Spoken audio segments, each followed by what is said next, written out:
Well, hello there. Hope you all had a good Easter. Didn't get too much of the diabetes.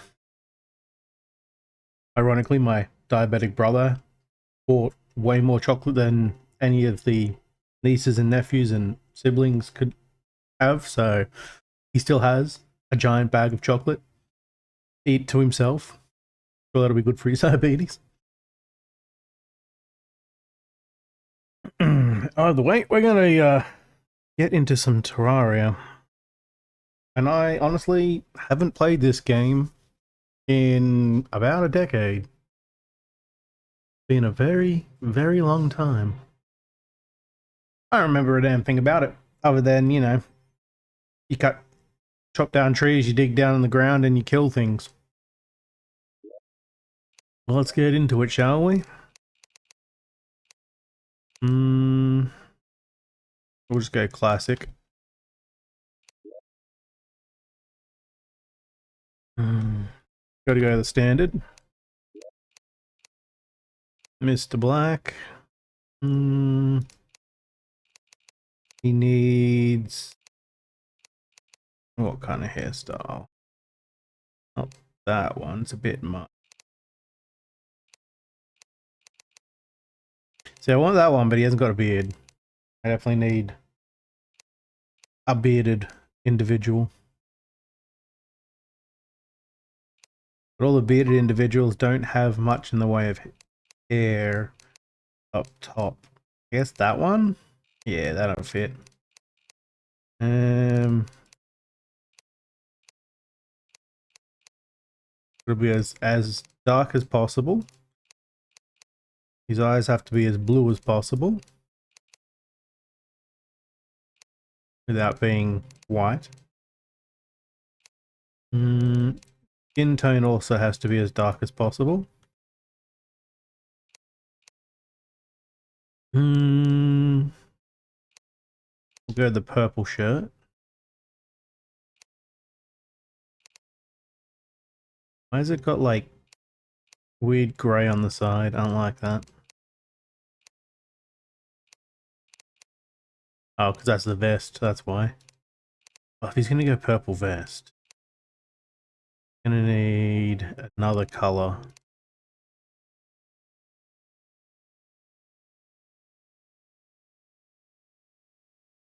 Maybe a blue. Go a darker blue. Yeah, that'll work.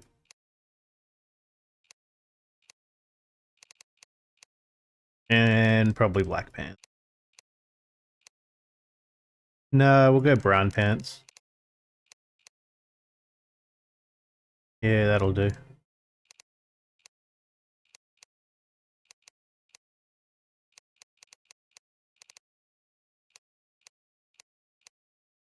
Give him the same coloured boots as he does his vest. And we're good to go. Now I hit new.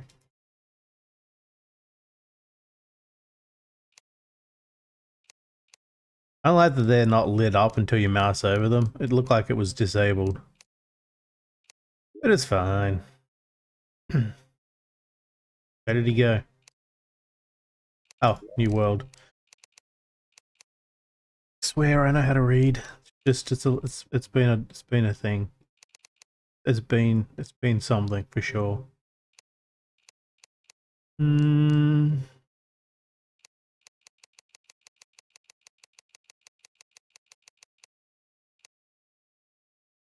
The plot of moss. Sure. That's not moss the plant, that's moss from the IT crowd, obviously. Plotting on us again. Let's get into it, shall we?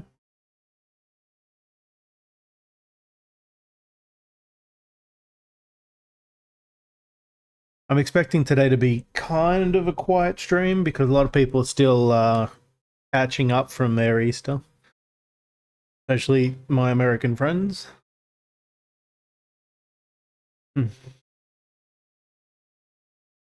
Plus a lot of them have gone back to work. Well, we'll be going back to work in the morning, so they may not be around either. I was going to stream yesterday. I had to go and visit my mother. Didn't we already do this? A bit weird. Alright, Dylan, what are we doing? Dylan. Hey, Dylan. Stab. Come here. Stab you. Alright, I should talk to you. Yeah.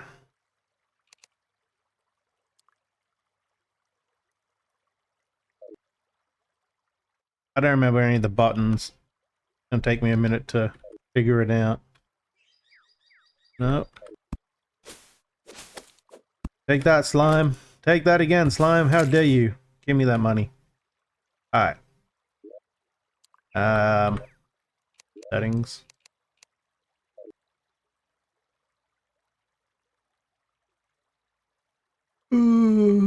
Toggle journey powers. Okay, sure. Inventory is escape. This is where you craft from.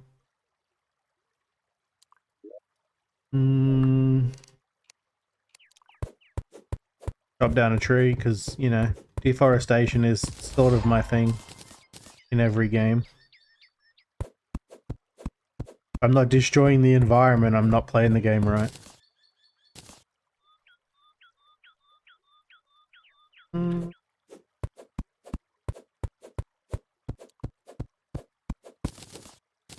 And I'm not sure how long I'll be playing this for just yet. I haven't quite decided. I just got a lemon? This is a lemon tree? Maybe I won't cut that one down.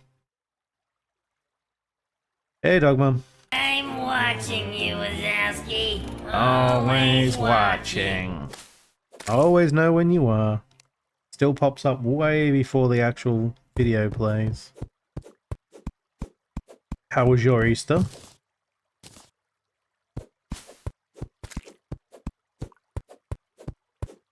I'm just gonna make like a wooden base right here to begin with. Looks like there's some stone below there, and I don't know what that is, but it could be iron over here. Yeah, get him. Get him, Dylan.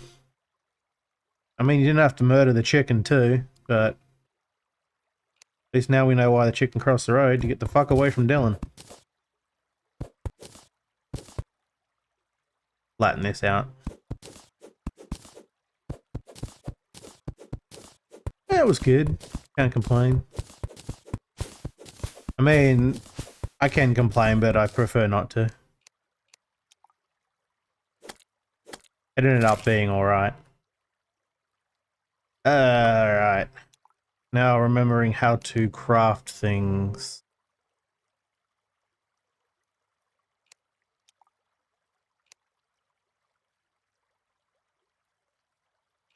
How do I craft furniture? And such. I think I need this first, don't I? I'm just gonna pop that down there.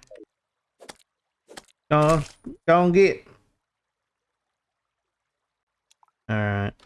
And now I should be able to craft more things. Yeah, there we go.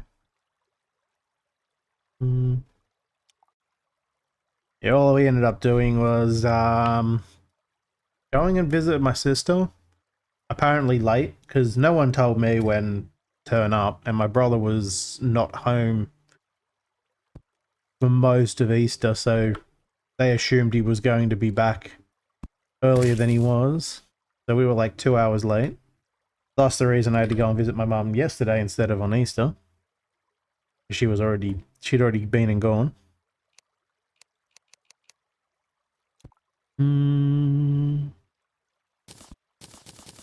A bunch of walls. These are the background walls, which I'm okay with.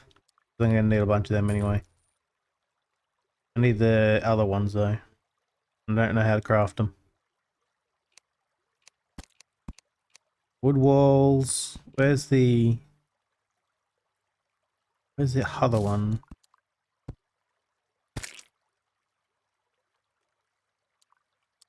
Oh, you know, placing. I think I need a roof. As you can see, I really haven't played this game in a long time. How do I have... I must be doing something wrong. I have the regular wood. I have all this. I can't actually craft an actual wall. Aha! No, that's not right either. Does make it easy to place though. Oops, I didn't want to place you there. I'll leave it anyway.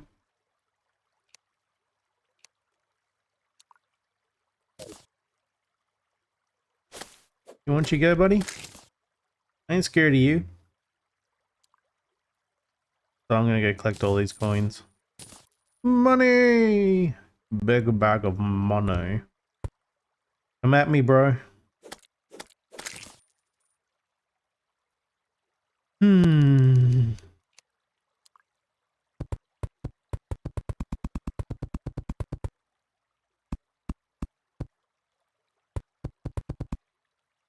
The other way, Dylan. Jesus.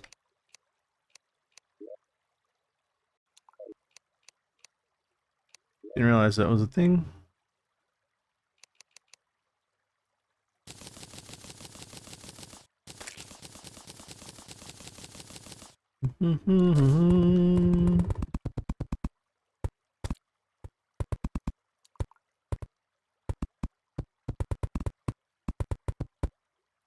Seriously, do I have to do everything?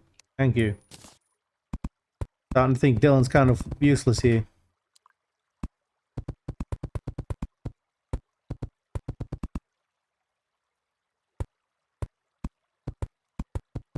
Lolly. Otherwise, apparently it doesn't connect. I keep hitting tab for inventory. It's not inventory.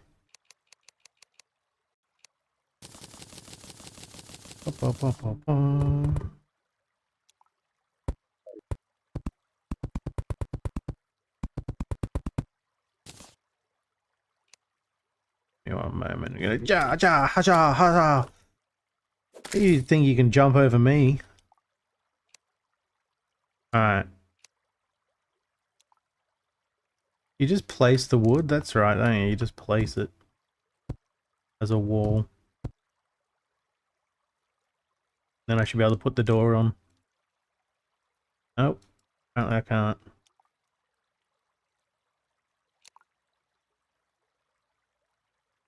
I make it too low. I think I made it too low.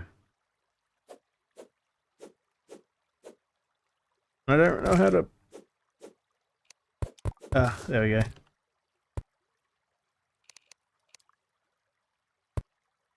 No slimes allowed. Go and get. They're gonna jump over the wall, aren't they?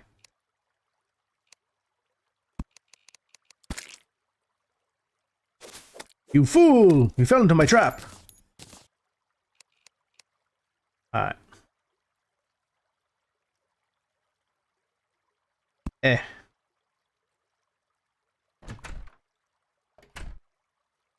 Gonna make another door. Wrong button again. And make a gigantic room to begin with. Girl, you realize if you stay here, you're here for good, right? Alright.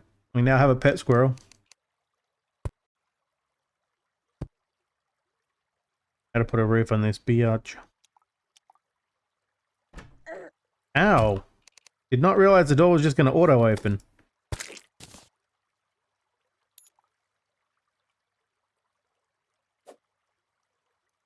Apparently, oh, right click. I was like, I don't even remember how to close the damn door.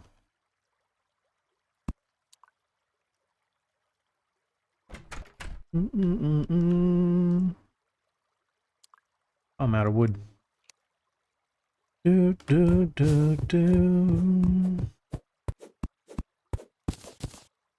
Been watching Junkyard play a motel sim game that looks rather interesting. Thinking I may have to check it out. I think it has a demo too, so...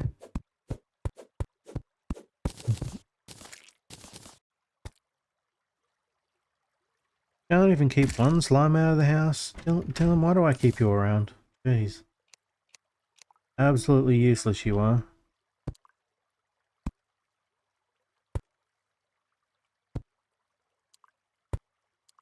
Yeah. Yeah. Aha! Oops.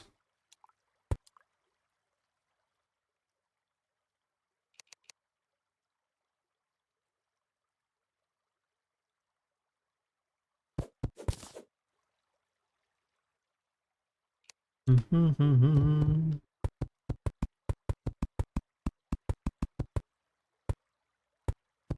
put in a second level later.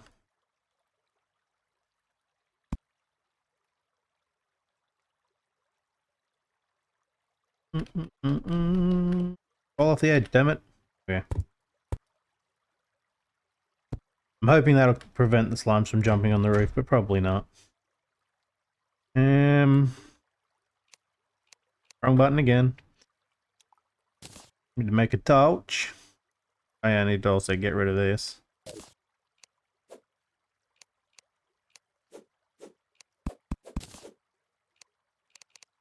Ouch. Pop that up over there. Just pop that right there. I'll just stick one right in the middle. Yeah. It's a beautiful house. Don't you agree? Best house in Terraria you've ever seen.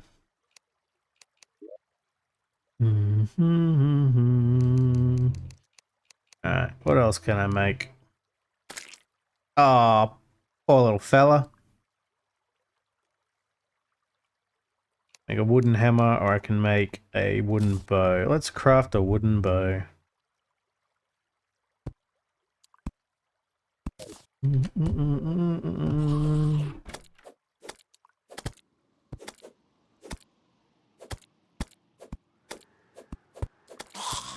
Aha! Probably close the door. Dylan, you need to be more useful.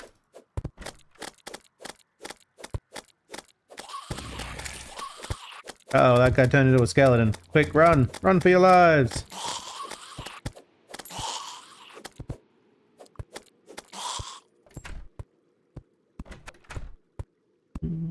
Seriously, you're just gonna stand there and listen to him bang on the door? Ow. I dare you be armored and stuff, and I don't have any armor because I didn't think about it.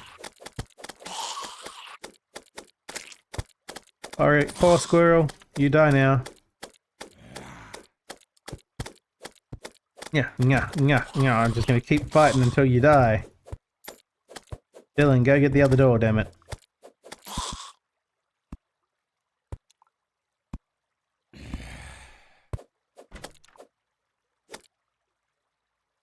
No solicitors. Go away. Nope. Don't get. Don't like your kind around here. I don't like that that guy has a redstone torch. Die, die, die. I need a better weapon than this. This is terrible. Alright, close that door. The hell is on your head, my guy? Mine. Fine. Exactly. How you doing, Necro?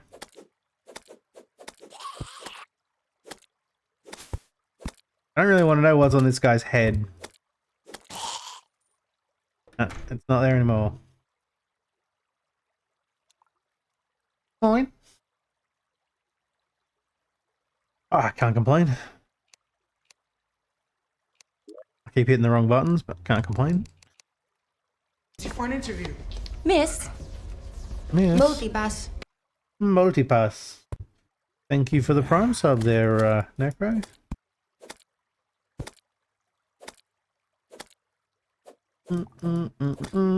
I appreciate it. Oh, a star. Running time. Hey, bunny. Give me that star. I remember that those things are kind of, sort of important to get. Wrong button again. Why is my table not working?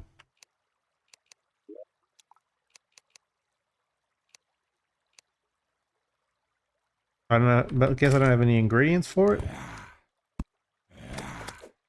Said no solicitors. Go and get. You don't like your kind around here, zombies.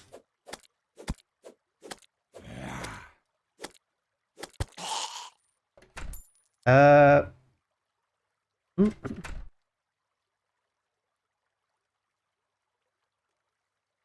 that's fine, man. I'm always appreciative of anyone giving me their Prime sub. It's definitely not a requirement in any way. Oh, another zombie.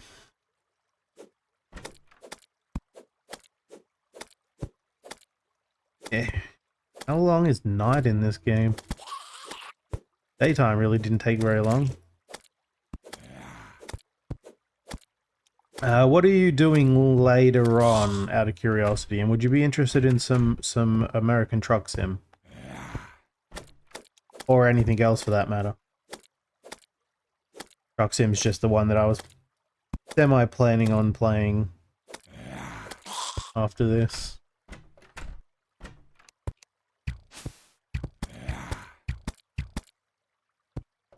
Oh no, I ran out of arrows very quickly.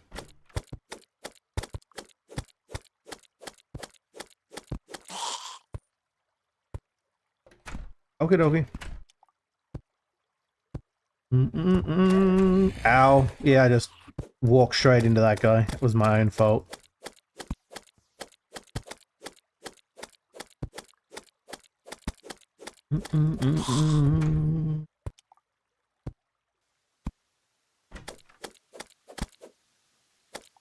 There's the eyeballs. Hello, eyeball. You're part of the reason I built that platform over on the other side. So it can't get in. Stop! Stop knocking! No one's home!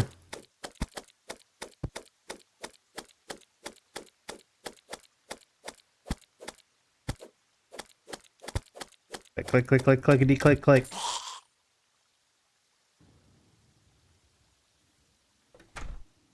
That's why I put that a little overhang. Usually keeps these guys out.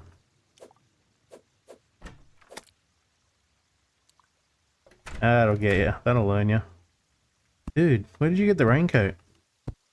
Can I have it? Seriously, can I have your raincoat, my guy? Just... I know it's raining and you think you're gonna need it, but shortly you won't. Don't worry about it. Just copper, huh? Just copper.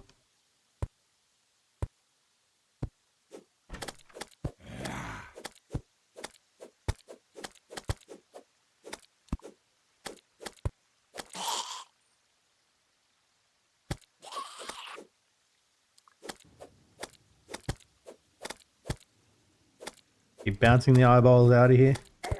Ow! That eyeball's rude. No eyeballs allowed. Have to do something about my health. Not great.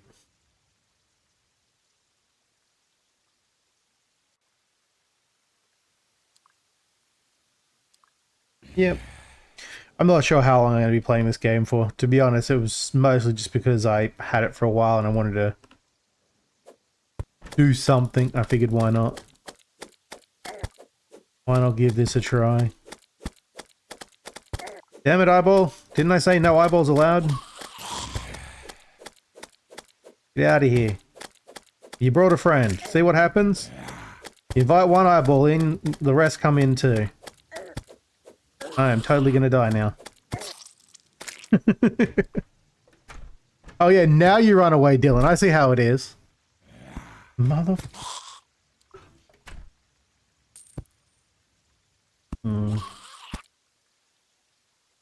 Get out. Oh, I need to run past you. Keep the eyeballs out. You don't want no eyeballs in here. Oh, I got a glow stick. Yeah, I'm just gonna dig this up. We don't need a grave marker in here. Oh, shit. Seriously, how long is night in this game?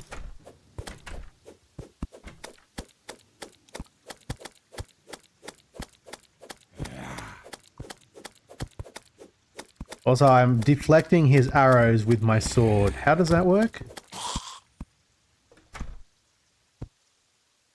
Go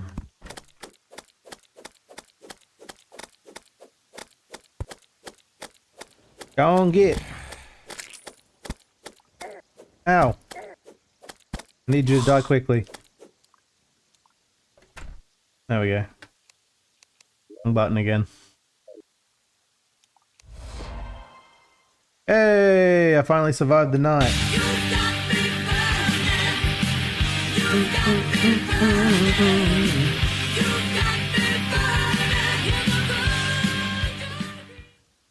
Fair enough.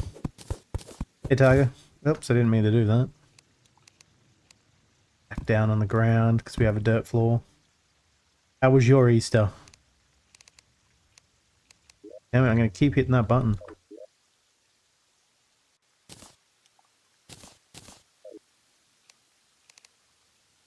Alright. Place that back down. Hit the wrong button again. I guess I need more stuff to craft with. Hey, slimy boy. Ow. What the hell? Dude, you're supposed to be in the water. What is going on here? I mean, I'm totally going to stab you. You know that, right? There's a goldfish jumping around. Oh, grapefruit. A worm. Give me a worm. Squish.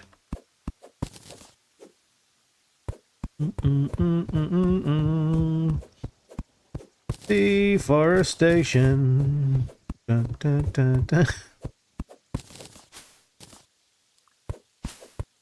Yeah, I don't really remember anything about this game, so not much has happened yet. And it may be for another day, because to be honest, I might have to look some things up. This is mostly just the starter game.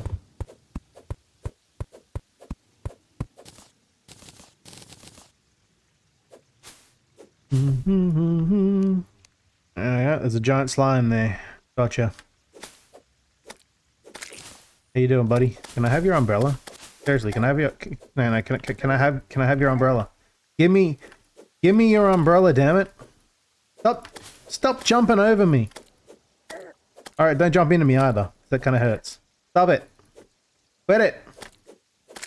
Stop mucking me. Yes. How do I pick up his umbrella? It's mine now. Oh, that's the wrong button.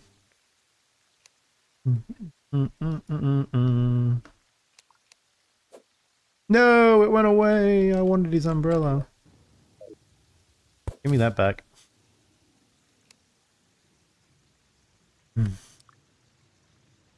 Foolish slime. Hey, there's another umbrella slime.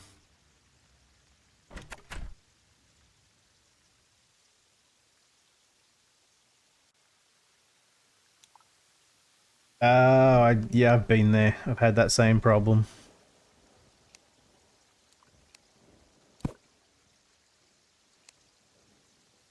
Oh, look, it's a flying fish. At least that one's supposed to be out of water because it's flying. It's also a bird. You want something? You want your go?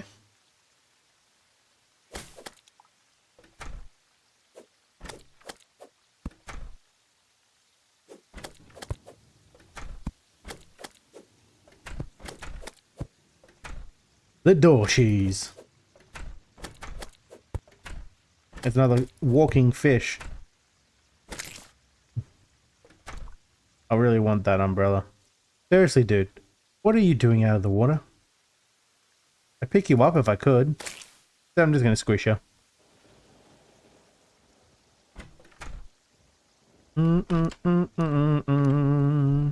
There was... It's right below me. I'm gonna say there was dirt, right?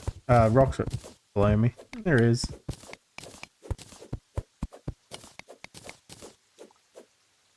How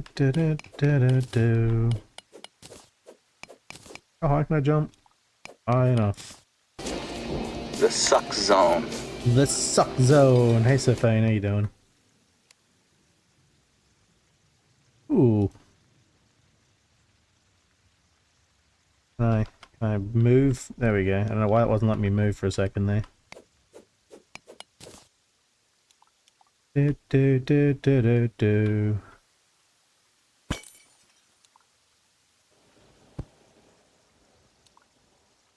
Big chest down here, I want it. Mine.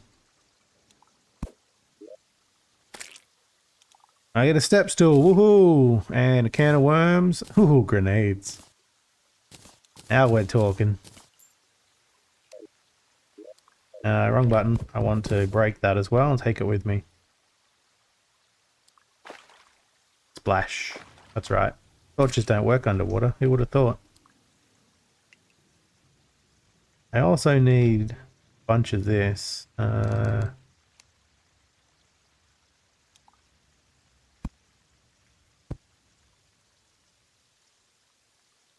Hmm. Oh, you got the new GPU, do you? What are you talking about? That's how I get it. It's not, is it?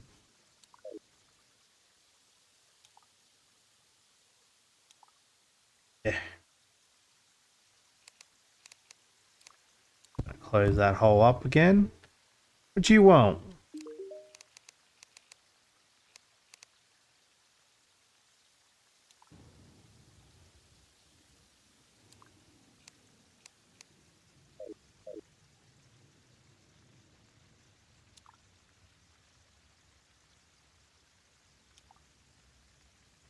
Oh, well, lossless scaling. I'm like, lossless frame generation makes no sense.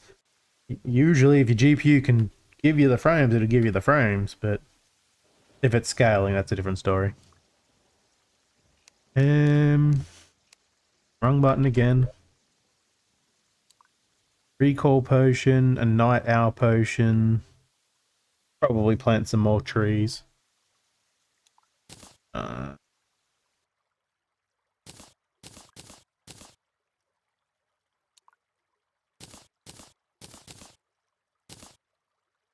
Gotta organize all of this. Where's my...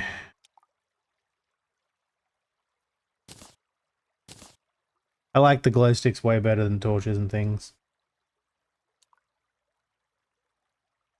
Yeah, I don't know too much about the 4090 myself, because if I was even going to get a 40 series, it would probably only be like a 70. Damn things are way too expensive. I need to upgrade though. My current PC is pushing the limits.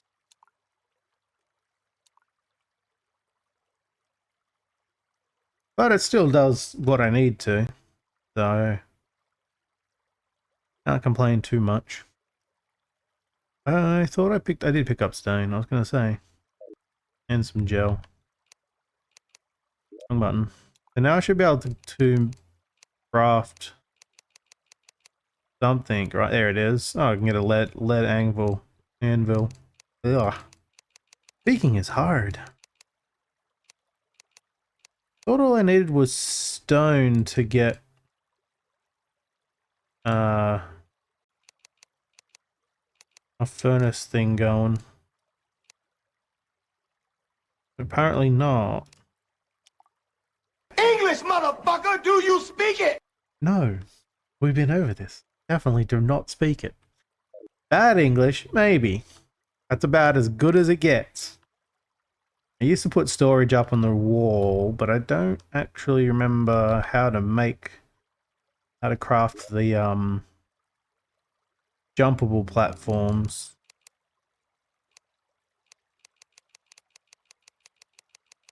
Is it that one? Yeah, there it is. Wooden platform. What I'd do is I'd put it up here. I'll remove that, but it's fine. And then I'd put the chest up here. Now I can store things up here. Yeah. Now keep the dirt on me.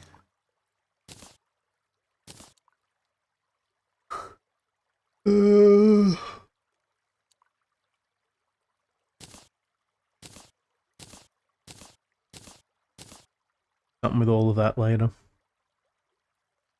Keep the grenades for funsies. Oops, I didn't mean to put that in. Oh, I didn't. It's on my inventory. Hmm. Do, do, do, do, do. I can put the workbench up there if I want. Oh, and it needs more platform.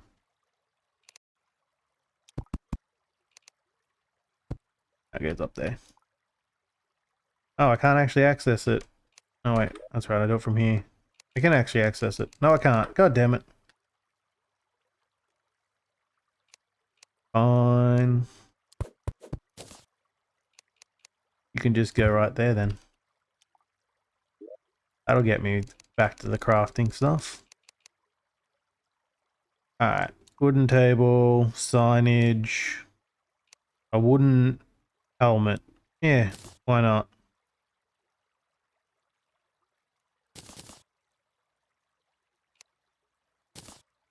Craft wooden crap because I haven't got anything better.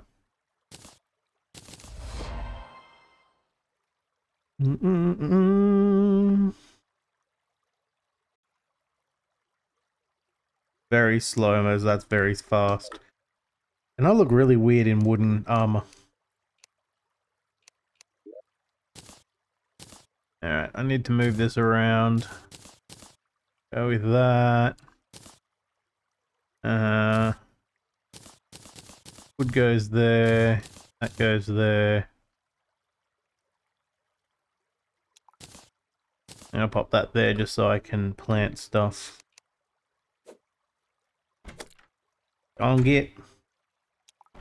You better run. Ow.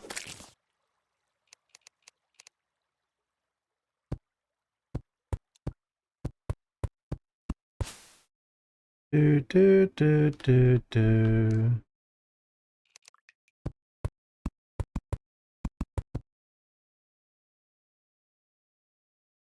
Actually, I'll take it.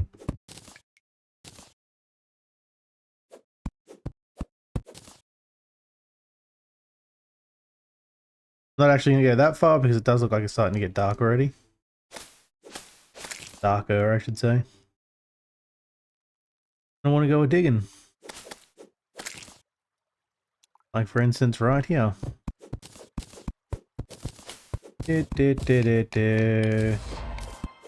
Ooh, shiny. Don't mind if I do. The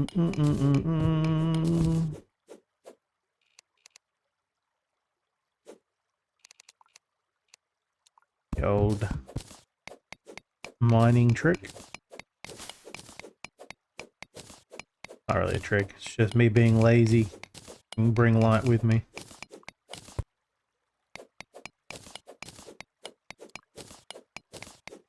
I don't see any other metals down here. There's some right there, I think. Is that?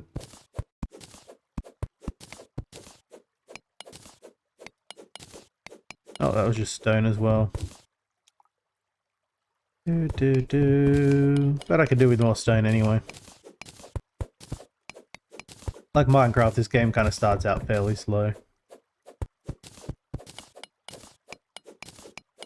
This does make me want to play Oxygen Not Included again. It's been a long time since I played that, because I don't even have it on my account. I don't even think I played any of the DLCs yet, because I don't think my brother had any of them.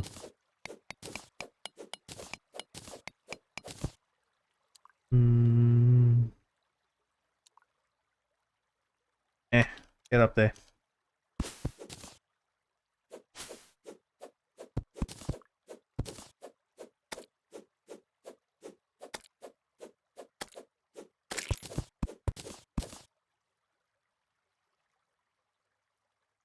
Back up we go. Yeah, fall off the edge.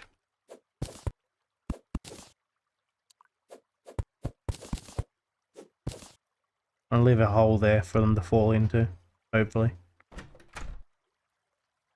God damn it, wrong button again.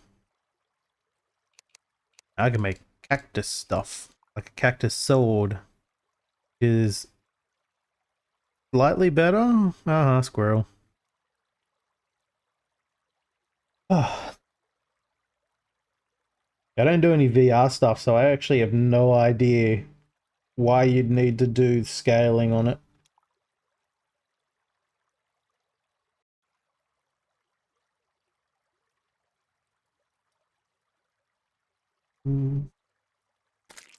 English, motherfucker. Do you speak it?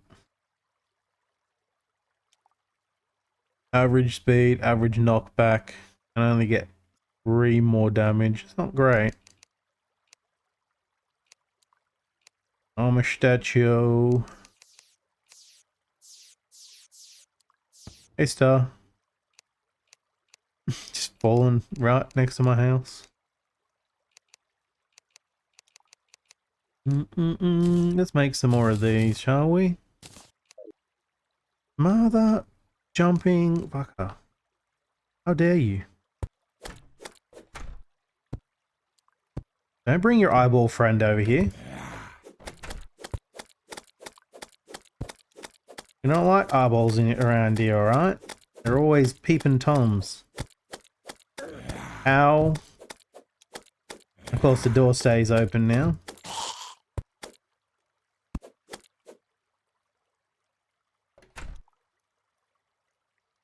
Wrong button again.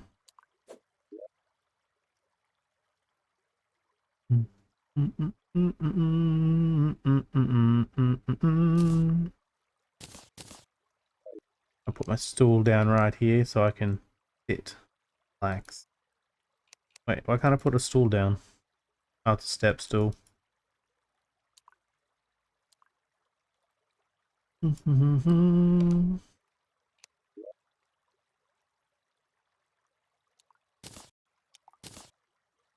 Don't need to reach up higher. That thing needs some something. A little green. Oh, okay. Not really surprised. Unity has some weird issues. Ugh, I'm gonna try it.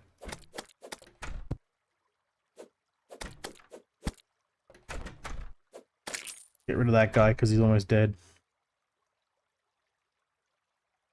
You can craft ladders or something, right?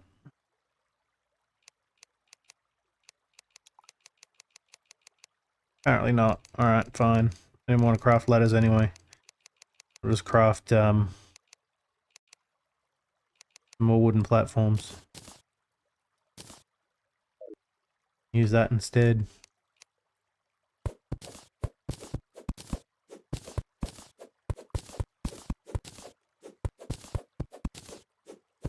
Didn't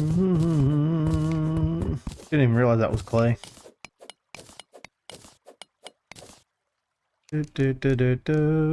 How far can I jump? I need...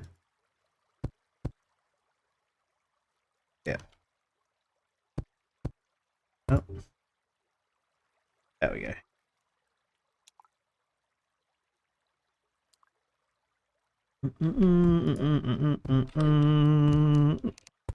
No one's home. Go away. Oh, I went too close to the damn door.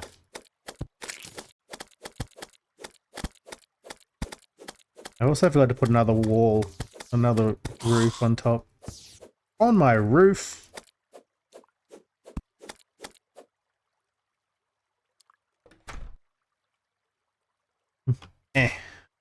Don't have to even go outside.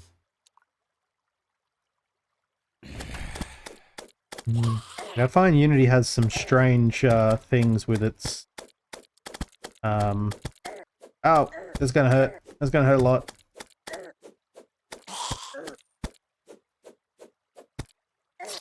Oh, I was trying to close the door and it got me.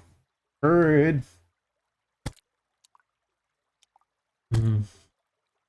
Is it gonna get Dylan as well? Alright, Dylan, I got you. I got you. Wait, close it off. Ow. Got it. Never happened. Don't know what you're talking about. I never died. Do, do, do, do.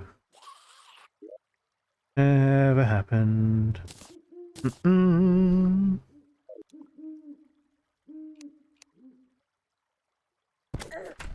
Ow. Really gotta stop walking into the bad guys.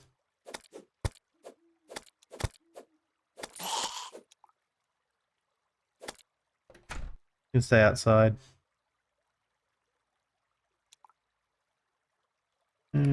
Wrong button again.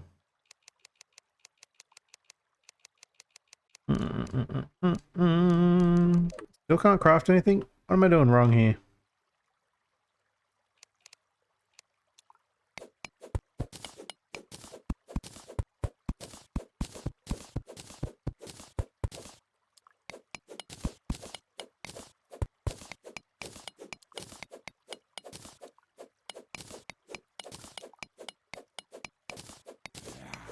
And I know this guy wants me to build him a home, but he doesn't get one. Not until I feel like it.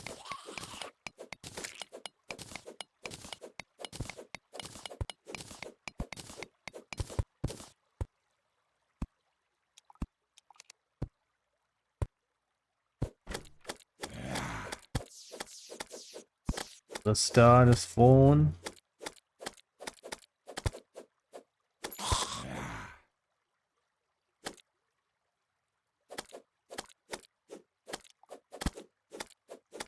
Zombie's got a weird thing on its head again.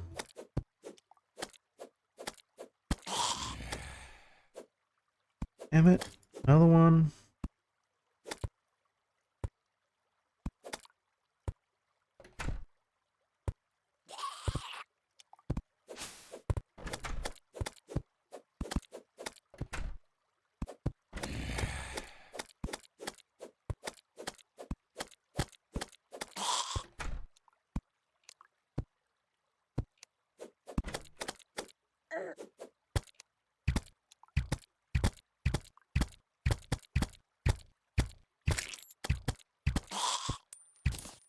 You want your go?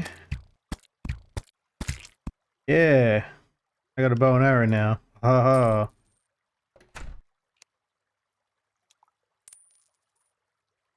Bunny wabbit.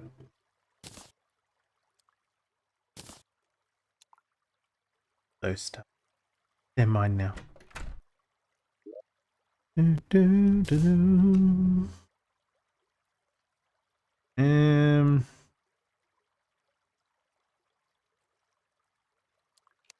Alright. There's the furnace. Rah, rah. Yes, yes. Big scary zombies.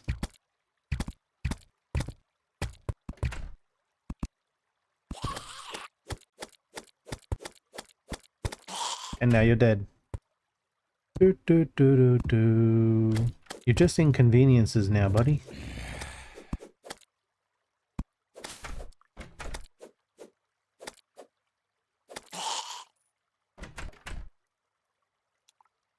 Alright.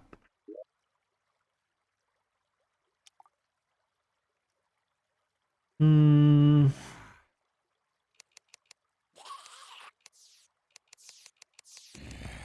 Aha, they fell in the hole.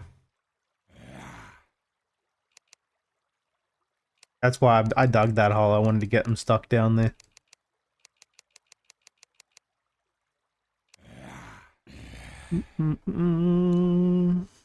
Cactus lantern. Yeah, sure. Oh. Clay pot. Pink vase. Sure, why not? Really? Ugh. I'm busy in here.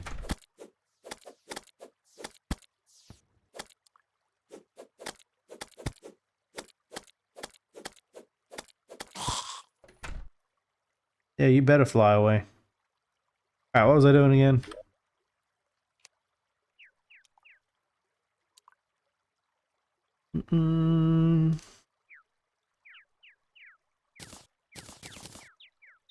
Sure, I'll just get a bunch of that.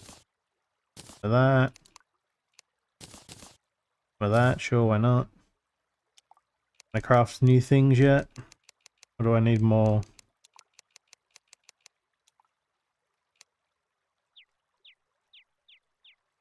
I thought I could craft an anvil before. What happened to that? Because the stuff's in the box, isn't it? Wrong button. Yeah.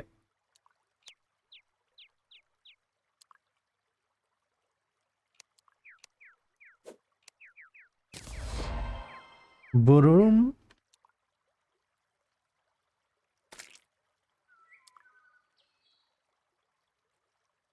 Don't let me stick it up there, huh?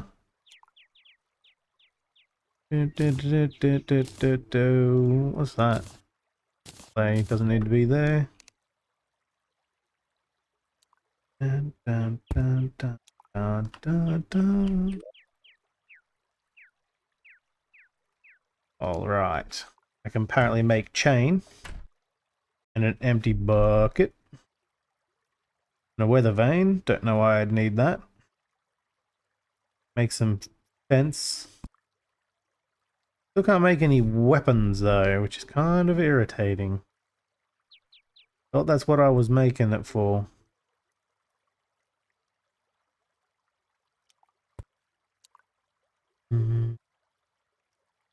Make tracks.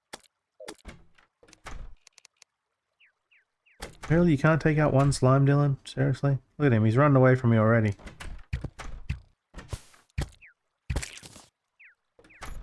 Do, do, do, do, do, do.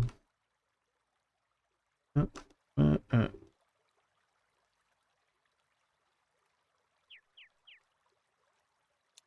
It's mostly clay down here.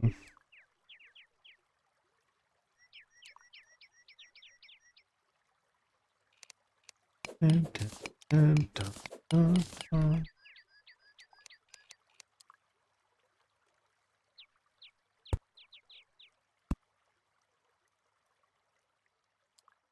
A little higher than it needed to be, but whatever. Dun, dun, dun, dun. Bunch more of that. Back down here again. Down here. I don't really know what I need clay for at the moment. Probably nothing. Get a bunch of stone though.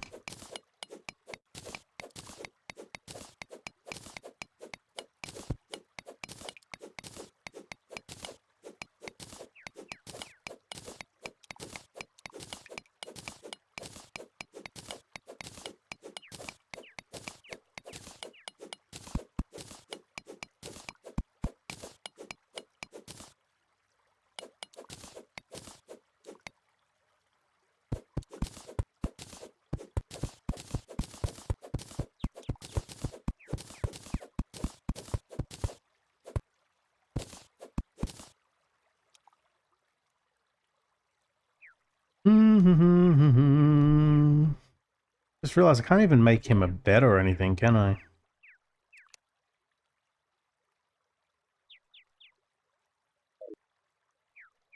Or stairs or anything like that.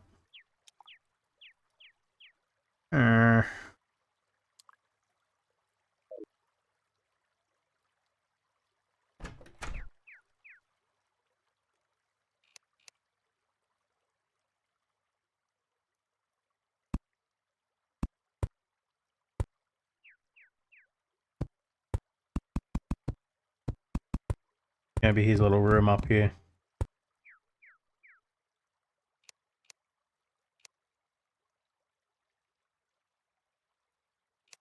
Be exploring in a bit.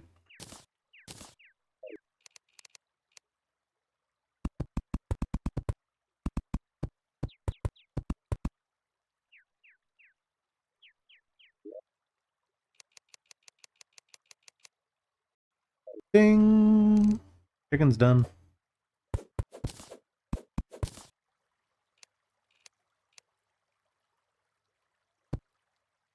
Oops, too high.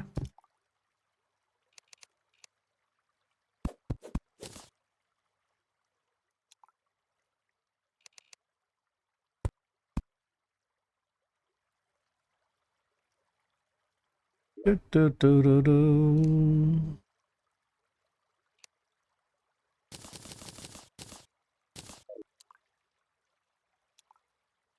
Mm, mm, mm, mm, mm.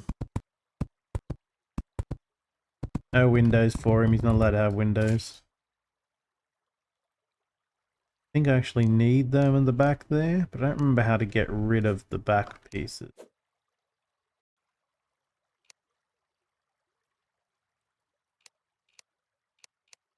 I'll have to figure that out later.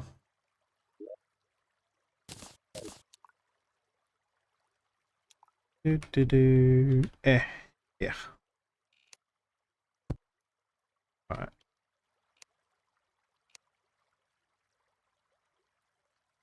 I'm guessing he's probably going to need a door before that'll count as a separate room. I'll figure something out.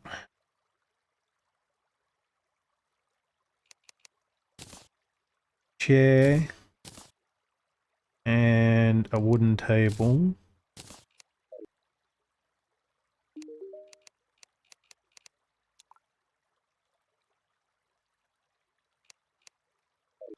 Ooh.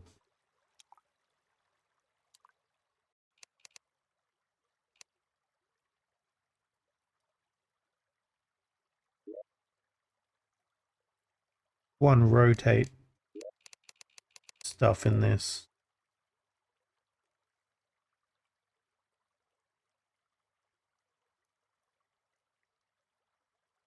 Can one rotate? Probably can't.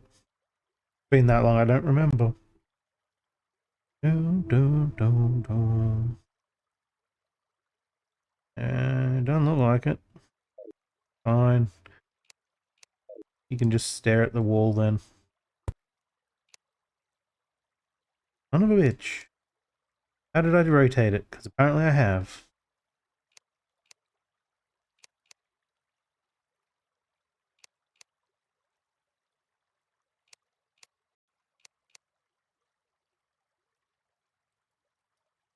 Ah. Just a matter of which way I'm facing. Gotcha.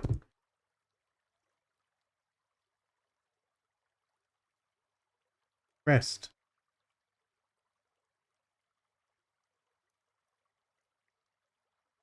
Do, do, do, do, do, do. Oh, it's daytime. I'm gonna go find some things. If I can't make anything, I may as well go try and find some stuff. Definitely can't make any new weapons, can I?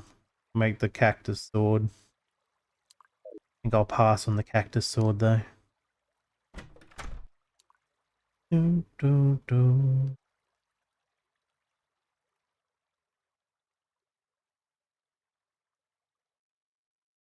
Do, do, do.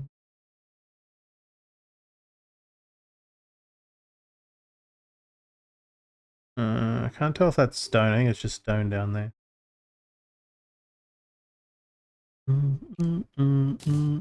Mushroom, mushroom.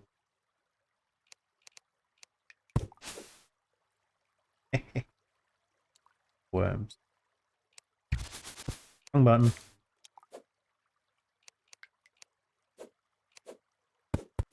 Ah, that's how you break it. Tree! Me in.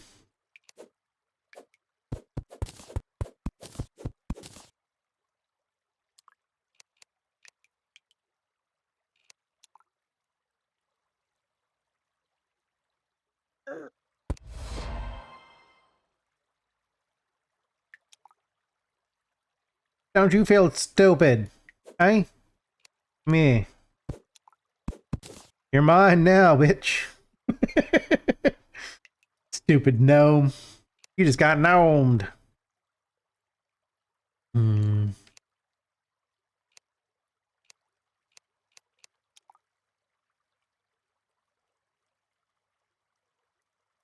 was a pretty successful accidental gnoming. Ooh, hello. Should probably use the right button and use torches while I'm around here. Oop. Gotta remember to hold the right button.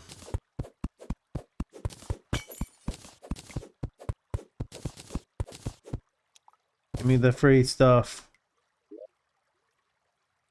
Arcane guide to plant fiber cordage. Sure.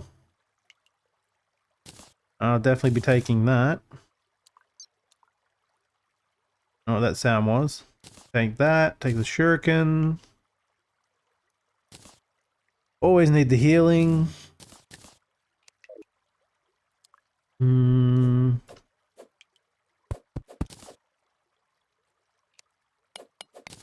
gonna take this tin while I'm here.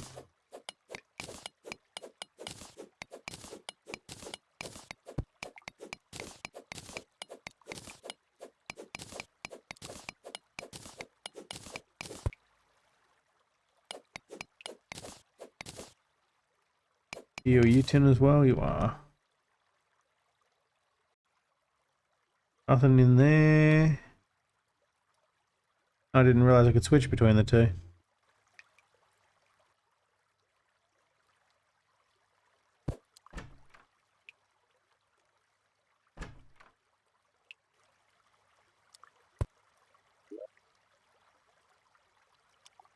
An agile finch staff. Cool, yeah, I'll take that. Some silver. Take another chest with me. What are you? I know what you are. A living loom. I'll take it. Or the living. Not gonna be living for long. Not when I'm around. I have a brown thumb. For growing plants.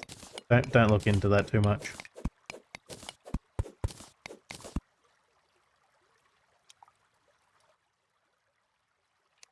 Alrighty then. Let's go deeper. Never a bad idea now, is it?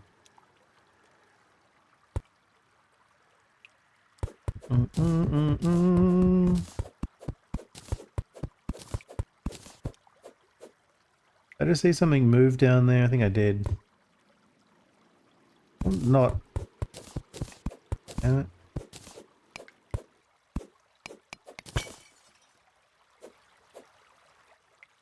You're running water over there.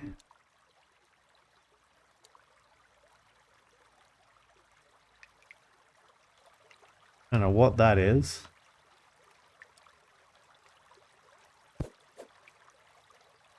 Definitely saw a slime down there. Cool.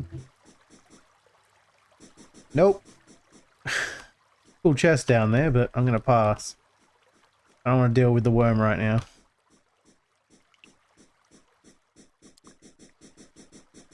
Hell. Stop falling, damn it. The worm is coming for your ass. Run! Run, you fool! I don't want to catch worms right now. You don't have the ability to deworm.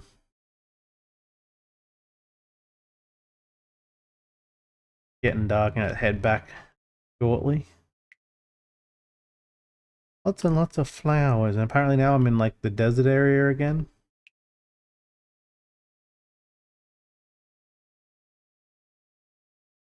Take my goods back with me and see what I got. Do, do, do.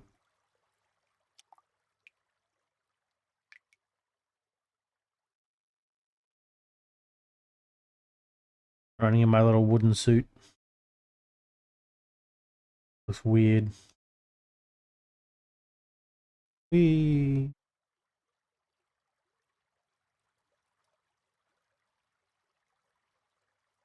I was about to say, where the hell did Dylan go? Oh, he's just chilling outside. So, I got some more chests. Everyone likes a good chest.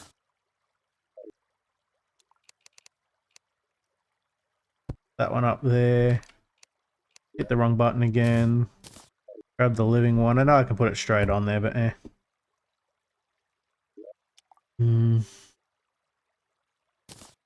Pop the loom down. over here. Not that I'm sure I can do anything with it.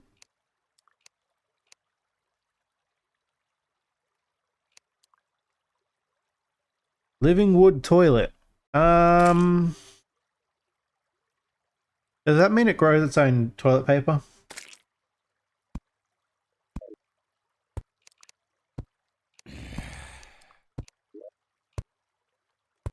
What's this thing I got? Oh, I got shurikens. Let's use some shurikens for funsies. Oh, never mind. There's another guy coming.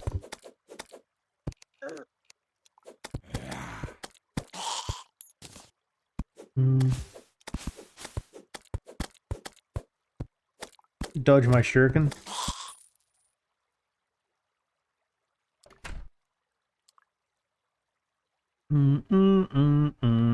What else did I get? Oh, I'm busy here. Come back later. An agile finch staff. Not really sure a baby finch is going to do a whole lot for me.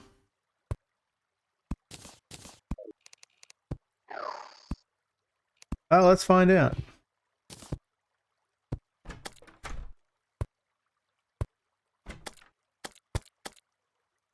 Well, he does hold him back a little bit. That's better than nothing, yes. Aha, I got stuck in the hole. Little baby finch. Deal with this guy now, shall we? Yeah, get him. Get him, Finch. Yeah, okay, the Finch is pretty cool. Finch can stay.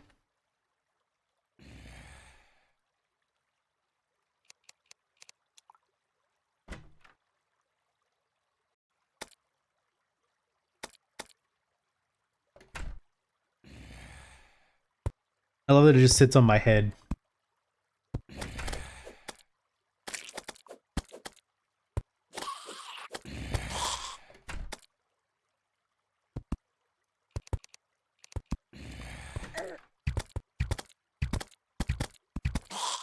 I should probably close that door.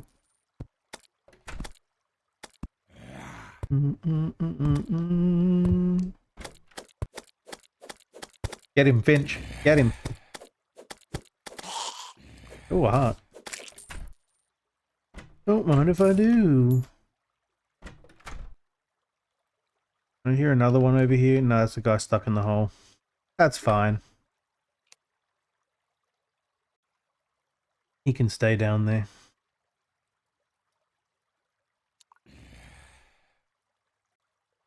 I can make living wood walls now, huh?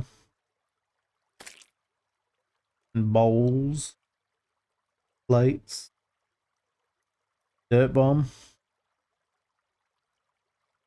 Still can't seem to make anything cool weapon-wise. Oh, no I can. I just wasn't close enough. Cost me silver, does it? I want to go... I want to go that one. Or do I? Do I want that or do I... Yeah, I do. Come here, you. Yeah, you like them apples. Much better, isn't it? Hey, eyeball.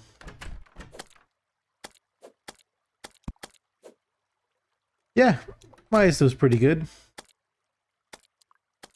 Nothing particularly problematic. I spent most of, well, first half of Easter Sunday just sleeping and doing nothing. Because I didn't know when we were supposed to be going to visit the family. Turns out that my brother also couldn't remember when we were supposed to go because we ended up turning up like an hour and a half late. It happens. And my mother gave us a shared box of Rose's chocolates. I have no idea where those chocolates have gone. Probably into my brother's room. Yeah, that was all my silver.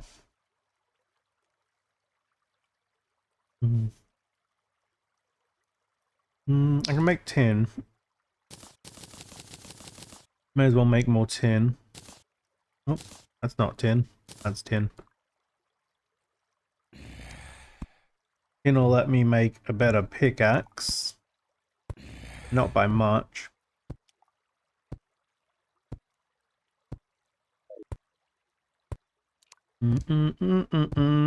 Go away.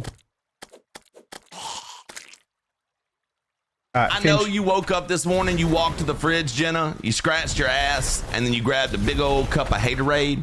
But you can keep that bullshit over there, okay? That's for the birds. Everyone likes it. A good old cup of haterade.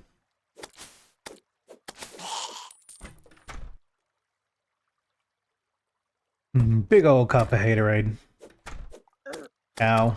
I wasn't sure if I could knock him back before he landed on me. The answer is no. I can't remember what those lenses are for either. Really? Really? Get out of here. We don't like your kind around here. Skinned people only. The skinless are not allowed.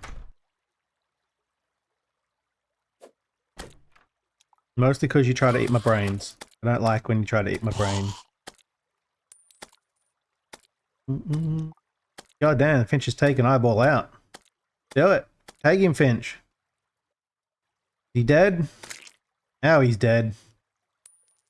I even caught a silver on the way down. Oh, door's not closing again. I think my brother may have put the chocolates in with the rest of the Easter stuff, which I think is out in the lounge room, actually. Right now I'm eating mush sticks, though. Good old sugary taste.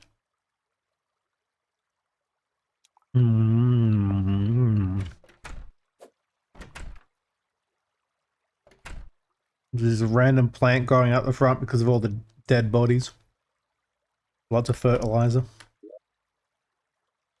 Alright, swiftness. Iron bar. Can I craft anything with the... I can't with the iron. Or... And the tin bow is probably better. Alright.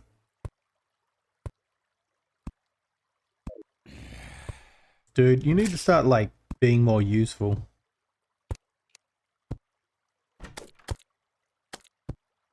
Finch, if you wouldn't mind. Thank you.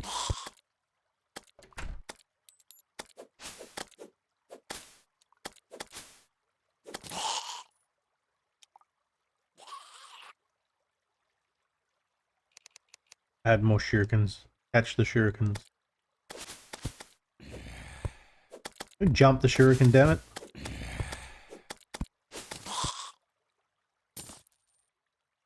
Wooden arrows. Not particularly useful. Boom, boom, boom. Yeah. Really, buddy? I just got rid of your friends. Finch. Attack. Will I take a drink?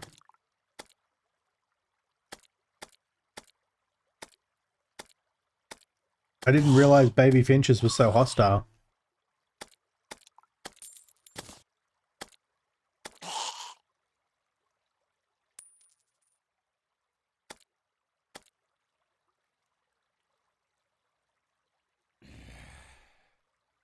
We'll just wait for that guy. Stand in the doorway for him. I wonder if I can give that guy my old copper short sword. Just realized copper's going to be better than tin. I wonder if I can make it into bronze.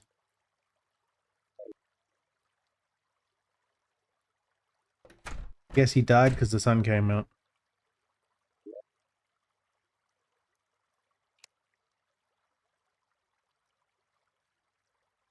A living wood bathtub. Dresser. Still can't make a bed.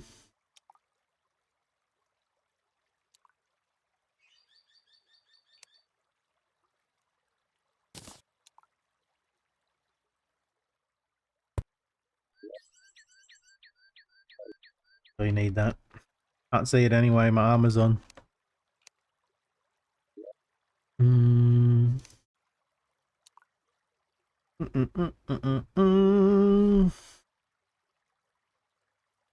Just his arrow.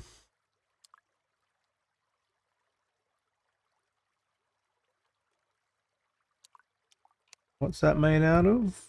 Oh, it's made out of stars, that's why.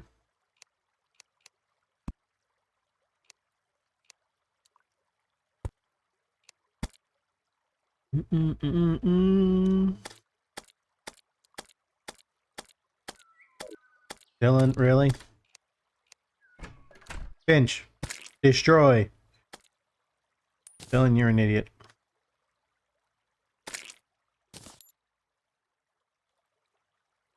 Gonna go this way today. Bye. Should probably empty out first though.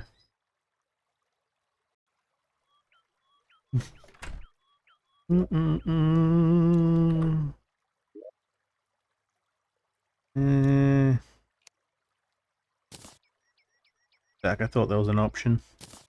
Throw that in there. The zombie bunny can go in there.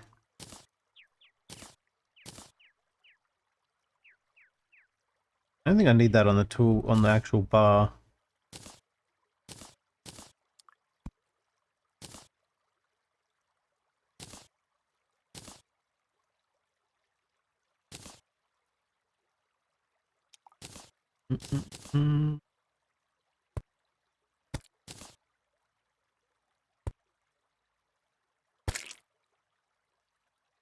Oh yeah, I gotta place this down.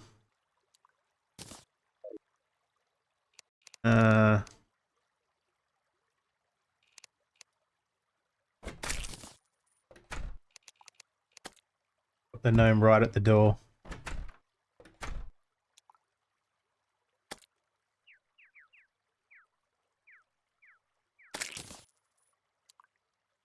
I don't actually know if he turns back to a gnome or not.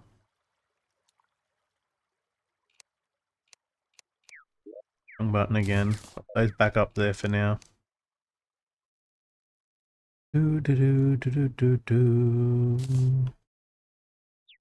Link root seeds, huh? Fair enough. Not sure what that glowiness is, but I'll look at it later.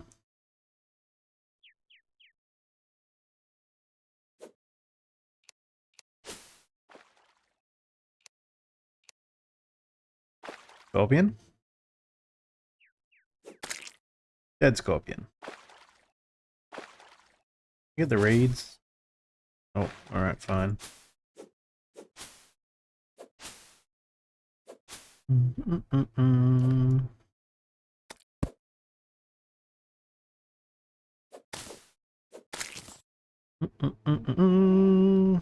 Having this sword makes it way safer around here now. I was expecting another one of those structures by now. Like the tree. We're getting into the creepy area. There, go and get. Everything's dead around here. It's dead. Oh, that's a chest. I think it is. I like creepy monster thing.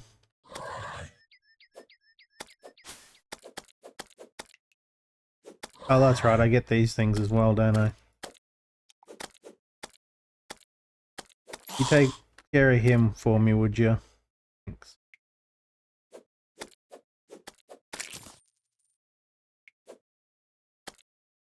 Dig down here. After I get rid of this slime. And she can handle that slime, right? Kill it. Get it. Get it.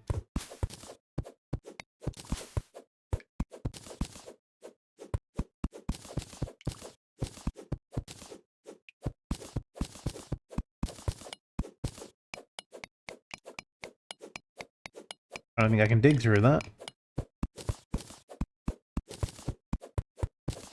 My lame Current lame pickaxe. I believe in you, Finch. Oh, spider.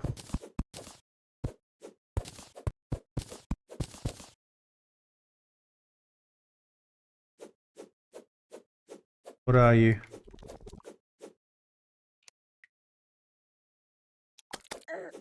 Oops. Finch made him fall on my head, damn it.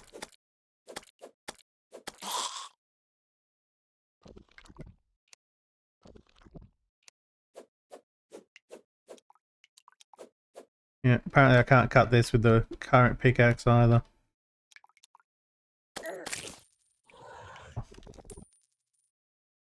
Eh. Oh. Alright, fine.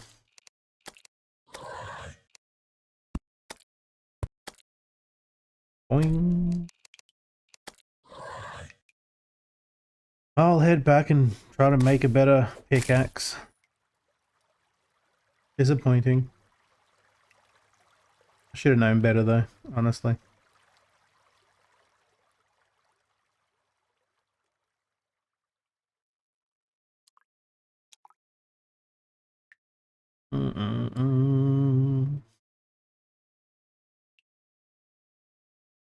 So dark outside because it's a really rainy day today.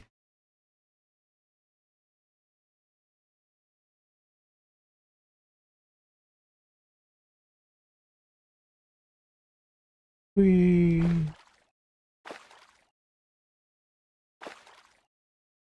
Be more fun with other people, but you know, I understand a lot of people don't care for this game. Seriously? A vulture got taken out by a baby finch. They should be embarrassed.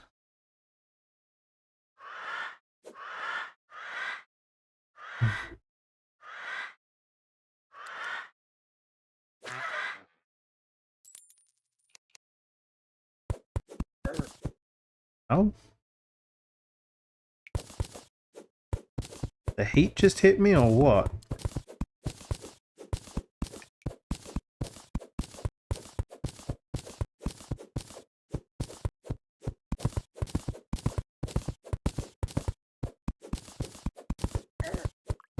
No, it must be the falling sand.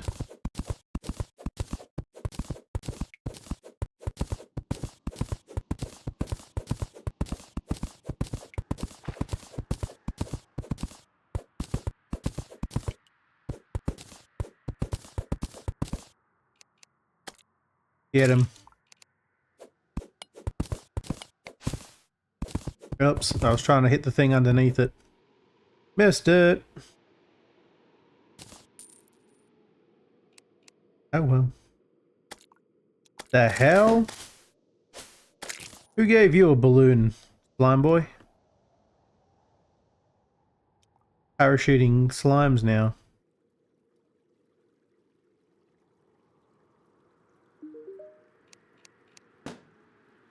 Still want a home. I don't remember how to make you a home. Just deal.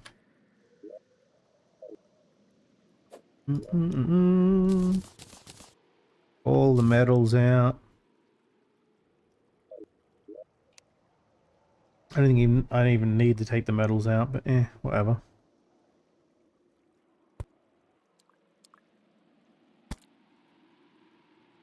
It does do a 5 melee damage, but not really enough.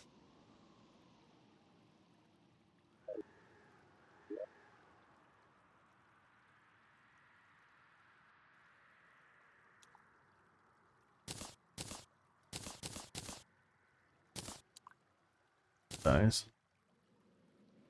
But they go there. Dump all of this in here for now.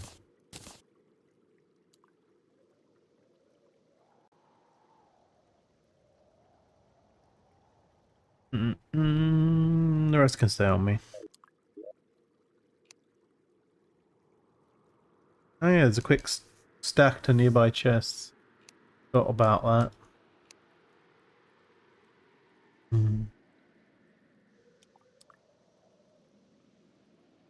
Mm-mm-mm. Also, totally don't remember where you use the coins. Is that you do at some point?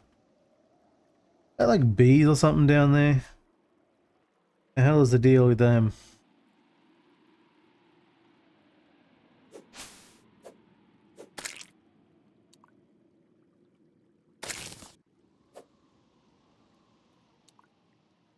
Yeah.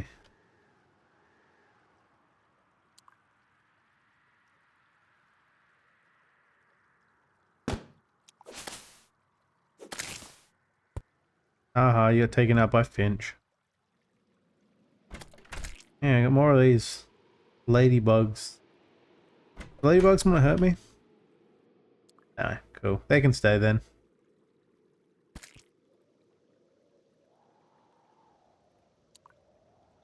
Mm-mm-mm. Do-do-do. However, I have been going an hour and a half now, and I haven't really gotten anywhere.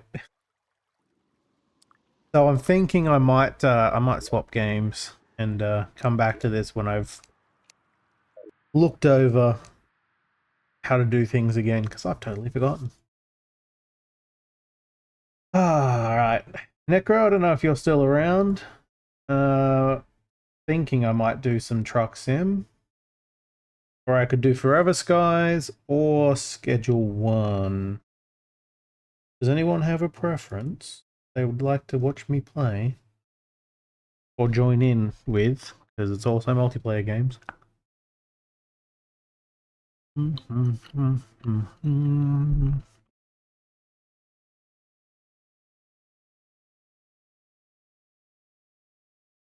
going to take my 3-minute break because I got to take it half an hour ago. While I'm doing that, if anyone has any interest, let me know. If anyone wants to join me with a game, let me know. Otherwise, I'll probably just play some truck sim. Alright, I'll be back in 3 minutes.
Would you get a particularly annoying ad or something? Also, the ad should have ran longer than that. I guess they only run certain length in certain places. Alrighty. I'm just going to jump into some truck sim, because I can. And I can't be bothered doing anything else right now. That's not how you spell truck. American truck sim.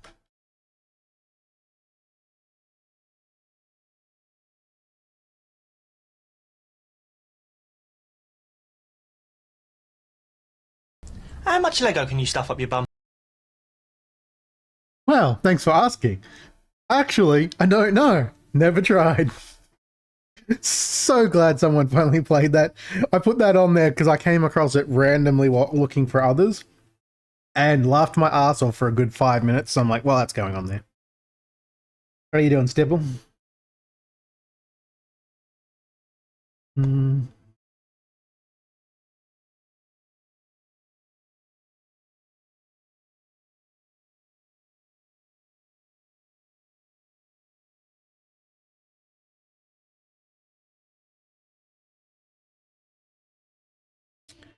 I'm not doing too bad. Just had to jump into some truck sim because I tried playing some Terraria, realized I can't remember anything on the game anymore or remember how to play it at all. So I figured, screw it, I'll jump into some truck sim and look it up later and figure out how to play it. I could have sworn there was more to the guy at the beginning who's supposed to tell you how to do things, but he hasn't, so I just, yeah. Did a little exploring and then decided we'd do some truck sim. If you want to join, you're more than welcome to.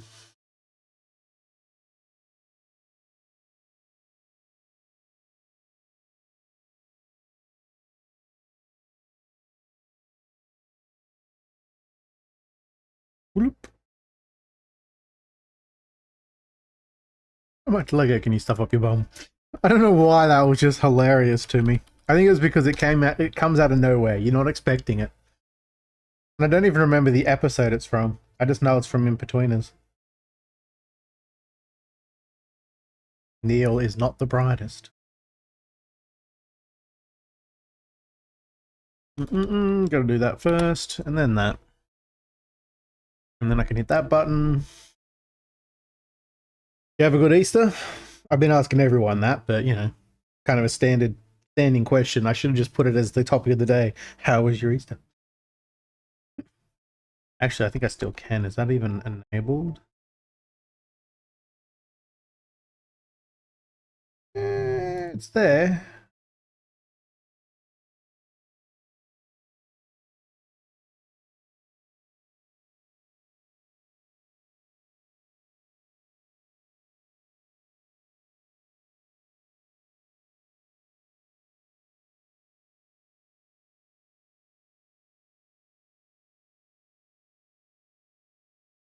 Is it just a red bar? Shouldn't be a red bar on there.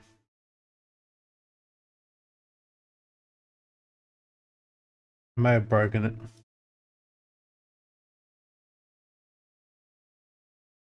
it. Yeah, it didn't actually load the information. Ah, annoying. Today hide. Make it fade away in a second. I must have broke it and then never actually got around to fixing it properly.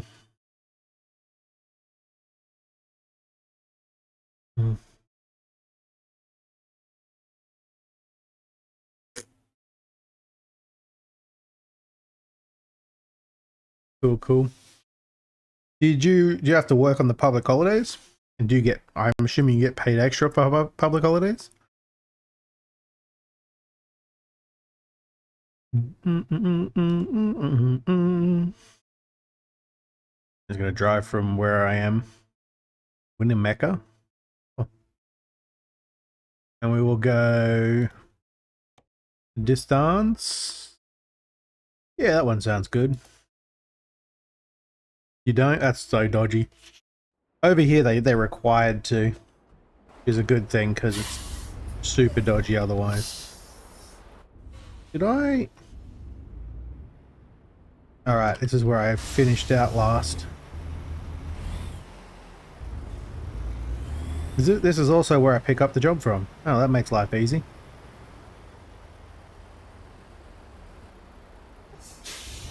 I do need to repair my truck though. Alright. Take the job. If anyone wants to join, let me know. I'll start up a convoy. You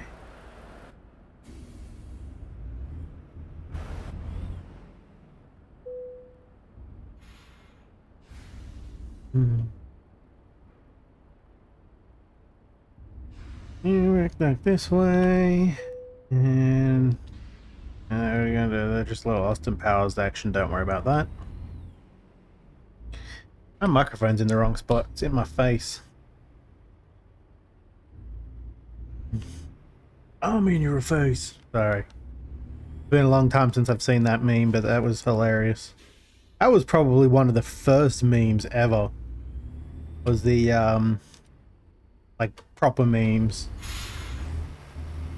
Oh my god, I'm a dump truck. Yeah, I'm a dump truck. Sure. I never actually watched Big Mouth. It wasn't a show for me. My brother was very upset about it.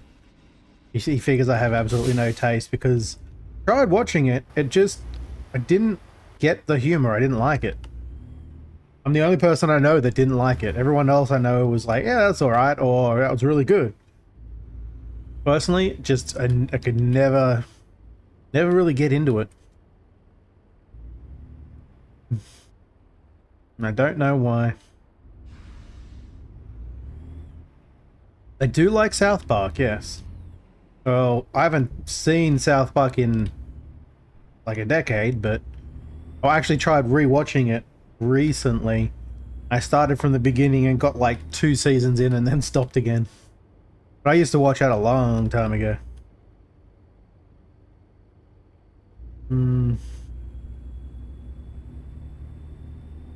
I don't know. For some reason, it was never my thing, Big Mouth.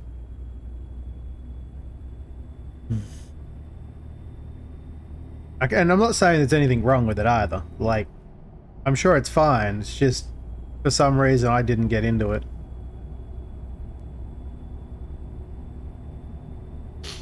Do do do do.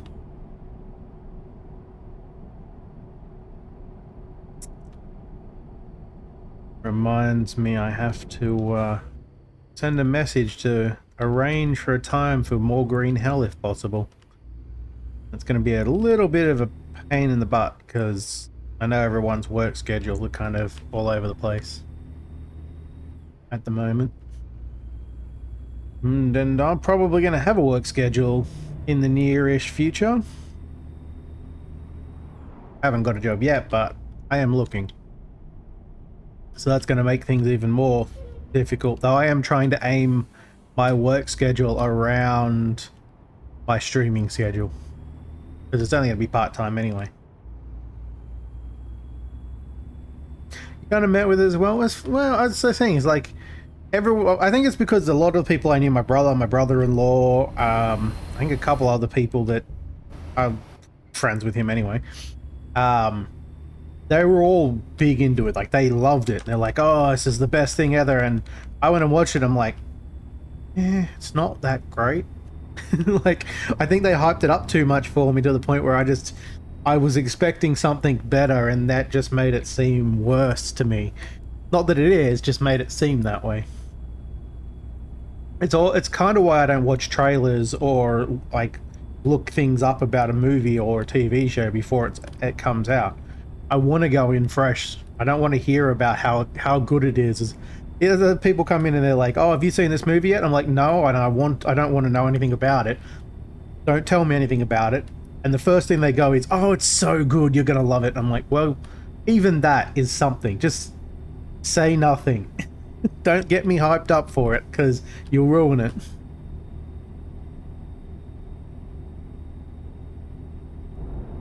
Velma? Was that when they actually made like a cartoon out of like the well, I don't know if it was a cartoon. They made a show out of Velma from Scooby-Doo on her own. I swear I didn't dream that up. That actually was a thing. I never saw it, but I vaguely recall that that was supposed to be a thing. I don't remember if it's a cartoon or if it was live action or what, but I'm feeling like that's what you're talking about.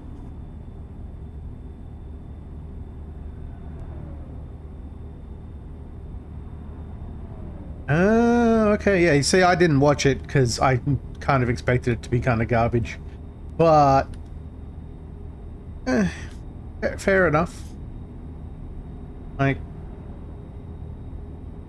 there are certain things I just don't, I don't watch because I already know they're grabbing for like nostalgia and stuff, and I'm sick of any kind of show or movie or anything trying to grab us by the nostalgias, you know? Because it ruins it. It ruins the original movie or TV show for me. I don't really want to go back and watch the old movies after I've seen a new movie that's like the sequel or a remake. It's like, because all I can think about is that thing that they've made that it wasn't great and didn't really, half the time it didn't really feel like it was even trying to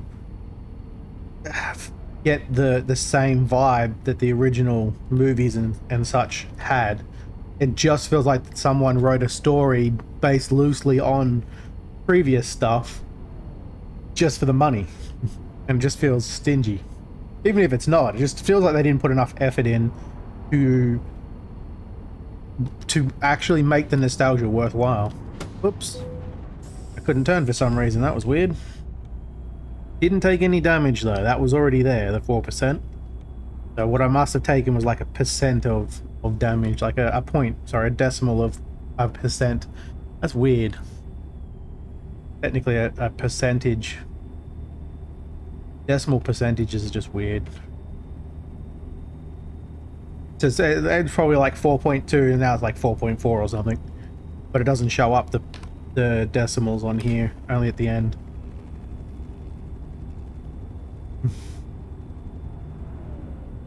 Yeah. I was hesitant about all sorts of remakes. Only a couple of TV shows that have been well, actually no. I like the Sabrina remake because they didn't make Sabrina the Teenage Witch. They made Sabrina. It wasn't emphasis on being comedic or lighthearted or anything like that. It was more designed as, what if Sabrina had actually been a little darker, but not like it's too dark. Just make it a little more dark-esque and go with that.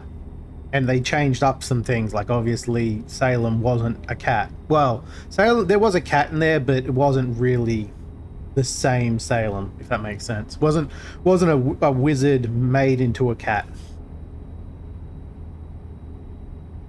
I liked it anyway, but only because I wasn't expecting it to be anything like Sabrina the Teenage Witch. There are attempts at remaking things like Roswell and Charmed. What else did they make around that time? All of those failed though. They didn't go for more than like a season, I'm pretty sure, because they were just no good. Charmed was just terrible. It's another one of those, let's remake the show but change all of the characters and try and keep the same vibe. You know, it doesn't work that way. You can't change all the characters to be completely different characters and then expect it to be the same kind of show. Yeah, Roswell was the same. They made it more, they aimed it towards the people who had originally saw Roswell but are now adults. So it was not really a bunch of teens, it was a bunch of young adults essentially kind of whoring themselves off. It just wasn't all that interesting to me. I couldn't get into it. It didn't really get the alien vibe that the original had. Like, you forget that the aliens are aliens in that show because they do such a good job at humanizing themselves. They're actually better humans in many cases than humans were. Was another show and I can't think of what it is. Oh, sequels. I've already mentioned this before, but sequels to old movies, old movie series that have no need for a sequel now. Terrible, absolutely terrible. The Hocus Pocus sequel didn't have to happen. Matrix sequel didn't have to happen. Bill and Ted sequel didn't have to happen. The Beverly Hills Cop sequel did not have to happen at all. It just feels. I've just seen a thing that apparently there's another Mission Impossible coming out. It's supposed to be the last one or something. But all I can think of is it's not needed. They can end that series. Fantastic Four. Now that Fantastic Four, I don't know, is that based off of the last set of movies or is it a whole new set of people again? Because they already made a remake of it. And I don't like I've forgotten his name. What's the rock guy called? The Thing. I don't like the look of the Thing in that trailer. I saw it and I thought his head's too tiny for the rest of his body. It just looks wrong. Another reboot. So this will be the third question mark reboot, I think, from the original. I don't know if it was Disney or who made it. The ones that had Jessica Alba and Chris. Forgotten his last name. Is it Chris? Yeah, I think it is. That's it. That's the one I remember. They made like 2 movies, I think. I thought it was great, and I didn't watch the remake because I think I saw a trailer of it, and I just didn't like the acting of the characters. Like they all, the people who were doing the acting in that, it's like they were given half a script or something. They just didn't feel like they knew what they were doing.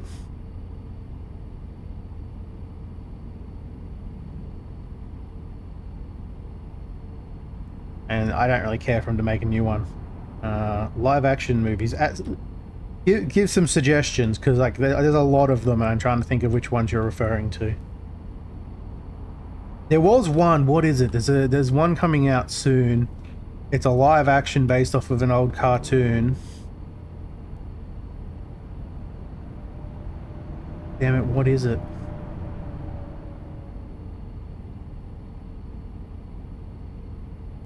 I can't think of it now.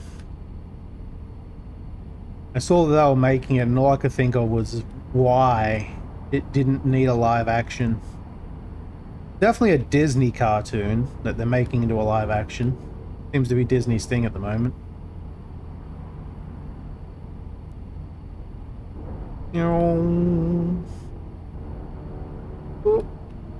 Let's not run into things here. Stitch? It was Lilo and Stitch? I thought so. Yeah, that definitely doesn't need a live action.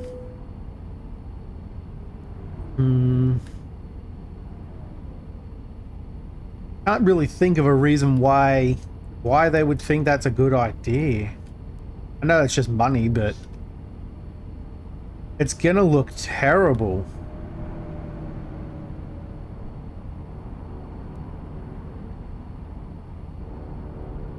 I wasn't a big fan of The Lion King either.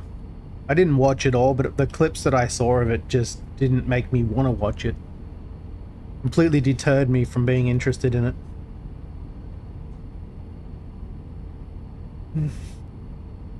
I will say that those Disney live actions, I will watch the trailers of those just because I don't want to waste my time. And so far I haven't seen one that was good. It's like, it'd be like them trying to turn Fern Gully into a live action. Probably fucking right, to be honest. That is just, terrible idea. Wouldn't put it past them though. You know that what I wouldn't mind seeing, and probably has been made before, what I wouldn't mind seeing as a live action would be Treasure Island. I think it's called that. Treasure Island? That's the space fly one, right? Pretty sure it is. I wouldn't mind seeing that as a live action, but they'd have to get a really good cast. Don't Borderlands it. Put some effort in, you know. Make the characters match their characters from the actual show as much as you can.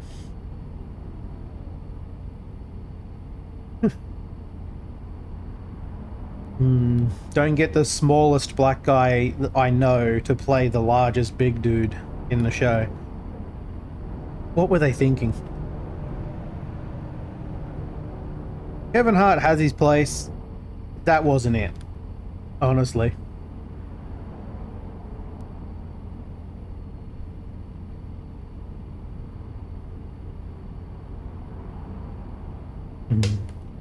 I wasn't a fan of any of the casting in that show.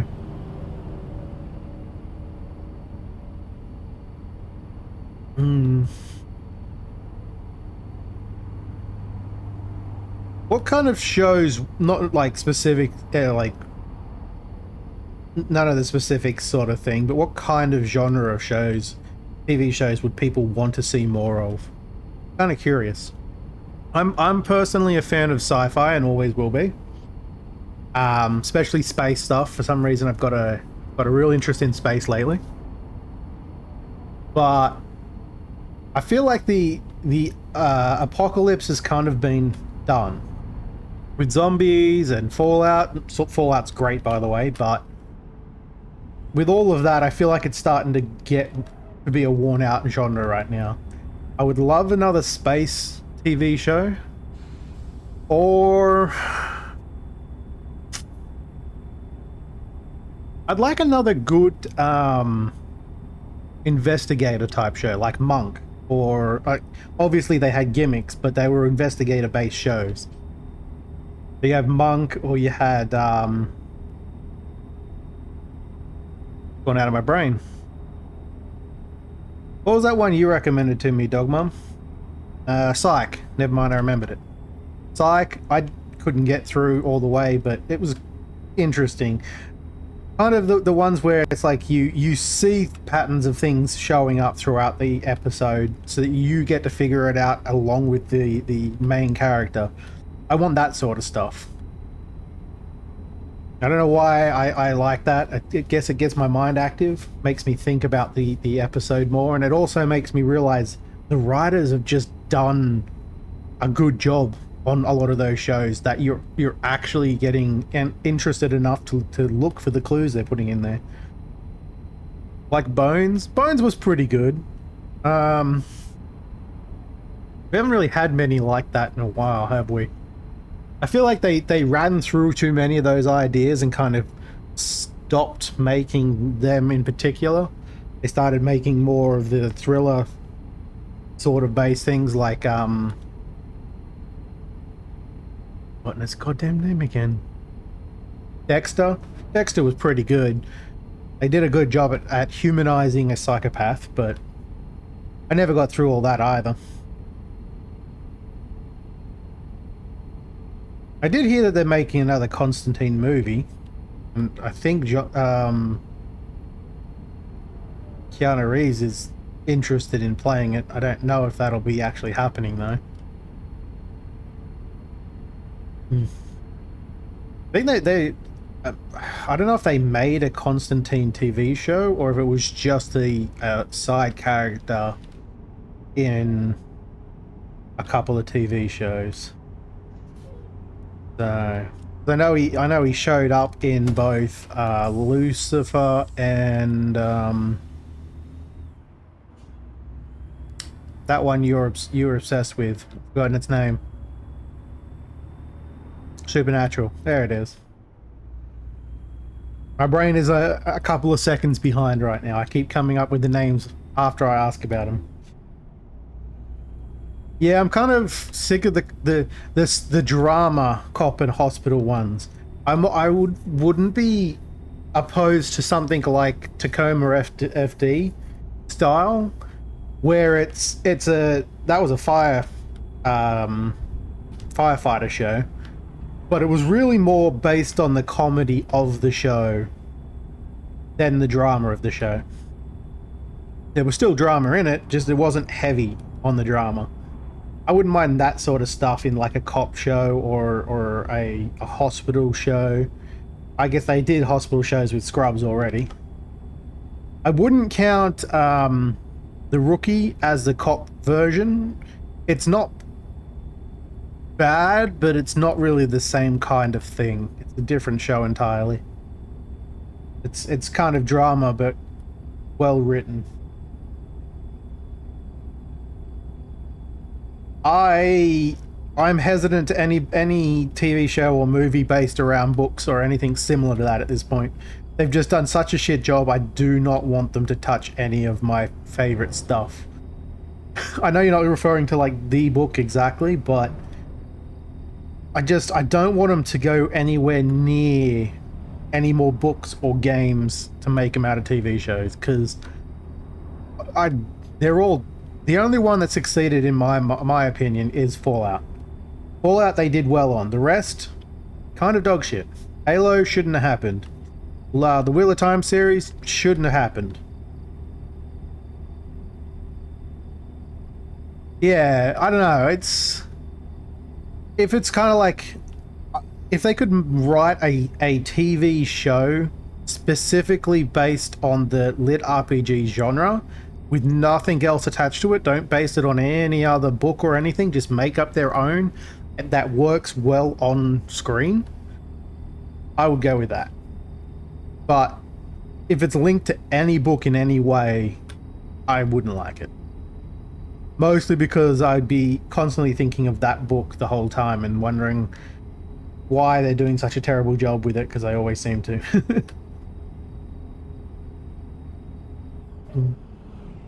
Yeah, I mean, it's mostly fantasy in that. The lit RPGs are like, they're RPGs, like role-playing style things, so even though they're more modernized fantasy, it's still fantasy. I have no idea how far I've driven so far. I've just been driving on autopilot. But yeah, I wouldn't mind something along those lines that isn't just another anime. Animes have been great. They've been doing pretty well. I haven't caught up with a few of them, like Solo Leveling and all that. Just, they're all kind of based on the same style of it being, essentially being real life people playing a game, even if the game is real life as well. You know, their life becomes a game. Or game-esque. I haven't really seen any TV shows like that yet. And they could. I mean, technically I have, but it was a TV show based on an anime. That was Alice in Borderland. It was really good. Really good one. I think it was, I don't know if it was made by a Japanese or a Korean company, but it was really well made either way. I actually think that one might have been Japanese. Yeah, if they could come up with a story on their own so that it doesn't taint any of the existing stories, I would back it. Even if they sucked then, like they did a terrible job with it, I don't think I would hate it as much because it's not based on anything. I don't feel like they're ruining an existing good story. If they're just bringing up their own, that's cool.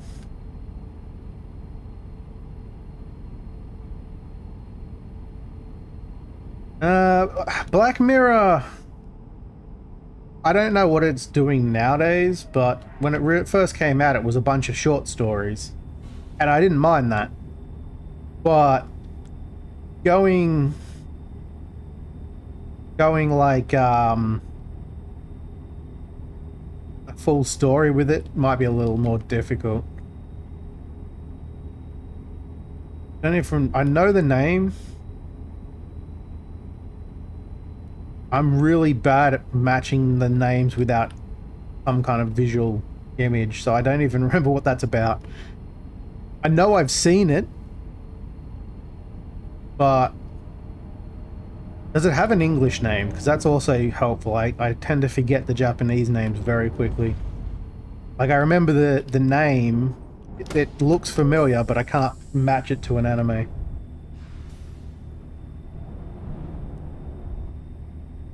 I feel like Yu Yu was the No, that's not the one about the fingers, is it? Demon fingers or whatever? Pistol finger, that's that guy. Yeah. They made that into a live action, did they? Yeah, it could probably work. Again, though, as much as I don't mind them making live actions out of animes, because most of the time the people making them are doing a fairly good job at it, I don't really want to push them to push that into like books and stuff anymore. I am not a fan of like Netflix turning some form of other media into a TV show or a miniseries, because to be honest, Netflix has done a shit job on a lot of those things.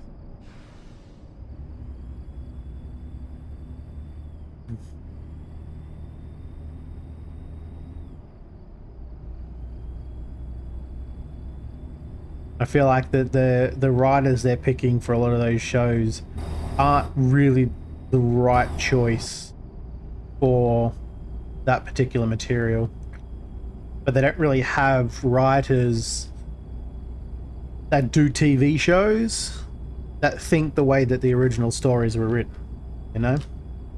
Like, half the time when a book is made into a TV show or a movie, it's usually got problems because the director has thought up something that he thinks is going to look good because that's how it looks good on movies, but then it doesn't match with the actual story properly, and it kind of pulls you away from that story.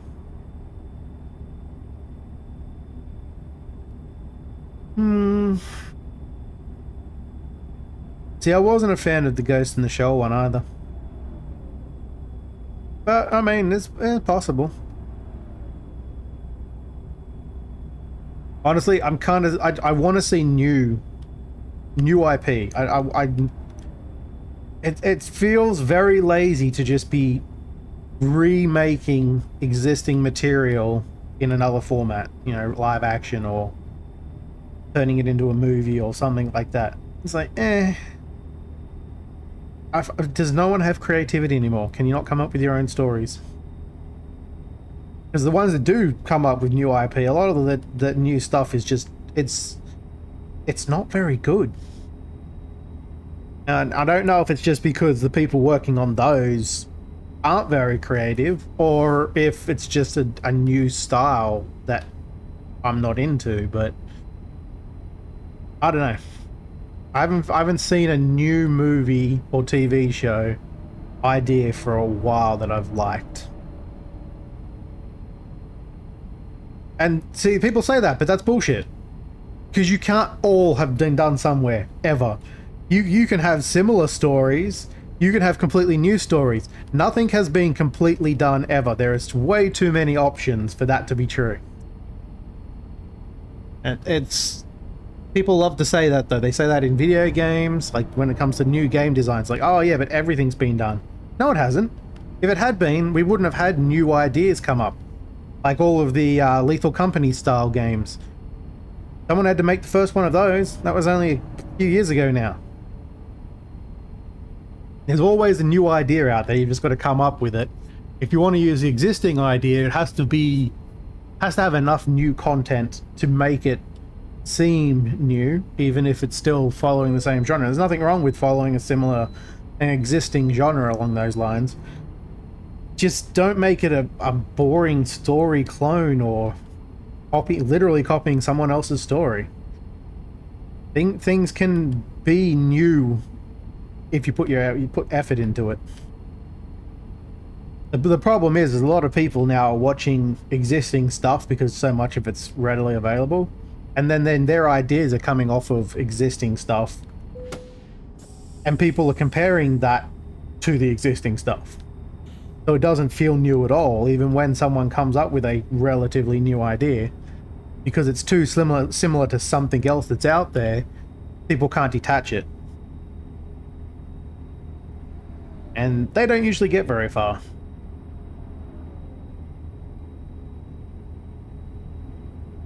Sci-fi is the worst, though. It's always struggled to stay relevant.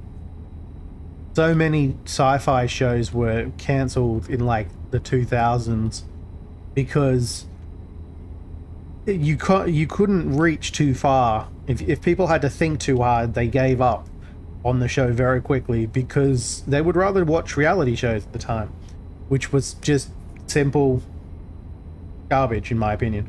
But simple stuff, you know, easy to watch things. You had to actually use your brain. A lot of people didn't feel like it. So a lot of the shows I watched a season of didn't even get the full season in some cases. Like the obvious one that everyone knows that really could have gone further would have been Firefly. It had a lot of promise going for it, but it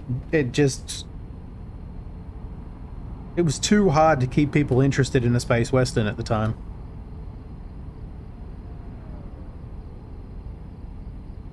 I wouldn't mind another space western. Not Firefly, obviously, but something along those lines.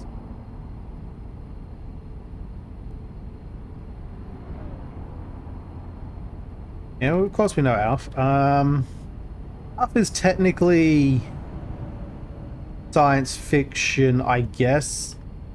I don't really remember most of it. It was really more of like almost a kid's show or along those lines. It was...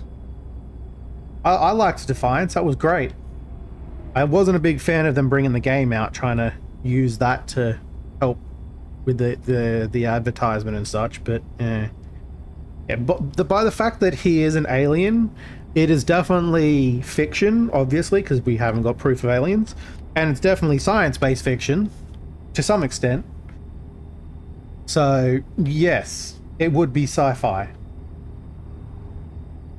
It's not heavy in the sci-fi like what I prefer. It was really more of a... Was that a situational comedy?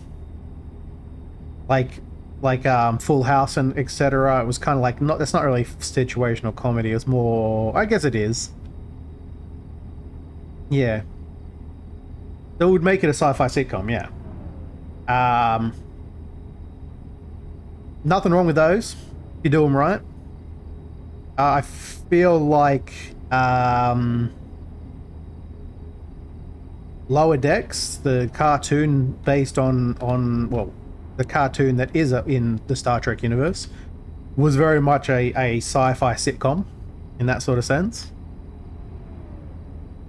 because it was fairly situational comedy, and it was definitely sci-fi because it was Star Trek. I wouldn't mind a sci-fi drama if done well, and that's the hardest part. Most of the writers for sci-fi dramas are too heavy in the drama and don't get enough sci-fi in there, like Stargate Universe, unfortunately, and I've forgotten the name, Black something. Oh, I don't remember its name anymore. There was another one anyway. It kind of died for the same reason. It got too drama-y and not sci-fi enough. And then there was that other one that I watched from the UK that, honestly, it was practically just a drama with a basic space theme. There was not really much in the way of science fiction in it.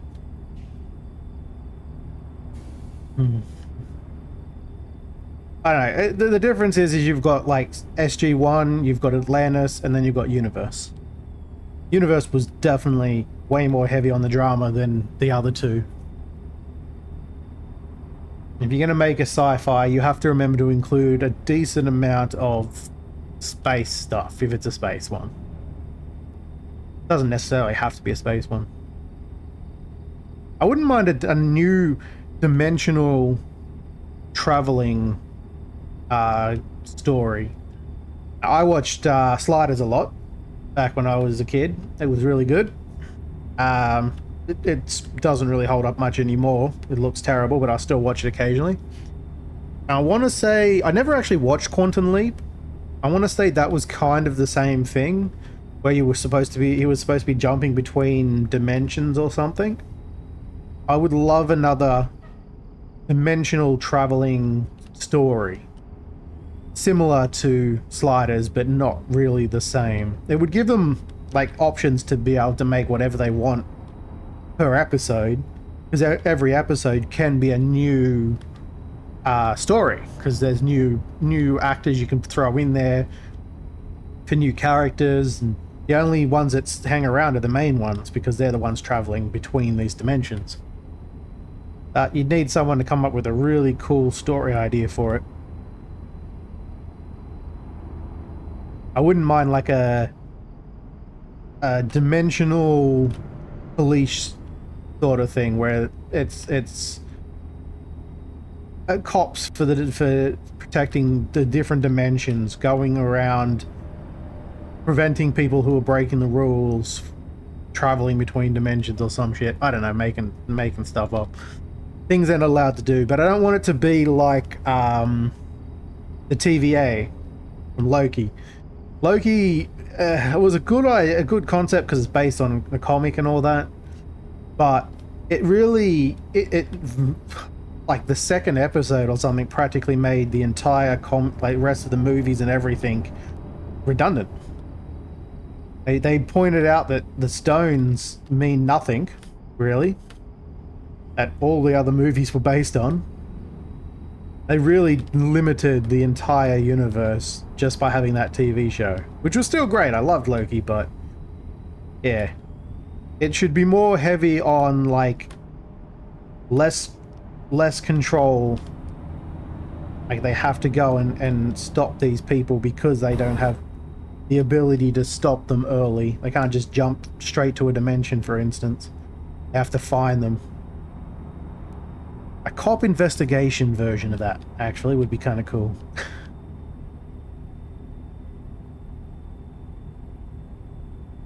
Yeah, like I loved Heroes, original Heroes, at the beginning, but it got a little too. It went the way of Lost. It got a little too much of itself. It had a Dragon Ball-esque situation where one of the characters, in fact, at one point, two of the characters were too powerful, and they didn't have a way of handling that, so they had to essentially neuter their powers, which is never a good thing to do in a show. And it just felt like they didn't. I don't know if they changed writers or what, but they didn't really keep the momentum going in that show. And their attempt at making the remake or whatever the fuck it was, the sequel, I don't know what it was supposed to be. I don't even know why they tried. It was a terrible story to begin with. But the idea of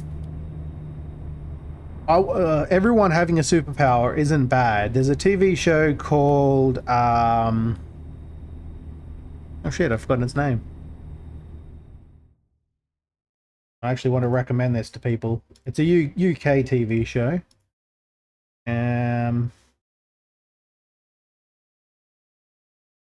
can't think of its name at all. It's all about everyone in the world has superpowers though. And except for the main character. You find out later there's like a few other people that don't as well, but what was it called? If anyone's replied, I don't. Extraordinary, that's it. It's called Extraordinary. It was very much in that kind of vein where every person has a superpower. The thing is you don't get to choose your superpower, and it may not be a useful superpower. So some people have terrible powers, and some people have really good powers. Like in that show, someone has the power that whoever they touch, they have an orgasm. Which you'd think is funny until he tells his story about how he found out about his powers. It triggered when he was giving his dad a hug. First time it ever happened. And that would have been very awkward.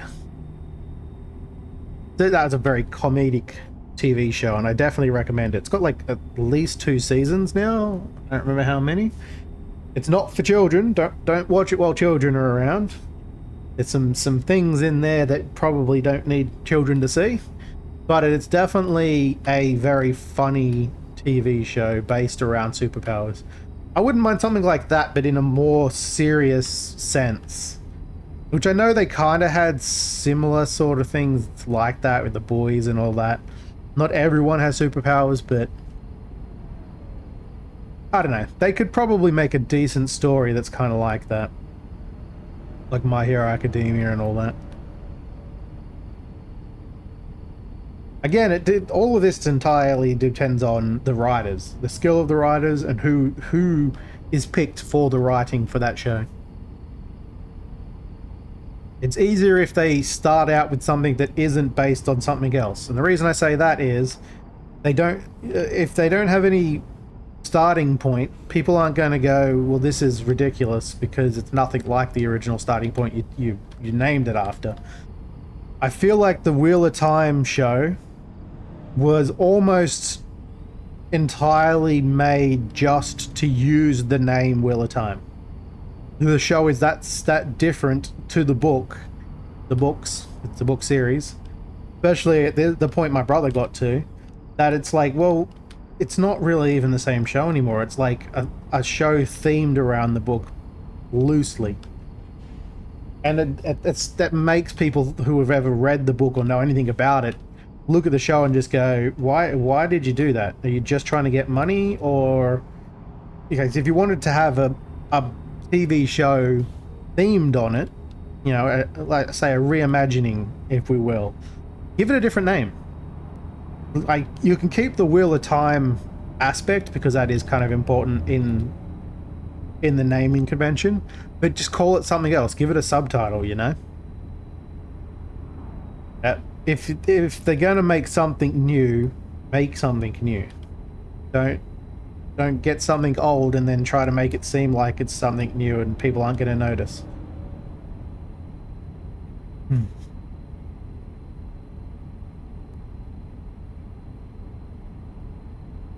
I don't know. I just want something to watch. But I hate to say it, everything I've been watching lately is old.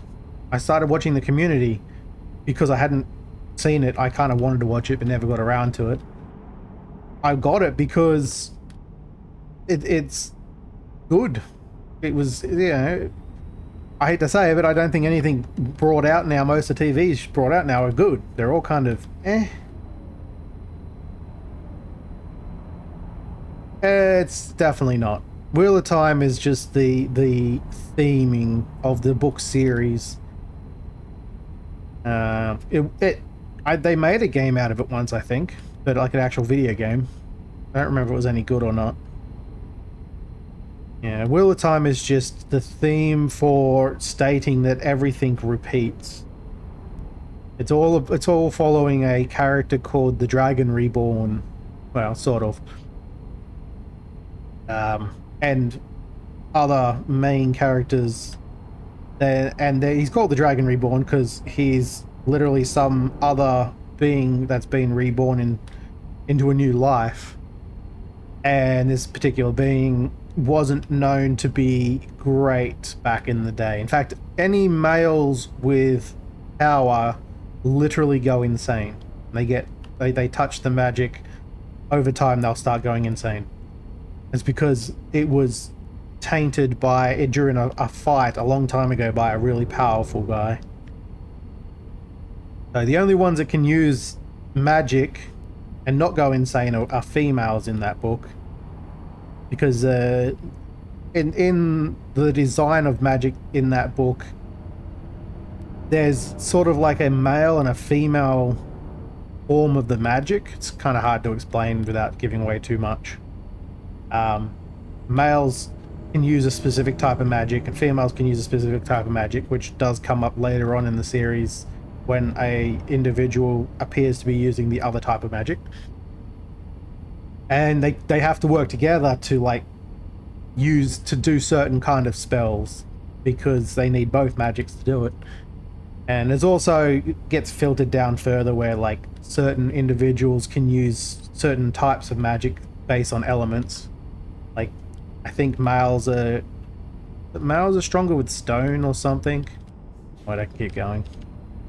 Been a while since I read the book, but the point is that because all the males kind of go crazy to touch it, no males ever get taught to use magic.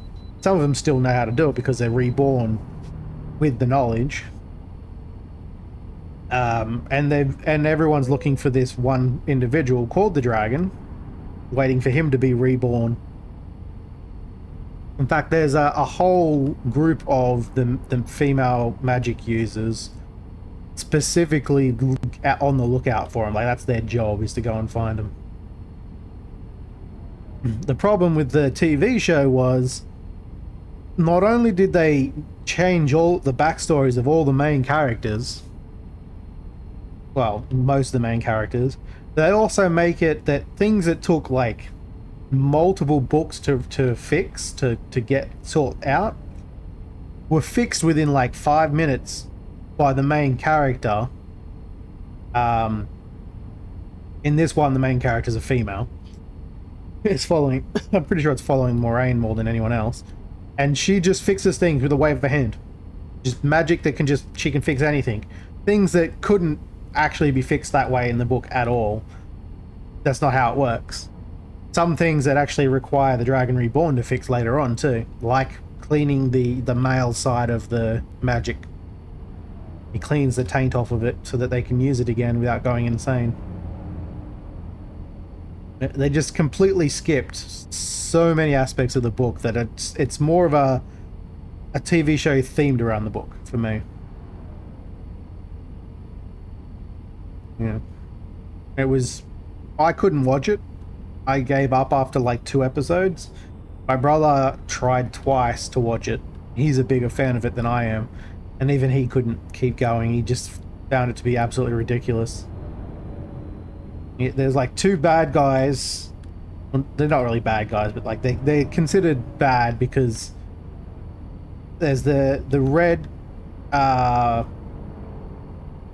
magical females. They got different colors. The red group they essentially hate all men because they're the ones that are trying to filter out men with magical powers, and they just think that that's like they're evil. That's kind of boiling it down way too much, but it gets the point across. And then there's this group of, I guess you call them religious zealots that's also trying to hunt down the same kind of people. They also don't like any magic users though. And in the TV series, those 2 groups work together. They become friends. And it makes absolutely no sense because one of them hates the other. Like, who thought that was going to be a good idea? Like, their entire shtick is magic is kind of evil, and why would they want to work with any other magic users? I don't know. This is why I don't want TV shows to be made out of books or games. There's too much lore already, and if you change things, it's going to piss people off. It also makes it just less enjoyable for anyone who knows anything about the original story. Anyone that doesn't, they come in blind, they're probably going to think it's fine. I haven't actually had anyone say they think any of those shows or movies are great yet. They're just, oh, it was good. And anyone who has seen anything on it, even if they try, like I do, going into a show or a movie with the mentality of, this is not going to be the same as what I know, you just can't split certain things up. You can't just not think about the fact that, like, Master Chief never takes his helmet off. In Halo, the second episode, or no, the end of the first episode, I think he takes his helmet off. More importantly, he never goes against orders. And there's a reason for that if you know any of the backstory for how they made Master Chief. And yes, they stole a kid and made him into Master Chief. He never breaks, like, he'll never break an order. He'll never go against orders. Does it in the first episode. Like, what the fuck?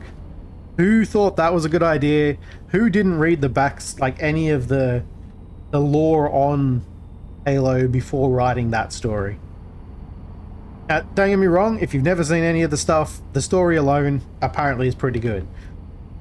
It's literally called Halo though. Like, and it follows Master Chief. You may as well have just said to every fan, fuck you, we're doing what we want. Because that's kind of what they did.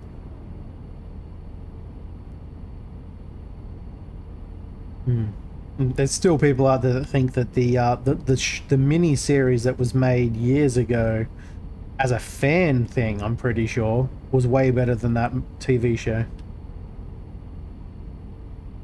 And it didn't even have a, like, it was, I don't think Master Chief was even like heavily focused as the main character. There were lots of side characters in that they were following. He doesn't even turn up for a while in the beginning on the first episode, if I remember right. It's all about, I think just like a group or like a regiment or something. Well, I don't know what they were, how many people were there. A group of people that were fighting against the aliens, and at some point Master Chief just rolls in on the back of a warthog. I think he does anyway. Again, it's been years. It was way better done though, and that's kind of what everyone was expecting out of the TV show, which is why so many people were annoyed with it. The Expanse. That was a good sci-fi. I haven't finished watching it yet. I've read some of the books as well as watched some of the shows, and I feel like they did a good job TV-wise making that into an actual show. I did watch the TV show first and then started reading the books, but I still think they did a good job overall. If they're... Oh, I am almost out of fuel. Luckily, there's fuel right here. If they're going to need to make a book into a TV show, they should look at shows like that and see where they went right, you know? Why did you stop? You were turning, then you stopped for no reason. You jackass. There's no one here. Empty road. A little bit of damage, it's fine. My own fault for not checking.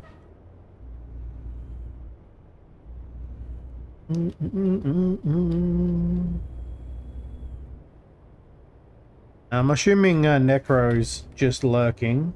Dipple, you out there? You want to join? Anyone of my regulars want to join? You're more than welcome to if you'd like. You're also more than welcome to join me on Discord and have your say if you would like to discuss any of these subjects or have new subjects to talk about. That's fine too. I feel like we talk about TV and movies far too often nowadays. It always ends the same result. Like, why can't they make good stuff? That's how it feels when I'm saying it, because it's probably not true at all, but I just haven't seen anything I want to watch lately.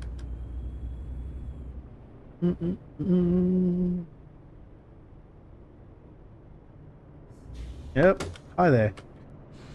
Was not expecting traffic on that road.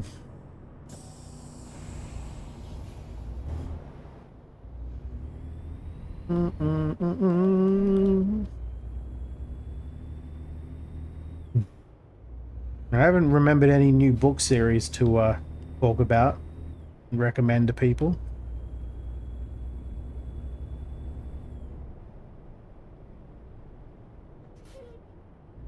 Do have to catch up on some of my book series though.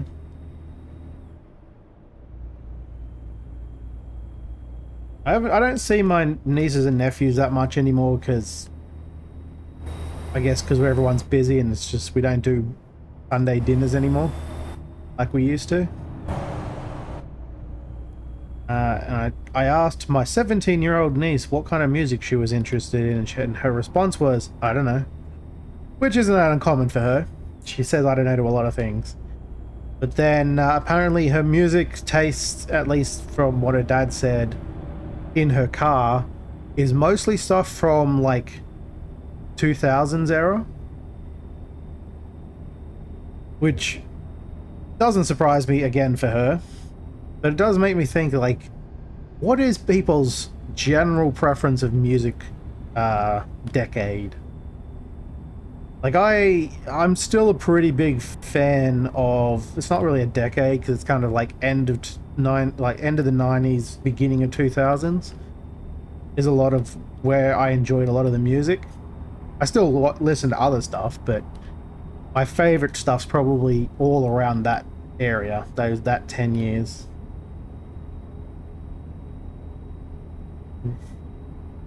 Also, I mean, if you had to pick, like, if you had to think of all the music you like, that you could, even if you don't listen to it a lot, just the music you like, what 10-year period do you think most of that comes from?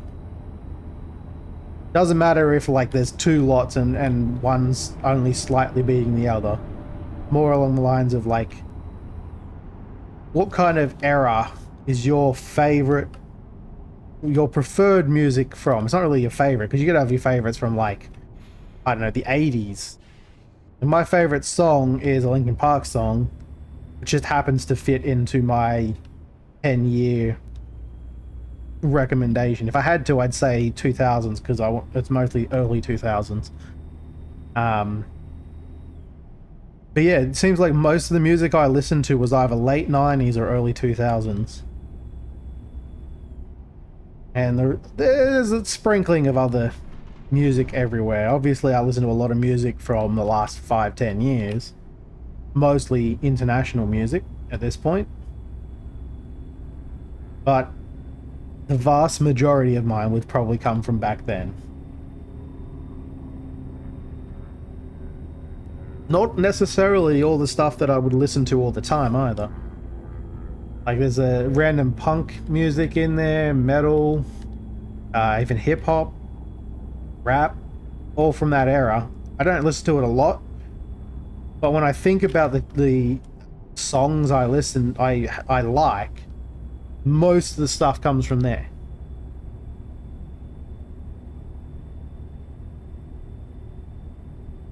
And I guess that might also have something to do with the fact that that was kind of a large amount of my growing up time. Like, that was my teens sort of era. But I've listened to music constantly, probably, I'd say easily 80% of the time I've been alive, I've been listening to music at this point. And that includes while sleeping. So, at this point in time, I listen to music far more often than I don't. I actually only have the ambient music on now because I kind of broke my playlist, or I'd be listening to that right now.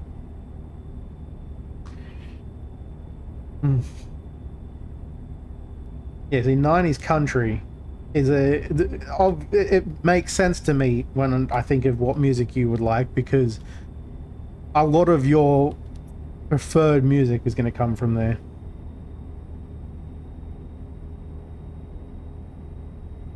And then, of course, you've got all the other genres from that era that you probably liked as well.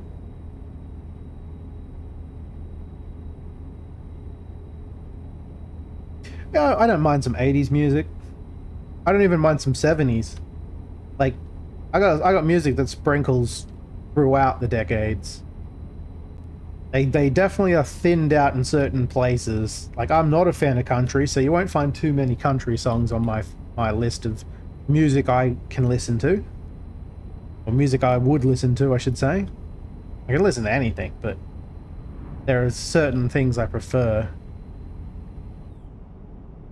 I just realized that was flashing with a stop sign. Oh well. Blow right through it. I can't really say there's a lot of music I like from, like, the 2010s era. And I think that might be mostly because at the time I was moving away from American style music, because it was all, other than the bands I already listened to, it was all kind of feeling a little samey.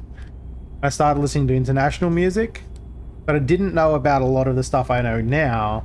Back then, it was mostly like Korean music, a lot of K-pop, which honestly, that's the era I'll listen to it, not the current music. Current K-pop music doesn't really interest me. It feels way too Americanized already.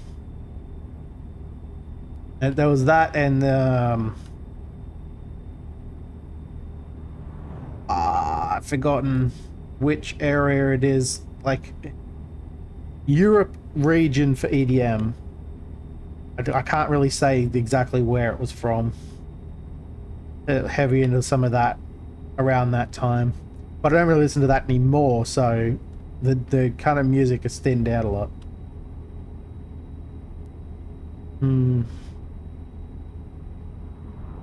Ironically, I would say mid to late 2000s was more in the emo music area, because I liked heavy metal based music or rock based music, but it had to be heavy. I did like heavy metal. That was like at end of 2000s, really, beginning of 2010s. But yeah, I was into groups like him. I can't think of their names. I'm thinking it started with C. Terrible with names, and if I haven't listened to them in years, I forget.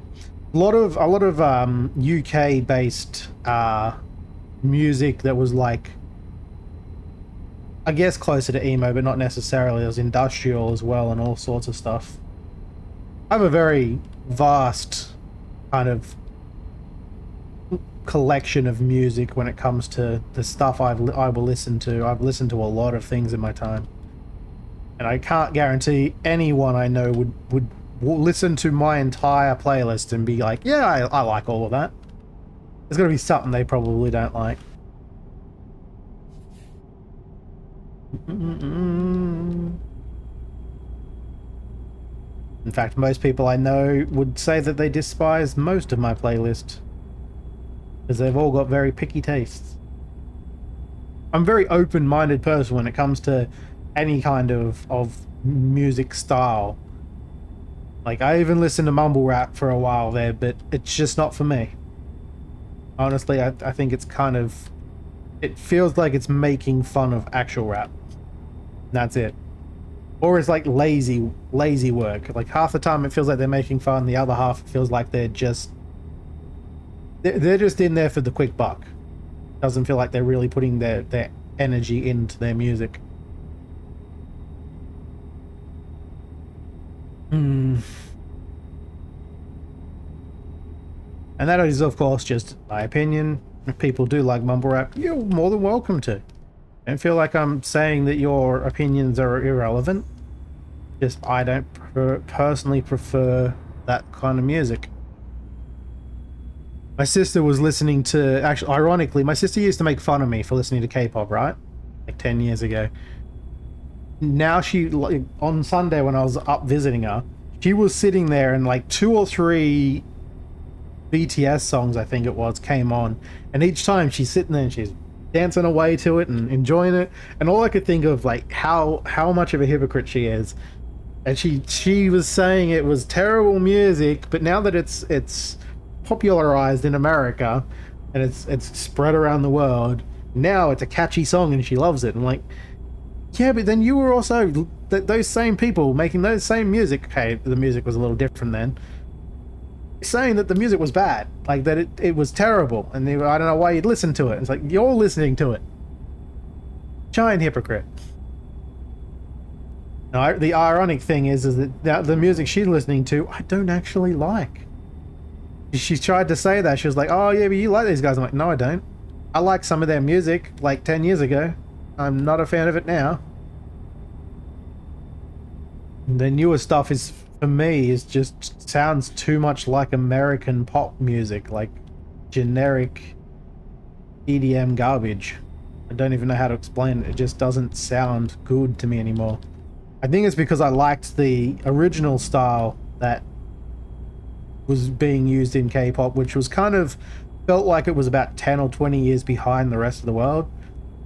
And I like that, you know, like 90s style music. I didn't mind it. But now it's just like, it just doesn't, it's like all the top 100 lists, like 90% of that, I'm not going to say I hate it. It just doesn't do it for me. It's not my kind of music. It can be background music, but I wouldn't actively choose to listen to it.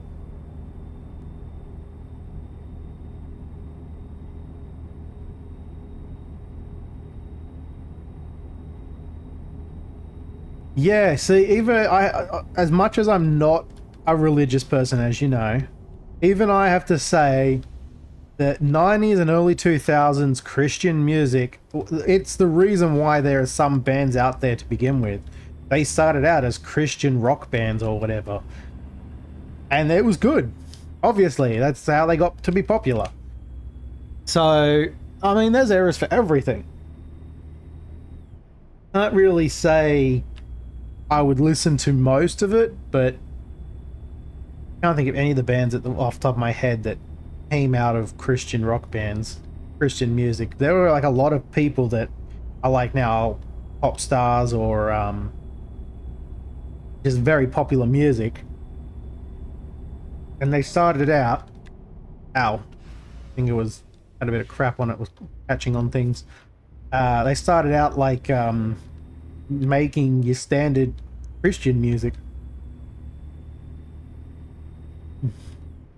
Well, there was like a whole period of time when people would jokingly say that the easiest way to become a rock star was to do Christian music. I think South Park did an episode on it where they were saying that it was like they had to make their band seem like it was a Christian rock band, and all they did is get old existing songs and add the word God in instead of like guy or man or whatever they were talking about, or girl. It might have been talking about a girl. They're just adding God instead, and it made it into a Christian song.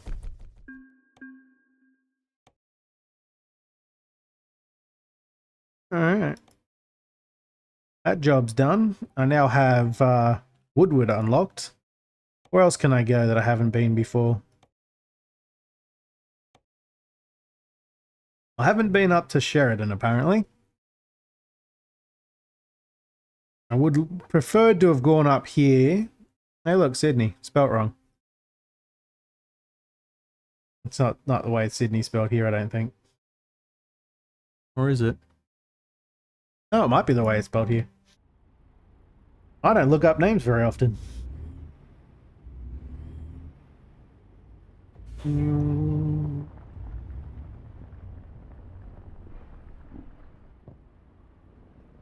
Here's a question for people. It's often changes for some, but for others like me, it never changes.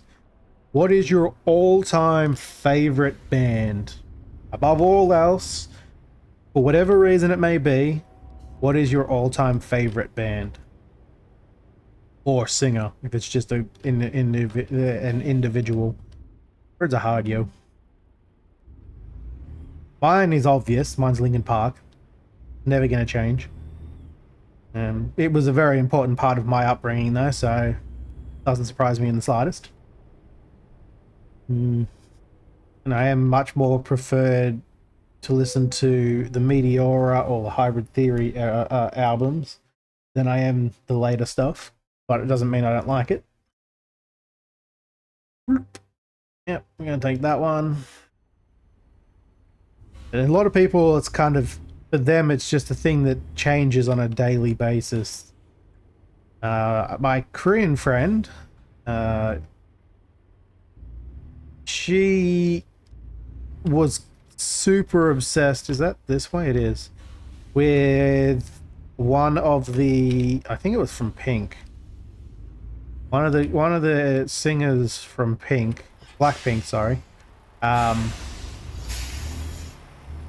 She brought out a single of her own or something, and she was super obsessed with it that when we hung out once, I think she played that song about 20 times. I wish I was kidding. I was so sick of it after one day. Never wanted to hear it again. He was just kept wanting to play it. What was her name? I think it was Jenny or something like that. I don't know the names of the people in Blackpink, but yeah. Even to this day, I'm sure I could probably ask her who her favorite singer is, and she'll probably say that one.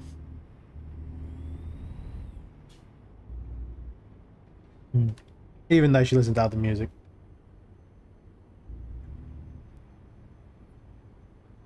I mean, that's kind of cheating. You picked two.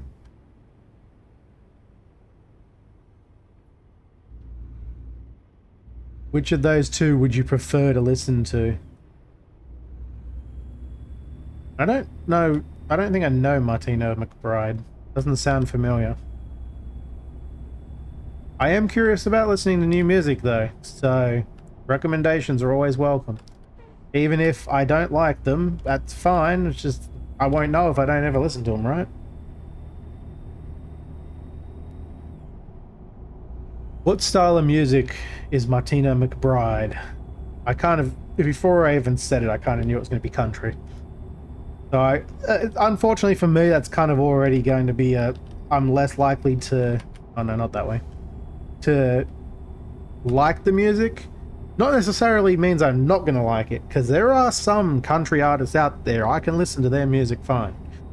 Just that I just generally don't prefer it. Especially after living in Wagga for a year and having my boss play all of his Western tracks all the time for hours as we were traveling to destination or two. He was a great guy, but he was really obsessed with Australian country music and American country music. I don't like Australian country music at all. I haven't found a single artist yet that I would listen to.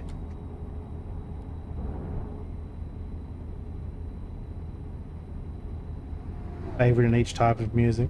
I mean, I could probably figure a favorite too, but it was more your all-time favorite artist or artists, as it were. Very, very few can ever give you a definite answer like I can. Not to say that there aren't many other artists out there I thoroughly enjoy listening to. It's just that for whatever reason, that is and always has been for 20 years now at least, been my favorite artist to listen to.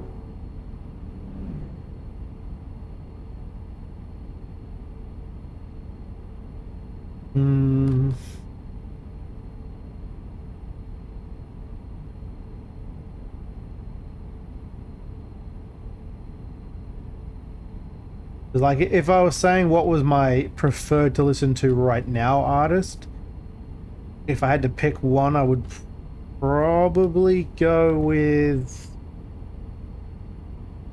maybe Garnadelia, the more recent addition to the list, though like 10 years ago I think. But I like their music a lot.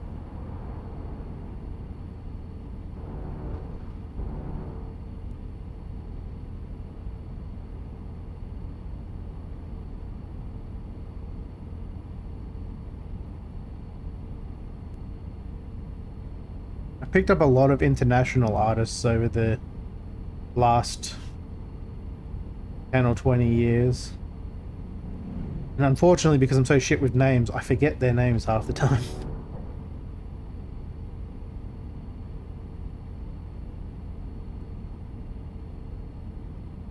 Yeah. So, I mean, I kind of expected there wouldn't be anyone that could just go, yeah, this is my favorite artist. Will be forever probably type thing, because I don't honestly think there will ever be any artist that can take the spot of Linkin Park for me, because it would be very difficult for anything to take that space without, I don't know, without being like the best artist in the world, because it was not so much because I think Linkin Park's the best artist in the world, more because of how much of an impact it had on me growing up, and I don't get to grow up a second time, so it'd be very hard to take that place.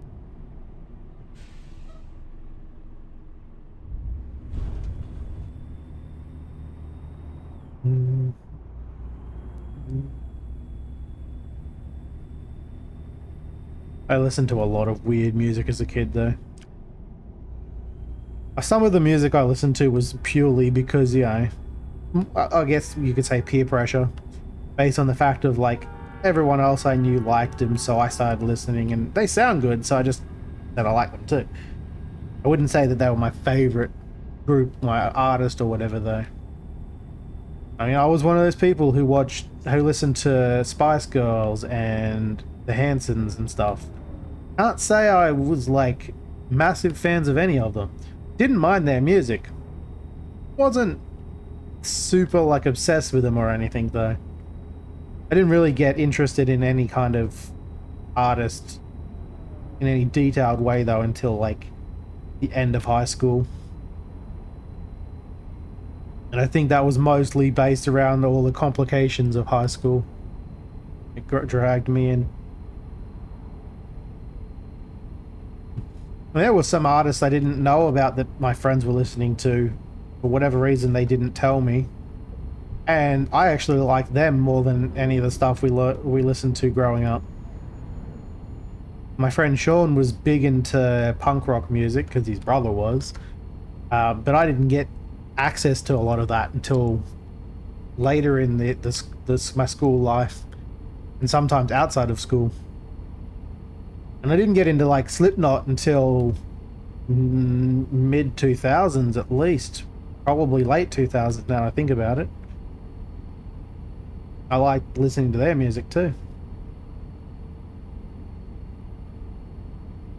Garth Brooks, that makes sense. My mum's all-time favorite is what's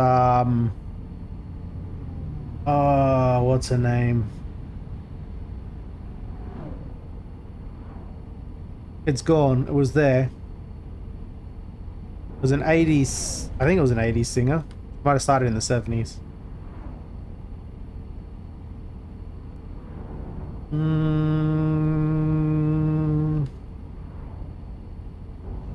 Susie Q, I think. I don't know. It was one of those types anyway. It was a solo pop singer. I would not have picked my mum to have been a fan of, but absolutely is. I'd have to ask her now. Yeah.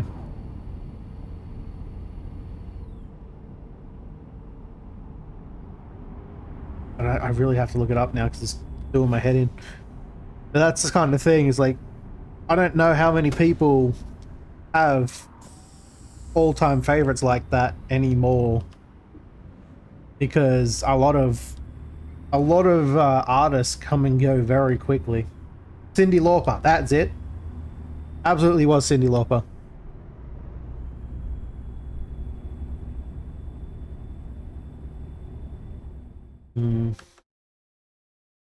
Yeah, my mum was crazy fan.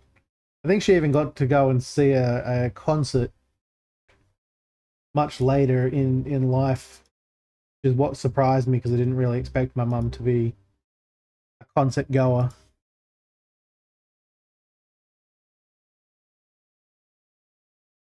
It wasn't Susie Q. I don't even remember what she did. She was a singer, but I don't remember what.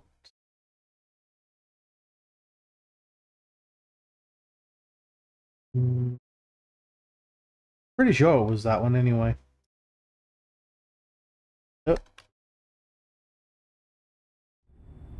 I'm gonna do my head in if I find out it's not that later, and I'll be like, totally was a different person. Oh yeah. It's. I don't normally remember to ask people what music they like people I know, what kind of music and stuff they like. And I don't know why, because I actually am intrigued to see people's interests. Like it's not just small talk for me there. I know what she's saying. I just don't remember if that was the one that my mum said. I kind of feel like it wasn't.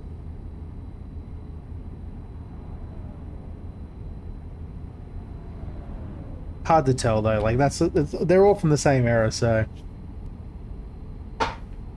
yeah, I'd have to ask my mum at this point. My memory is dog shit, and that's remembering my own things, let alone other people's things.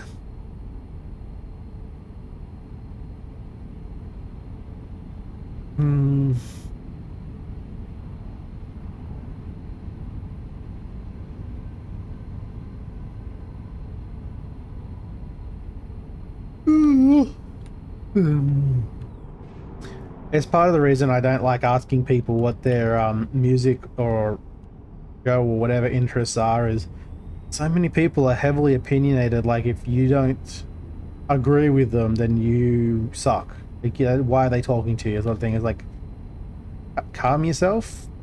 Everyone has their own interests. I jokingly say to people when they say, oh, they don't like this or they do like this, that I'm like, oh, we can't be friends, sorry. I'm never gonna actually turn someone away because of something they like or don't like, unless they're very vocal about, you know, not liking something or liking something and wanting me to like it. In which case, no, I'm good. Why, I don't mind people having their own religion, but if they try to push it on me, sorry, not interested.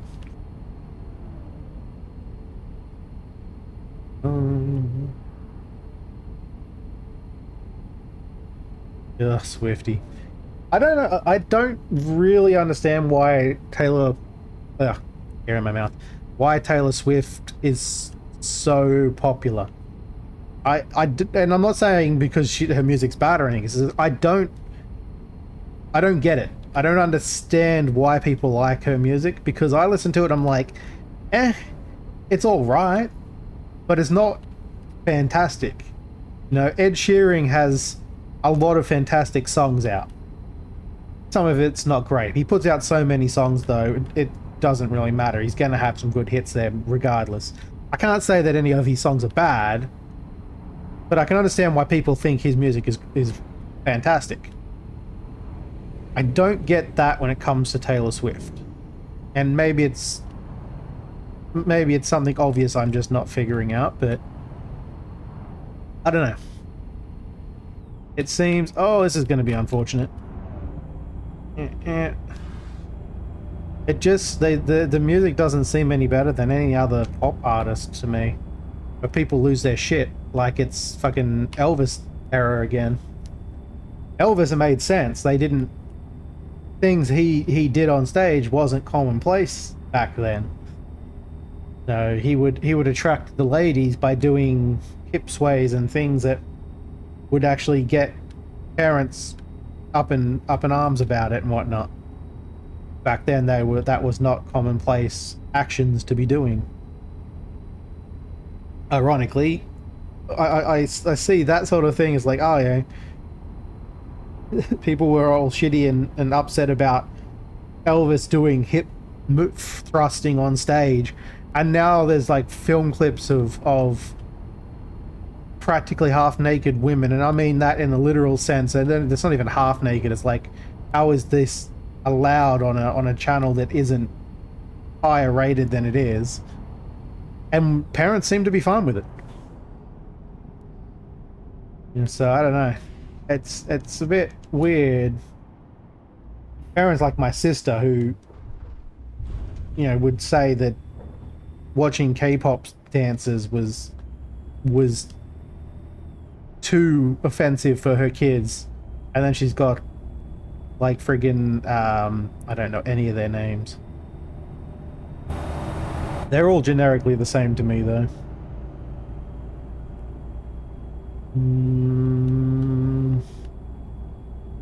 Yep, can't remember any pop star names. But you get the point. It's like, it's compared to K-pop singers dancing, the stuff that's on American music is far worse, and yet my sister and people like her don't have a problem with that. Oh, it's weird.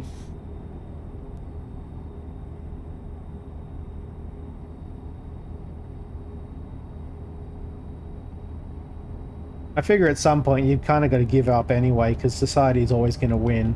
Like, don't swear around children. Children know more swear words than adults at this point. So, it seems a bit redundant. Like, they learn more curse words in school than they'll learn at home in most cases. Not everywhere, especially around here in Australia, but there's no hiding them from things. Just a matter of time. I always tried to do that do my best not to swear around my nieces and nephews. My brother did not. So, you know, they probably know far more swear words than anything I've ever said. I've kind of given up though at this point. I mean, most of them, well, on my older sister's side, they're all a lot older now. The eldest is 17, so they're practically already adults. The eldest for my youngest is 18 in less than a week. So, ain't nothing that she hasn't seen or heard before. But I'll still avoid it around the much younger ones. The younger sister's 4 really young ones. 4 question mark. I always forget how many she's got. She's got too many kids.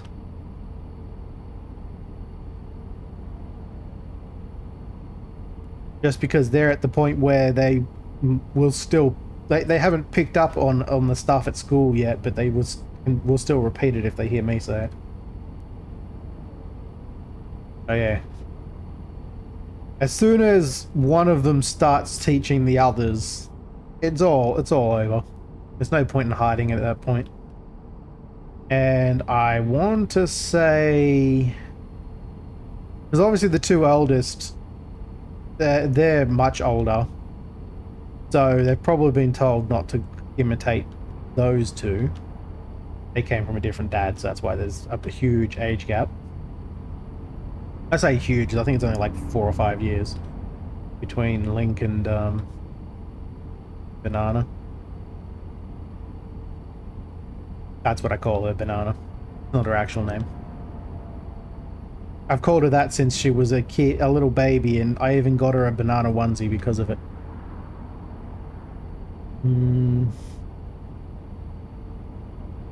Which I only ever saw her wear once. Apparently my sister said she always wanted to wear it, but I only ever saw it once. Who knows? 1, 2...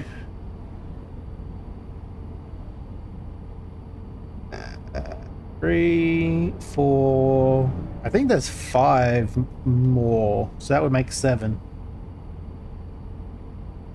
I don't know, my youngest sister keeps having kids even though she's been told not to for health reasons.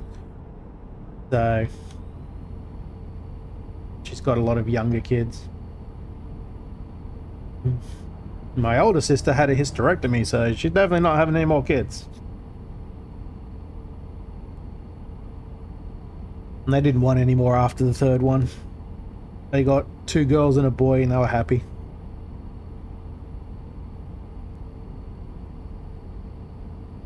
And my favorites. I mean, I don't keep favorites. What are you talking about? I'd never say that.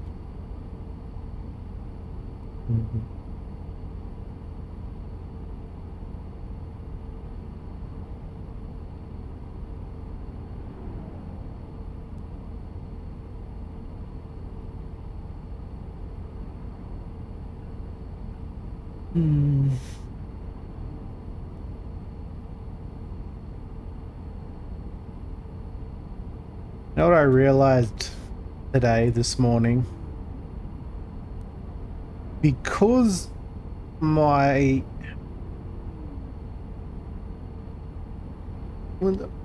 That's a given right there, Dogma. You just want him never to grow up. You sound like my sister and her youngest, ironically also called LJ. It's not the same way as that one. I realized though that because my uncle died before having kids, and my brother and I both haven't got kids. If we don't have kids, then technically the family name dies with us, because the rest are all females and they've all taken on their husband's last name. I'm not really sure how I feel about that. On one hand, I don't really care about the last name, never have. Mostly because it came from my father and he's useless. He was useless. On the other hand, it just seems a little sad, you know? That the name I've had my whole life isn't going to continue. Then again, there was multiple times when I considered wanting to change it myself, just because I didn't care for it that much. Only it never did because I figured it would upset my mum, who technically still has the same last name, even though he hadn't been married to my dad for like most of my life at this point. I think they got a divorce before I was like 10.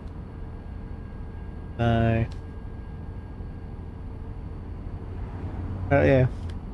I realized that because I was thinking about different family members yesterday. And I have a lot of aunts, and I only had one biological uncle. And that was on my dad's side. He passed away before my granddad did.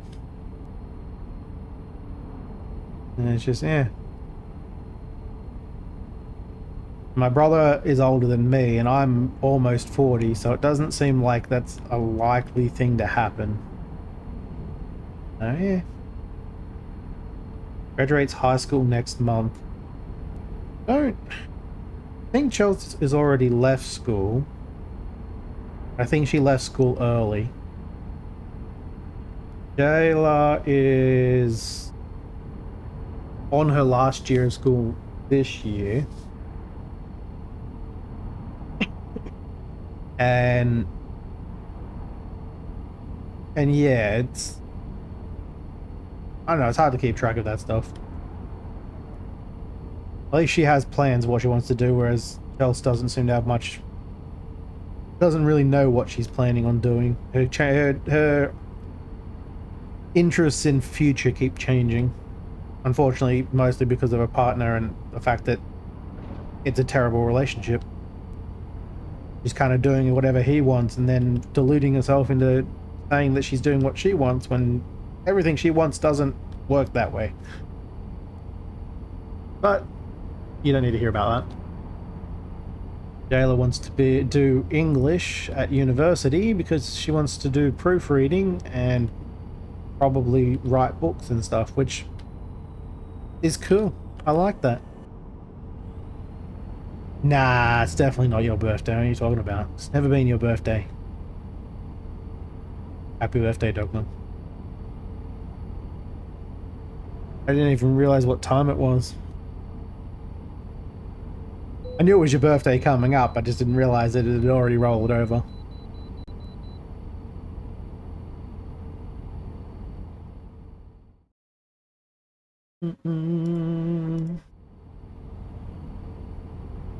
Happy 67th birthday. We know that you're really, really old. It's okay. You can tell people now. You don't need to pretend you're much younger. It's fine.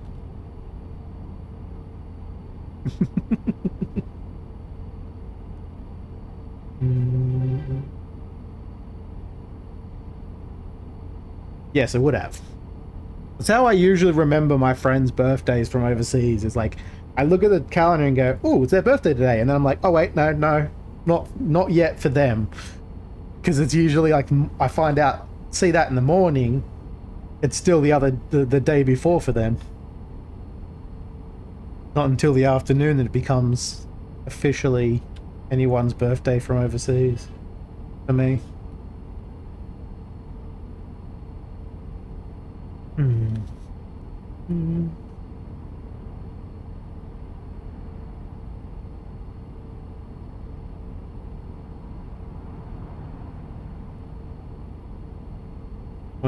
29 and Holden, a bunch of extra years.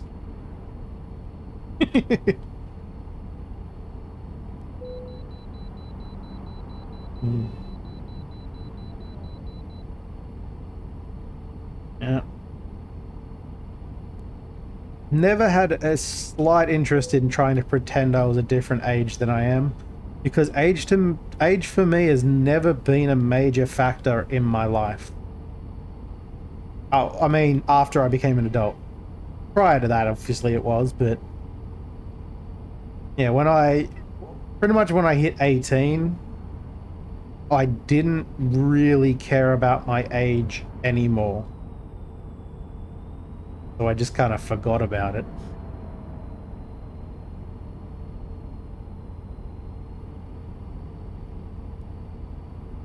Like every year I forget how old I am.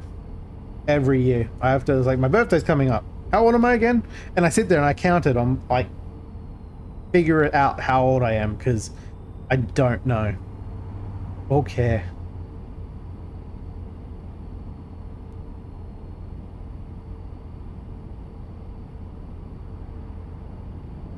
My brother has the joke of you know, the whole "you're only as old as you feel" type thing, and people say, then you've been 50 for the last 10 years, because he's always complaining about feeling old. He has a different form of that saying, but I'm not going to mention it because it's just offensive to women. My brother does that sometimes.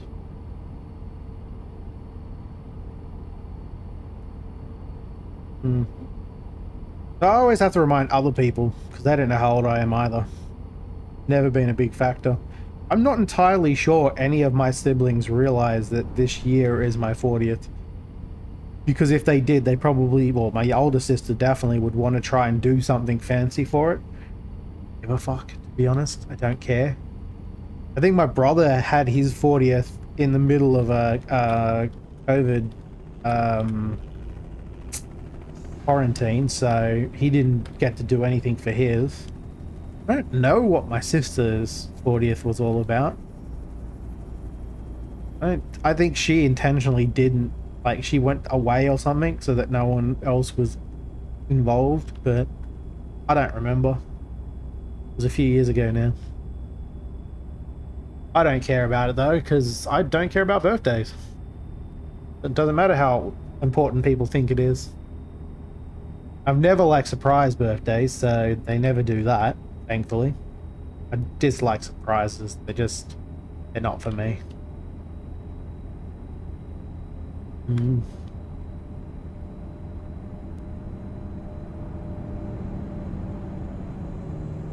My younger sister probably complains about her age, but that's because she's obsessed with looking pretty, and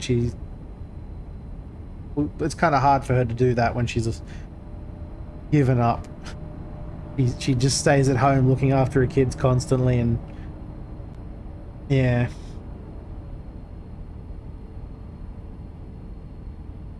She's definitely the kind of person that would lie about her age given the opportunity, every chance. She's the only one in the family though that's kind of obsessed with her looks, cares about how she looks, to the extent that, you know, I don't think she would want to go outside without makeup on. And if anyone is coming over and she has to put makeup on even though no one cares. Because my older sister doesn't really care all that much unless it's a special occasion. My brother only cares enough to, you know, for important occasions, or, you know, when he's trying to attempt at picking someone up, which I don't know how often that succeeds. I don't think it's very often. He's not here. He can't hear me. It's fine.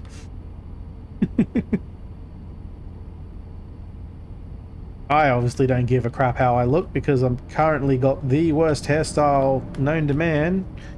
And not really. I've got a terrible hairstyle, and every one of my family members thinks that I've chosen it. They're like, oh, that's a terrible hairstyle. I'm like, it's not so much a style, more a lack thereof. I've just not gotten a haircut and just not cared because I don't go anywhere for it to matter. I might actually be getting a haircut at the end of this week though, because my niece's birthday is the end of the week, and my older sister kind of half said something about getting it cut, and I'm like, whatever. I don't care. I just can't justify spending $40+ on a haircut for no benefit? Like, no one's gonna see it. Why waste my time? I don't care how I look. I look in the mirror and I'm like, yep, that's still me. No one else currently sees me because I don't go anywhere and I don't have to go to work or anything. So why waste the money? In saying that, my mum, my older sister, I think my younger sister at one point too, but I know she wasn't serious. Both have said that do they want me to cut they want to cut my hair? I'm like, whatever. The problem is they only ever ask at the end of the night when I'm leaving. It's like, yeah, that would have been great 20 minutes ago. But everyone's tired, I'm going home. Thanks for the offer, but I don't want to hold everyone up, especially considering what in my sister's case, my brother was the one that drove us up to her place. He would have had to hang around longer, and he needed the bathroom, we'll say. My sister doesn't really want him using hers because he'll destroy it.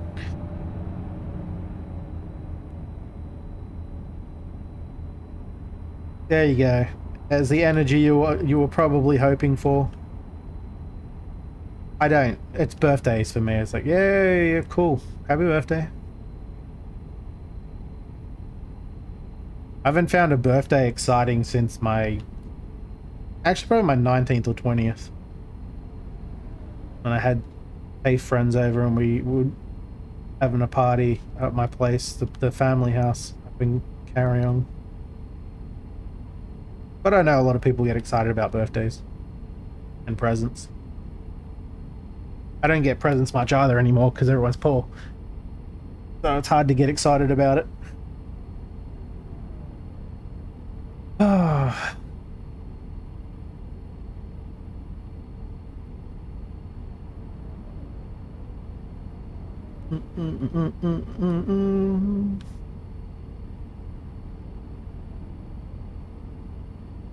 You see, so Fane, Dog Mum's gonna get a bunch of great birthday presents, like, you know, a walking cane, new denture cream. I'm just making fun of him because I know that she likes to joke about her age, so I joke the other way. Played your first run on this yesterday. Yeah, you can turn that off. I usually, when I'm playing single player, I usually have it on. I haven't got it on today. I wasn't sure if people were going to join me. When you're in a convoy, you definitely do not want to have the cops on because the average convoy doesn't do the speed limit. We just drive as kind of almost as fast as you can, and you would lose a lot of money. In fact, we usually turn off sleep as well. Yeah, but if you're playing the game on your own, I highly recommend playing it properly. Yes, there is sleep. You can't see it on mine because the bed's been removed, but next to the fuel tank there's usually a bed symbol, and when it fills up you start to get sleepy and you get like a vignette of darkness for a while. I don't know what happens when you fall asleep because I've never actually fallen asleep. Whenever I have that on, I just go and sleep in a rest spot. So all those where is it? All these things here with the bed symbols are rest spots you can stop at and take a sleep. In the convoy, you can still use them. It doesn't skip time. But it does when you're doing a convoy. If you're doing like a just-in-time delivery or something like that, where it's got obviously all the jobs have a scheduled time you got to get up there. When you go here, it does actually take time off of that number. So you should know that. If you were to sat there and just, it says get a coffee, but if you just get a coffee multiple times, you'll run out of time to do the job. So you got to be careful about that. If you turn off sleep, it's no longer an issue. You just go right past it. My niece's birthday is a holiday every year. The end of this week, it's Anzac Day, which is the day of remembrance for all of the Anzacs in I don't remember which war it was, which was the main war anyway. pretty much all the original Anzac soldiers have since passed away. I think the last one alive died a few years ago now, which is unfortunate. But my oldest niece, because her birthday happens to be on that day, she always wants to go to the service in the morning, the remembrance service. So again, this year, my brother is taking her, which for us is just down the road, but my brother's going to be taking her over for that. And then because she's 18 this year, he's taking her to the RSL afterwards, which is I don't remember what it stands for anymore. Royal something. I'd have to look it up. Royal Service or something like that. And anyway, it's like a club, but it was originally for the soldiers and whatnot. Because you can have a drink now there. So do that for a lunch thing. Yeah.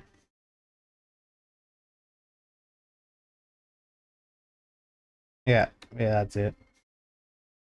So he's taken her to that for her birthday, and then they're doing something else. I don't know what it is later in the evening. I think it's at my elder sister's place.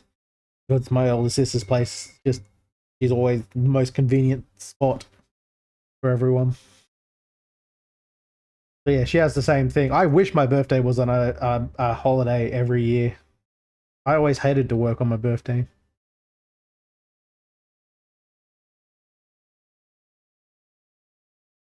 You did an extra 150 miles. I have a tendency to just do a U-turn regardless. I will find a way, even if it means going up the wrong side of the road for a while. I will do that if I have to.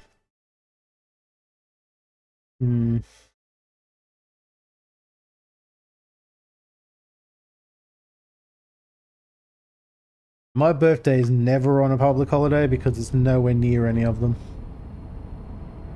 that I'm aware of. I think there is a public holiday in June somewhere, like a bank holiday or something, but it's like middle of June. Whereas mine is in May. Don't think like there's Mother's Day in May. But it's not it's not a public holiday. That's just a day. So that's my brother-in-law's birthday. Often falls on Mother's Day. Whenever it's on the Sunday. Ah, yeah, that can be a problem.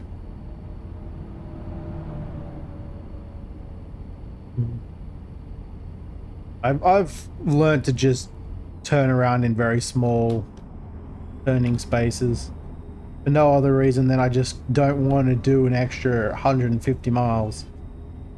It's just too much effort. I can't be bothered. You drinky. I got the ultraviolet monster because I thought I hadn't had it before, forgetting that I have, and it's pretty much artificial grape like you get in the chewing gum.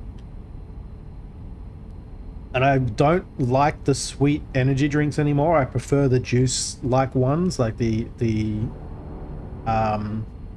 white one and the pink one and that. So I'm kind of powering through this sugarness, even though there's no sugar in it. It tastes like it's full of sugar.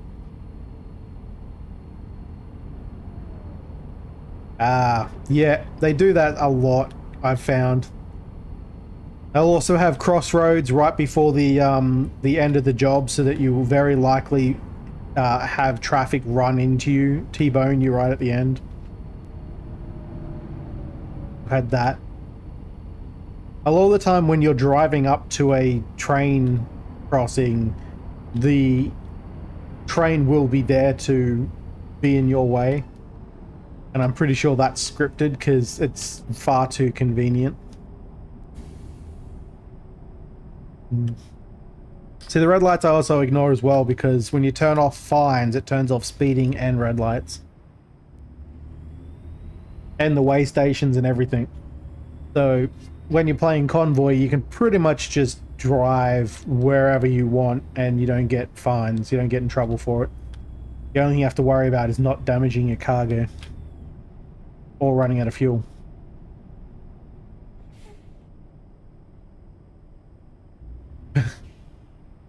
So you definitely didn't do full Julia, because even if there was a fence, you'd still run into it. For sure.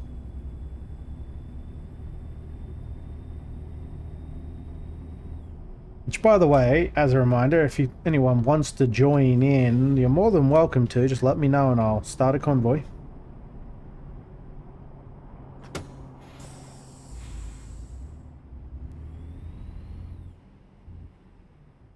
Because I'm probably going to be going for, what is it, 3.5? At least another hour and a half, if not longer. Next. Because I did do some Terraria, but then failed miserably. I couldn't remember how to do anything. I didn't really feel like changing games a third time, so I'm just going to stick with Truck Sim for now. And I will be going back to Terraria, but it'll be on a day when I've actually looked up things and remember how to play. The same as I'm going to be going back to Schedule 1. I don't know who might or might not be joining me. Oh, wrong one. Better to play that game with other people, it just goes faster. Why are you doing that? There we go.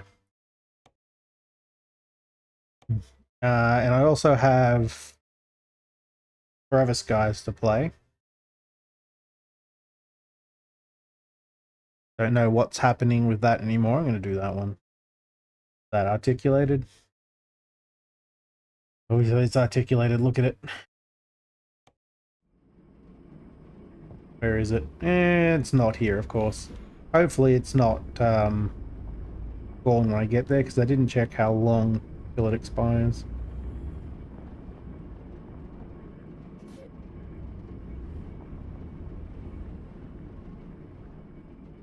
Yeah, just a regular driver in America, you're right.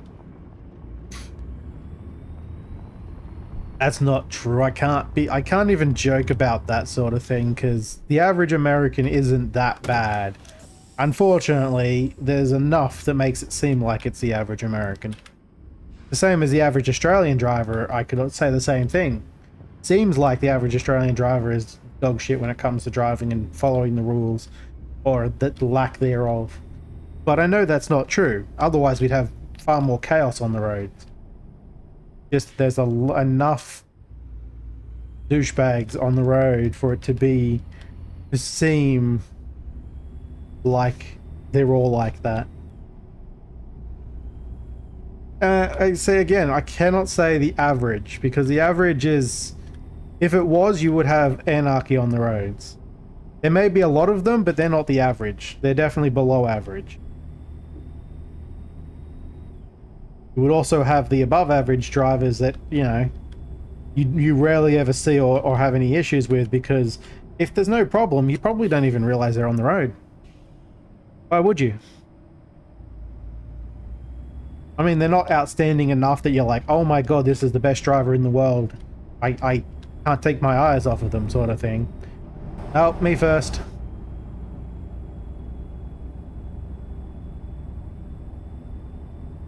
I can't generalize.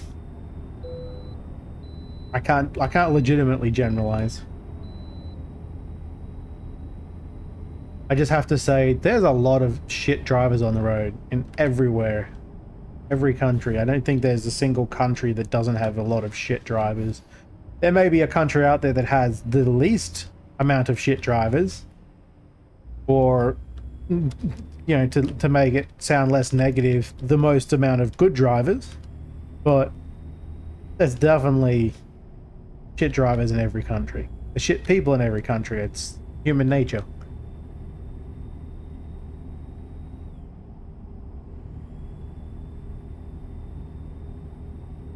And there's plenty of other things to make fun of Americans for.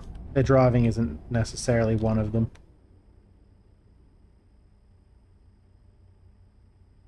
I mean, It's the only place I know where an entire state is made fun of because of we'll say a single guy, because they all get lumped into being a single guy. I don't really think there's any other country where it's like, oh, that's just this random state guy. America's the only one that has Florida guy. Florida man.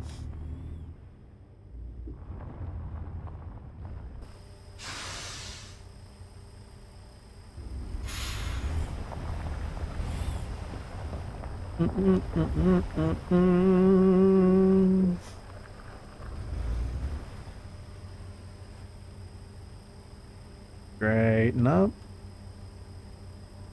Back it up.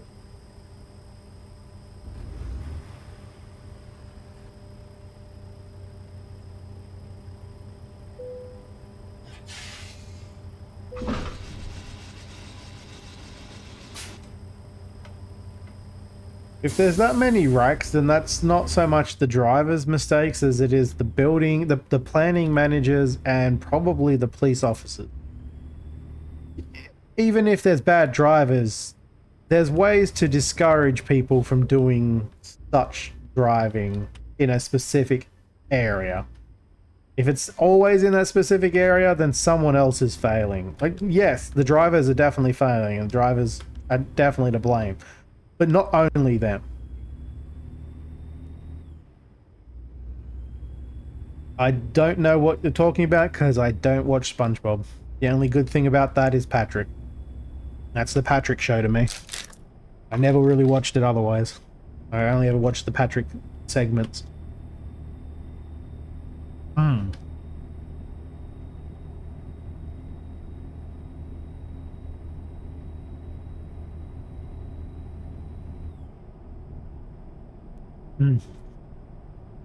I actually despise SpongeBob's voice. It irritates me.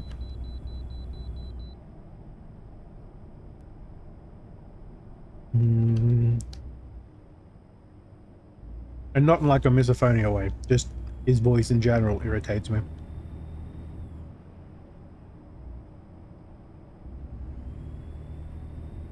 It's the kind of voice that if it existed on a real person, I feel like anyone who ever met them would want to throat punch them daily. That's just how I feel. It may not be true. That's just how I feel. I couldn't stand that stupid squirrel because it made no sense.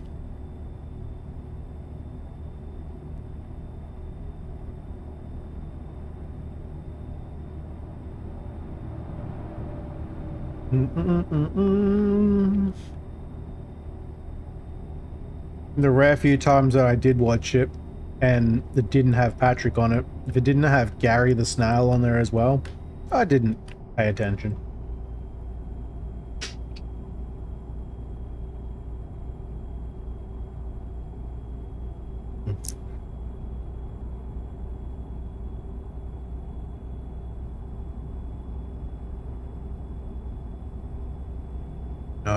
My cartoons were more things like Rocko's Modern Life.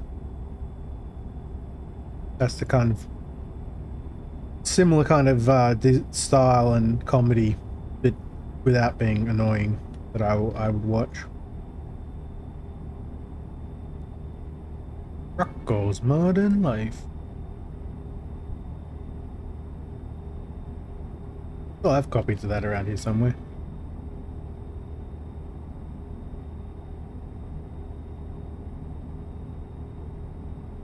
The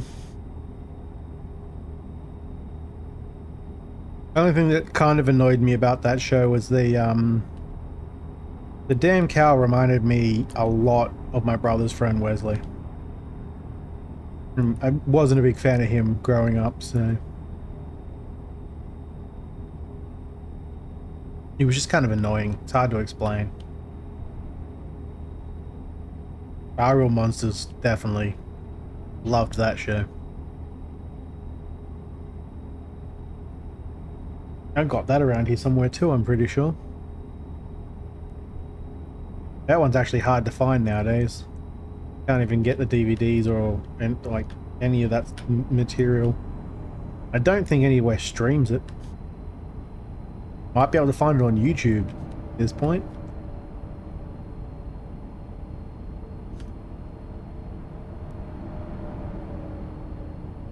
Hmm. Hmm.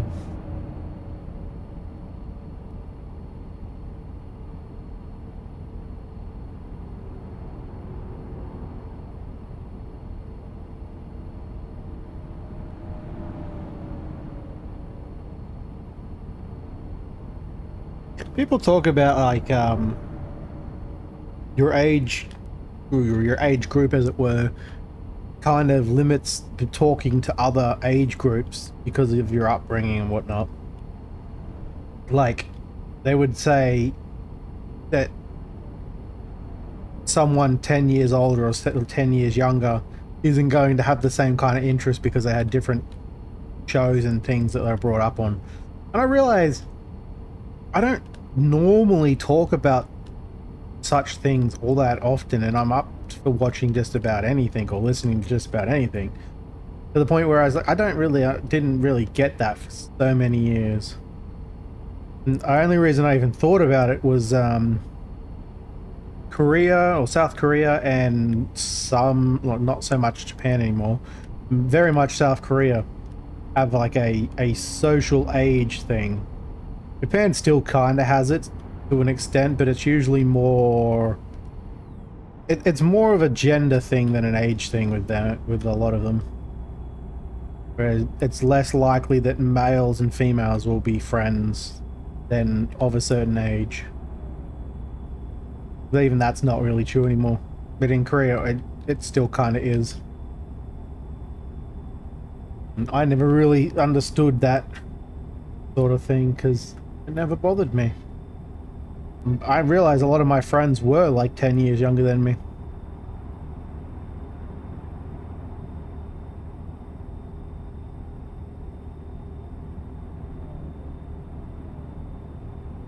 Yeah, the cartoons nowadays aren't really the same, but then there also aren't as many cartoons as they were back then. Because TV shows, like live action TV shows, aren't as expensive to make anymore. That they would prefer to make those over cartoons a lot of the time. I honestly don't know any, we'll say, like shows aimed at like older kids or teens that has been made in the last, say, 10 years. Started in the last 10 years. There's been cartoons, but they're usually more adult themed, like Big Mouth and etc. I don't really know if there's young adult, I guess you'd call it young adult cartoons out there anymore.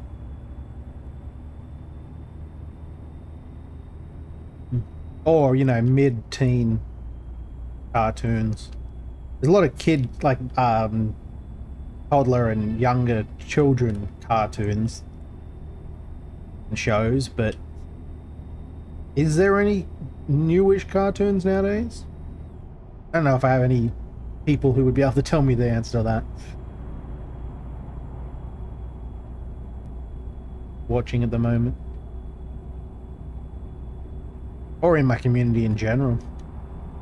I suppose there are some, like, recently become adults in my community that probably would be able to answer, but none of them are around at the moment.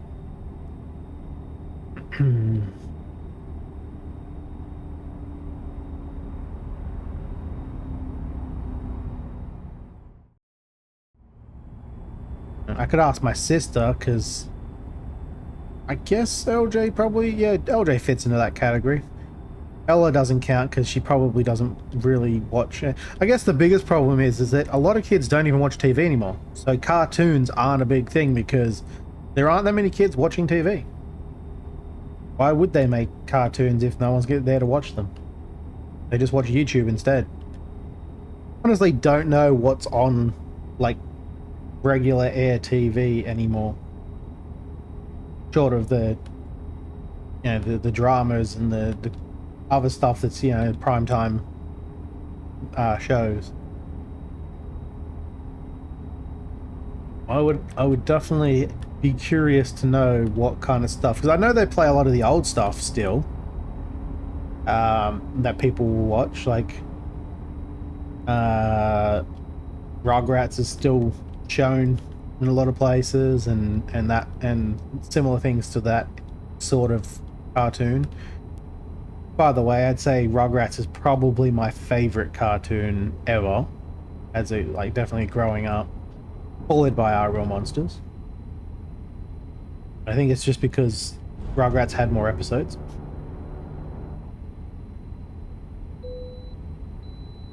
Slug Terror. I mean, never does he, because he's a dog. He doesn't even know what's going on. He doesn't speak English. Probably loves the pretty colors, though. And the weird sounds. Slug Terror, I don't even know that. I couldn't even guess at what that would be about.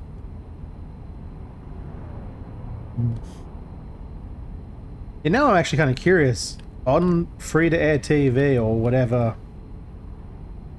whatever's not a service at this point, what do they play in afternoons? There used to be a lot of stuff on certain channels for kids. You know, the 3 to 5 o'clock type range. Power Rangers? The Power Rangers probably still going as well. But cartoon-wise, I'm not sure if there's really any cartoons anymore. It's probably all live-action stuff. I'm kind of curious. I kind of want to look for a TV guide of some sort to look up what plays in the afternoons after schools now for kids. And for that matter, before school. Do they still do the before school cartoons? Dragon Ball and all that. As everyone has access to streaming services and the internet now, I definitely feel like it's definitely a different thing going on.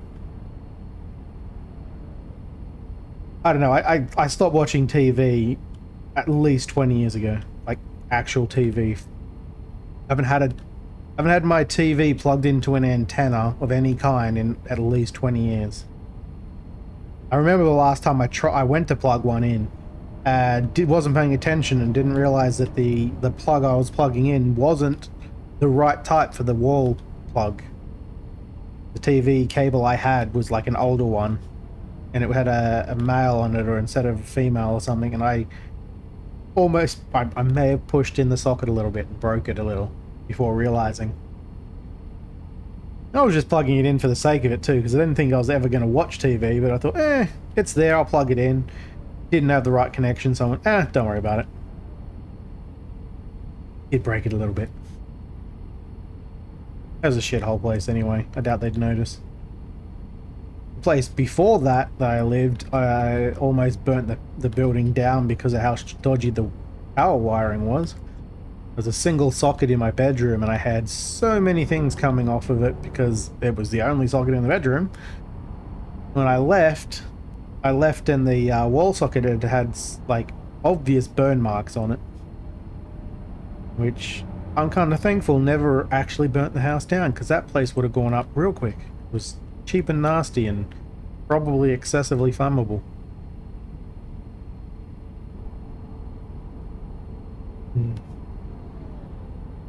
The only reason I never had to worry about getting robbed at that place is it looked so shit on the outside that people just assumed there was nothing worthwhile on the inside. That's how bad it was. I was living with Sean at the time then, and we were both on government payments. I was still doing TAFE, I hadn't gone to work yet. And he was on his disability payments, because he pretty much always gets those. And yeah, the cost of that place was $160 a week. The cheapest I've ever paid for anything anywhere. And it was even cheap for that place just because that place was shit. The next place I moved to was like 180 or 190 or something. wasn't a whole lot better. Whoop. Then I moved down to Wagga for a year, came back and couldn't get anything under $400 pretty much a week. Current place we're at is like 500 and something for a 2-bedroom unit, which is kind of dog shit. But I mean, everywhere's kind of dog shit when it comes to housing nowadays, rentals around here nowadays.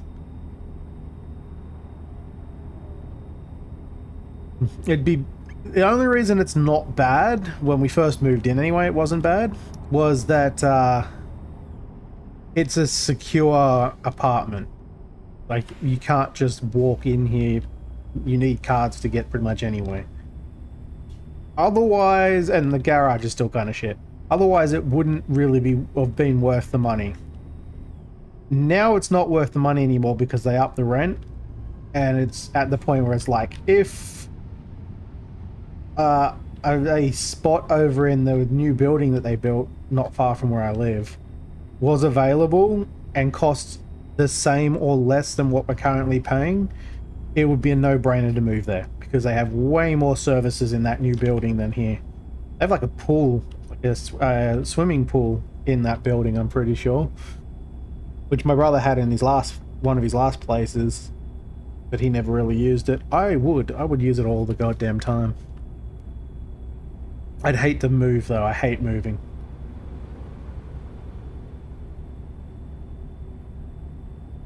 I'd only do it if it was worthwhile to move to that new place. I wouldn't want to move anywhere else. Gonna drive up the wrong side of the road for a bit.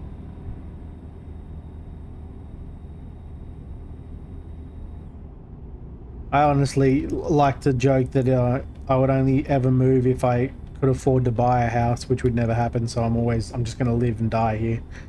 But it's a joke because I probably wouldn't get to choose. Many of the places well, actually not many. The last place we lived at, we had to move because the owner wanted to move back in. They wanted to live there, or wanted someone they knew to live there. I don't know which it was. New owners bought the place, and even though they said when they were buying it they weren't planning on kicking us out, as soon as the lease ran out, pretty much had someone else in. How about no? More importantly, I'm gonna get fuel because I'm almost out.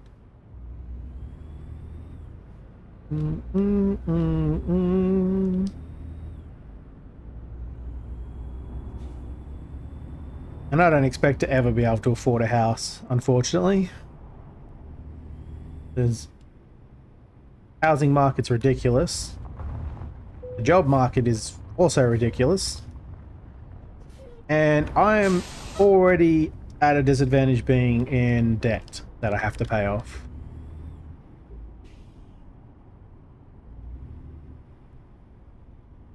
So I honestly would never expect to be able to have a house because I'd never pay it off, ever.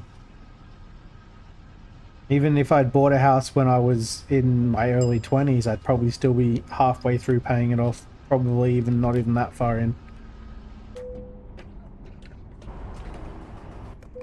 I can just drive forward, it'll fit.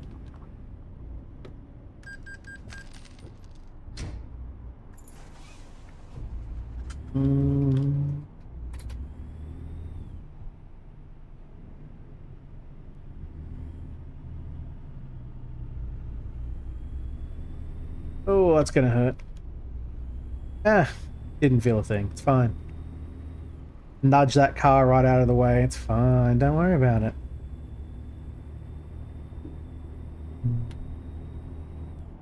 I do kind of wish we had the same or similar setup that you had, Dog Mum, in the sense of like it's a lot easier to get a house where you live, to buy a house, than it is here. Like the cost of a house where you live is about the deposit of a house here. So not quite. It's pretty terrible though.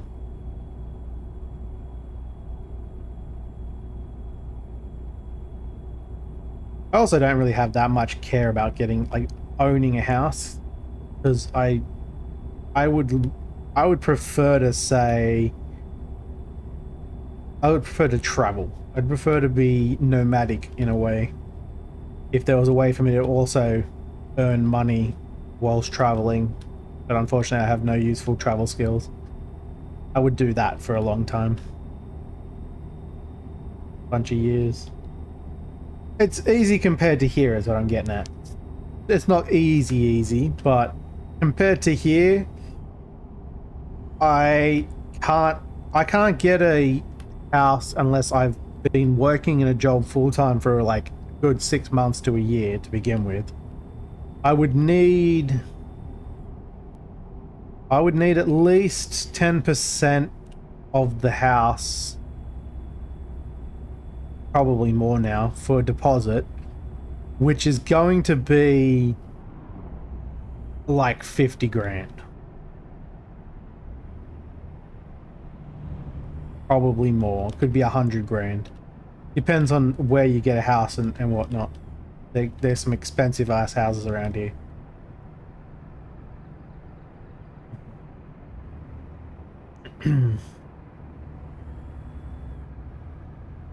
Yeah. Your house is practically the deposit for a house over here. Now I know there's currency conversions and whatnot, but even still, I don't know too many places in Australia where you could get an actual not gonna fall apart on your house for less than like $500,000. Maybe 400,000 if you're really lucky, but yeah, a terrible house is probably about $500,000 nowadays. The area my sister lives in, which isn't even that good, probably worth about $1 million. The houses over here are way overpriced if you ask me.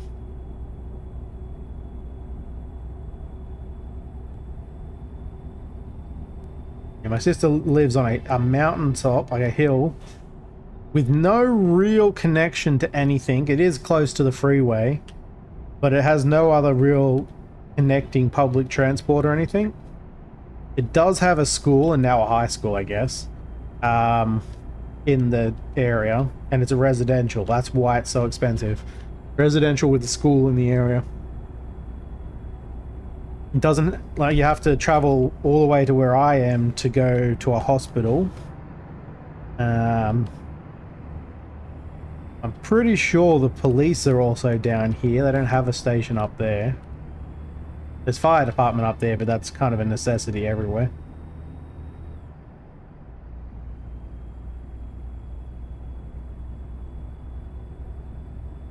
I mean, their area is so behind that they don't even get delivery of fast food there most of the time.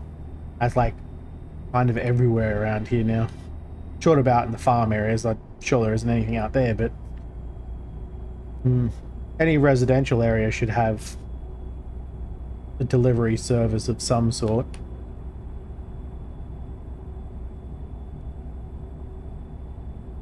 That's where we grew up, though. Most of where we grew up.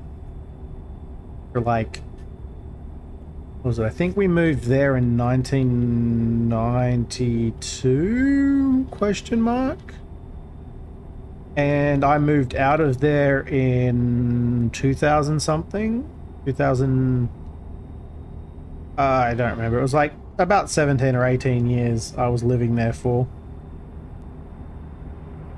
And then I moved out to move in with my girlfriend and a friend of ours. They were already living together.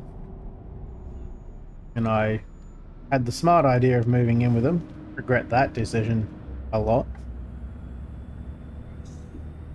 But my sister never really wanted to move away from there, so even though she did for a while, she moved back there. And then my younger sister moved back there, moved away, moved back there, moved away. Now she's moved back there again. No, now she's moved away again. What am I talking about? Now she lives up north. And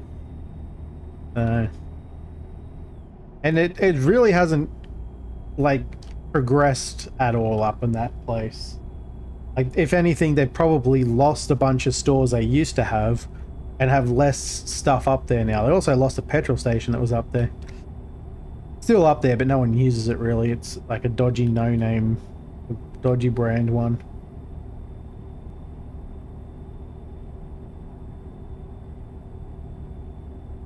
Yeah, pretty much the same for my sister's place. Think.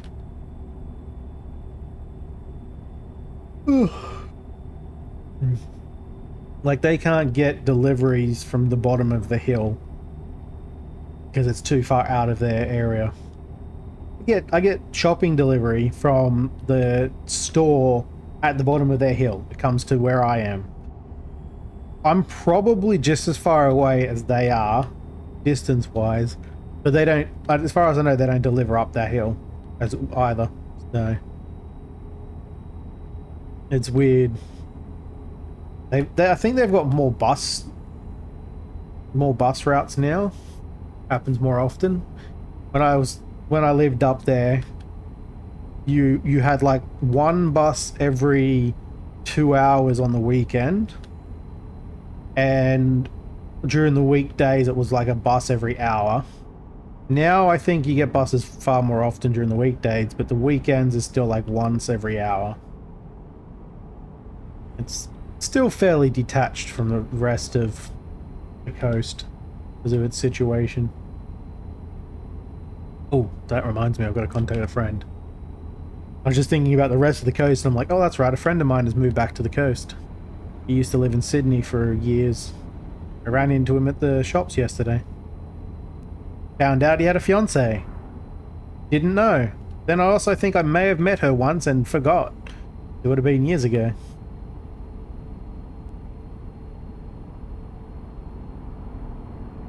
I'll catch up with him at some point, and then probably, like all my other friends, I won't talk to him again for another year or so. He works a lot, so I won't be surprised. That's the biggest problem, is as you get older, you get more things taking up your time. And I say that in the sense of, like, it's not just the time they take up, but the energy they take, to the point where you don't want to put the energy into something if you don't know you're going to have it. So, like, I got a friend who doesn't do anything on the days that he works. Even if he has an hour or two before work with nothing to do, he won't plan anything because he doesn't know if he's going to have the energy to do that and work. And it's like, well, I understand that. It kind of sucks, but it limits hanging out time, but, you know, it is what it is. Sydney is on the coast, not... When I say the coast, I'm referring to the Central Coast, which is a region north of Sydney. Yeah, as Sir Fane said, 95% of Australia is the coast. No one really lives inland. Inland is, you've got farmers and then nothing. Anyone who lives in the nothing is insane. Just desert. But yeah, I'm referring to, when I say the coast, I'm referring to the region called the Central Coast, which is a region about an hour-ish, depending on where you start, north of Sydney. Technically, the Central Coast is considered outer Sydney at this point. No one in coast, like in the Central Coast, counts it. The Gold Coast is not the coast when I refer to the coast, or the Sunshine Coast. Those are in Queensland. I think they're both in Queensland, aren't they? Now, I'm referring to the Central Coast, which is a different region on the coast. They like to name the regions some reason. The reason that it's important here now is our government is actually the Central Coast government. It used to be divided into two halves, and then they just, a few years back, they linked them together, and now it's the Central Coast Council. So it's actually the region we live in. And that is, ironically, a good amount of the Central Coast isn't even at the coast. It's slightly inland. You have to travel. You have to travel less than, we'll say, half an hour to get to the coast from anywhere inside the Central Coast, though. If that's not entirely confusing yet. But it's about I'd say a half-hour spread, travel-wise, in a car, of an area across a coast. It goes from, I don't actually know where the region counts as, but about, well, where my sister is like right on the edge, technically speaking, but it goes further south than her. There's just no form of transport that comes north from that way, so it's not technically attached to Sydney in that sense. I think it goes all the way down to like Broken Bay and all that. Might count as the coast. Edlong and Woy Woy, all of that area definitely counts. And then north it goes to somewhere above Wyong. I want to say like, I couldn't even guess, to be honest. It's essentially the region between Sydney and Newcastle. If you look up Sydney and you look up Newcastle, those are like the two, we'll call them cities. I don't really count Newcastle as a city, but it is. Those are the two main points that the Central Coast is between. And it goes as far inland as pretty much anyone can be bothered to live. I've spent most of my life here. Grown up most of my life here.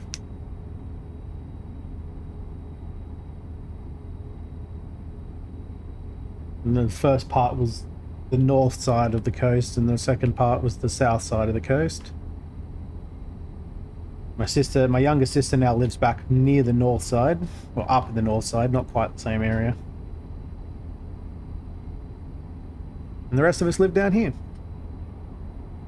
And that's just it. Like, most of my family, or at least the ones that matter, have almost always lived on the coast as well, which is kind of why we just choose to gravitate around this area. Definitely nothing special about it.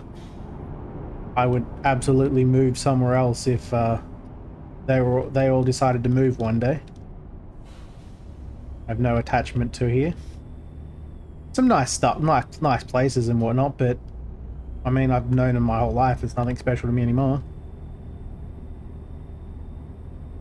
I'd be disappointed if they all wanted to move to, say, Queensland, because I'm not a big fan of Queensland. And if they were to move to the Northern Territory, they're on their own. I'm not going up there. Yeah, my friend's family, my friend Sean, his family, his mum and her partner went up north. I think his older brother went up north. I don't know if he went into Queensland or if he's just shy of it, but the mum's up in Queensland. And then his dad went the other way, because after they got the divorce, they kind of went their separate ways, quite literally. He's now in Canberra. Yeah, I don't know. People like Queensland. I've never cared much for it. Honestly. A little too hot for my liking. I'm not a big fan of the heat. And I've never cared about amusement parks, which is the main reason people go up there. Yeah, it's hot or wet because it's too close to the tropics. And I don't really care to go south. I've lived south, and it's the opposite. It's cold and often too dry, sometimes wet, but definitely isn't my preference to go south all that much. I think I was more or less grew up in the most comfortable part of Australia, in my opinion. Just gravitating towards the part that I think is probably my preferred area. If I had to live in Australia, I'm glad it's here.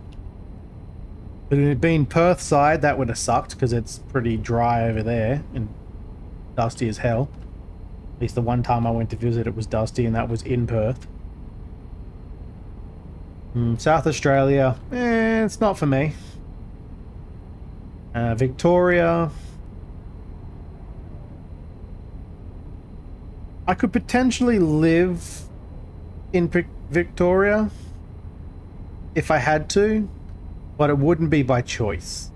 It's still way too cold down there in winter. Not that I mind the cold, I would prefer that than going north, but it's not as good, not as comfortable a region as where I currently am.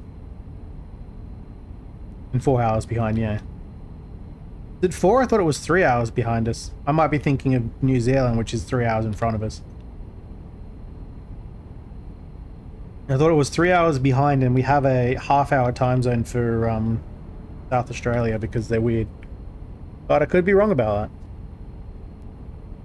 It would make sense. America also has 4-hour time frame, and they're the same size as us, so width-wise. Yeah, so far behind it doesn't really matter. They may as well be in a different country because there's not a lot of connecting the two areas, and it may as well be somewhere else. Like I would say I'm closer to Japan time-wise than Perth, which is attached to the same country, just because Japan's only an hour out. I had no problems going up to South Korea and Japan and having no time zone issues because it was almost identical.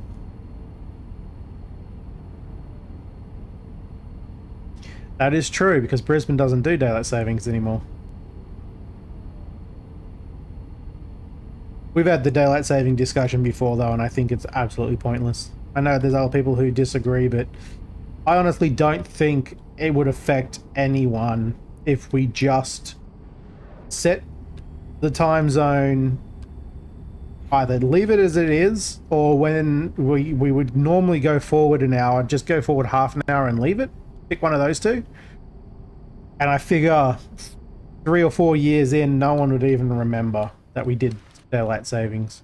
They would have moved on from that being an issue, because it's really not.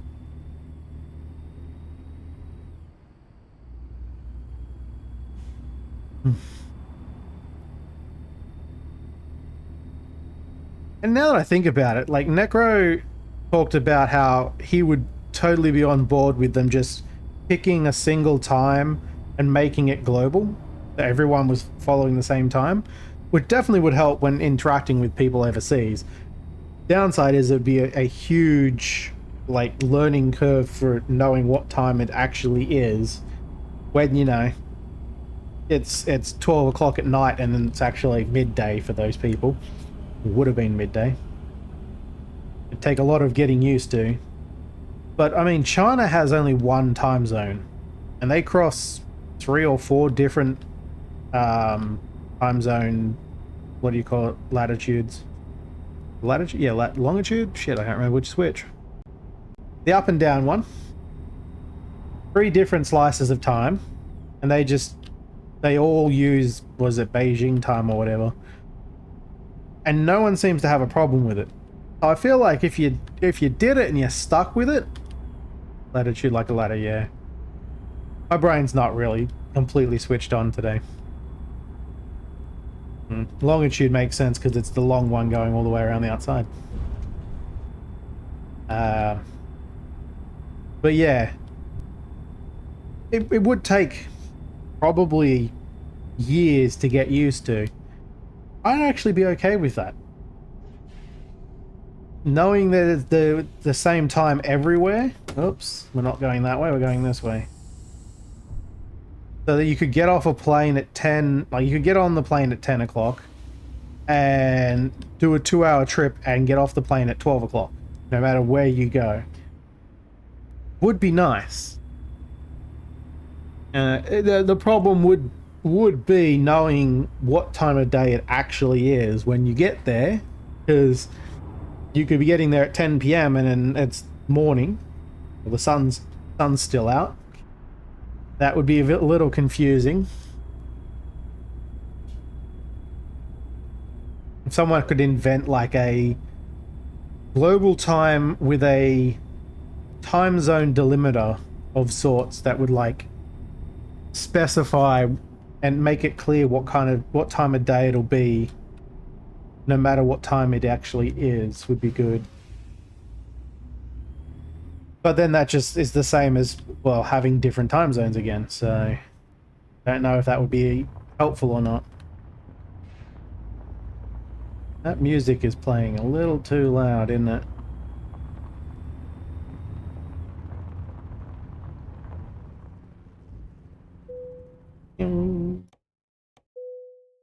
Jesus Christ, I just realized I missed the last 3 breaks. Just randomly talking about shit all the time. I'm gonna take a break now because has actually been quite a while. And I need to get up. And that button. And I will probably do another trip at least before ending. If anyone wants to join me in the game, feel free to let me know in this break, and I will start this particular run off with them because they may not be able to do what trip I want to do. Shit, motherfucker! What are we doing that for? Is it just because you don't like the ads? It's temporary. You're not going to miss anything. It's fine. Yeah, if anyone wants to join, let me know. I'll start up a convoy. Pick a job that everyone can do, and we'll do that. Otherwise, I'll just do another trip. I'll be back in 3 minutes.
Alrighty then.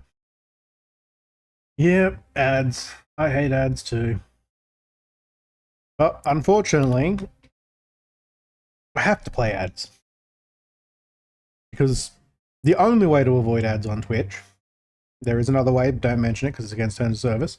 The only way to avoid ads on Twitch is to be a sub. Yes, I am including Turbo in that, because technically it's a sub as well. Otherwise, everyone who's affiliate or higher has to have ads, which is kind of annoying. And I think that pre-roll ads are the devil.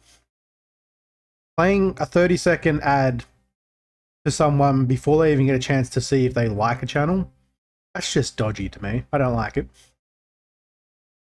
So I prefer to do mid-rolls, and because I take breaks, I find it's easier to just run the mid-rolls during the breaks when you're not going to be missing anything of importance. Otherwise, you'd just be sitting here watching this screen literally the whole time and listening to music. Nothing happens during my breaks. Even if I'm talking to people in Discord, they aren't playing on the Be Right Back screen, so you wouldn't know what's going on anyway. You're not missing anything. Overall, it kind of does suck, and I know a lot of people hate ads. I know some people think that it's better to do the pre-rolls, but both on a viewer standpoint and a streamer standpoint, it's kind of proven that's not true. Viewers generally don't want to get smacked in the face with an ad before they even get to see anything. Streamers would prefer it if viewers get to see their channel before they have to deal with ads. And yes, having ads in the middle of stream sucks. I don't really like the automated ad thing, but I understand why some people have to do it. They don't take breaks like I do. People like Paul, who's only live for like 2 hours, usually, kind of has to have it run in between his stream, and he doesn't want to stop to do it, so he just has the ads play. It sucks, but that's just how it is. I think mine is probably, my way of doing things is probably the best of all worlds, in the sense that you're not missing out on anything. You can mute the ads while they're playing or whatever. You don't actually have to have them playing the ad. And then we get back into it. You're never going to miss out on anything. Plus, anyone who does come into the stream first off, they also don't get smacked in the face with an ad. Because I've done that myself. I've gone, oh, that person's channel looks interesting, clicked on it, got smacked in the face with an ad, and went, I just can't be bothered waiting to see if they might be good. So I just skipped it. And I was like, yeah, I can see why people don't like them. So yes, I do apologize to anyone who doesn't like ads, but there's literally nothing else we can do about it, because everyone has to have ads run. In fact, a lot of people have the lower half ads, or whatever the hell they call them, active still, and they don't even realize it. They play regardless. And I mean, for the average streamer, ads aren't going to do them any good. Like, I don't get more than like 10 cents a month from ads. Nothing. Probably less than that most of the time. What's that one? Heavy cargo? Could probably do it. I've got maxed out heavy cargo, so it should be fine. How long a trip was it? Yeah, it'll be fine.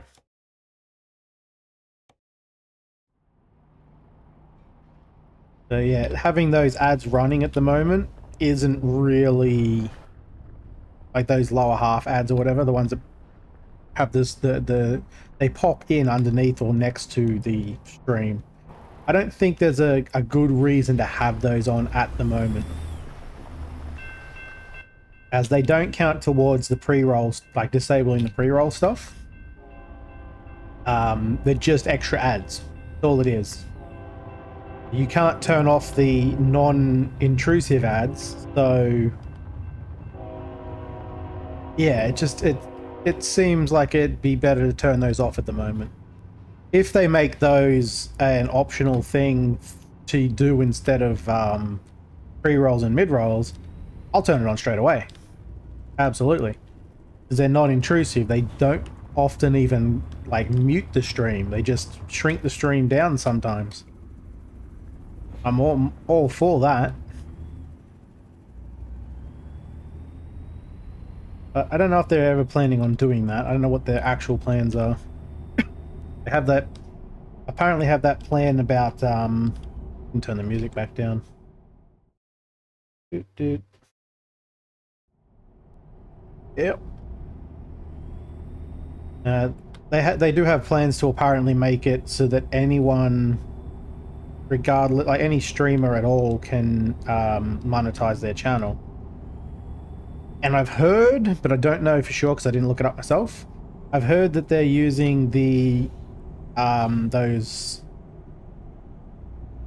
ad, the lower half ads or whatever, the lower.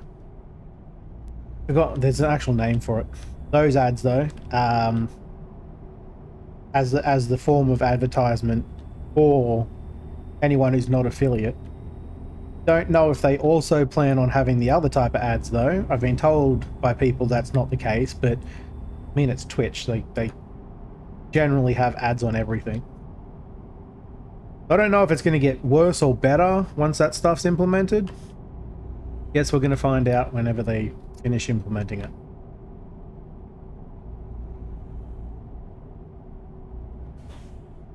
But I mean, if you really hate ads, there is a way you can get rid of the ads for good. Well, not for good, like at least for the whole month.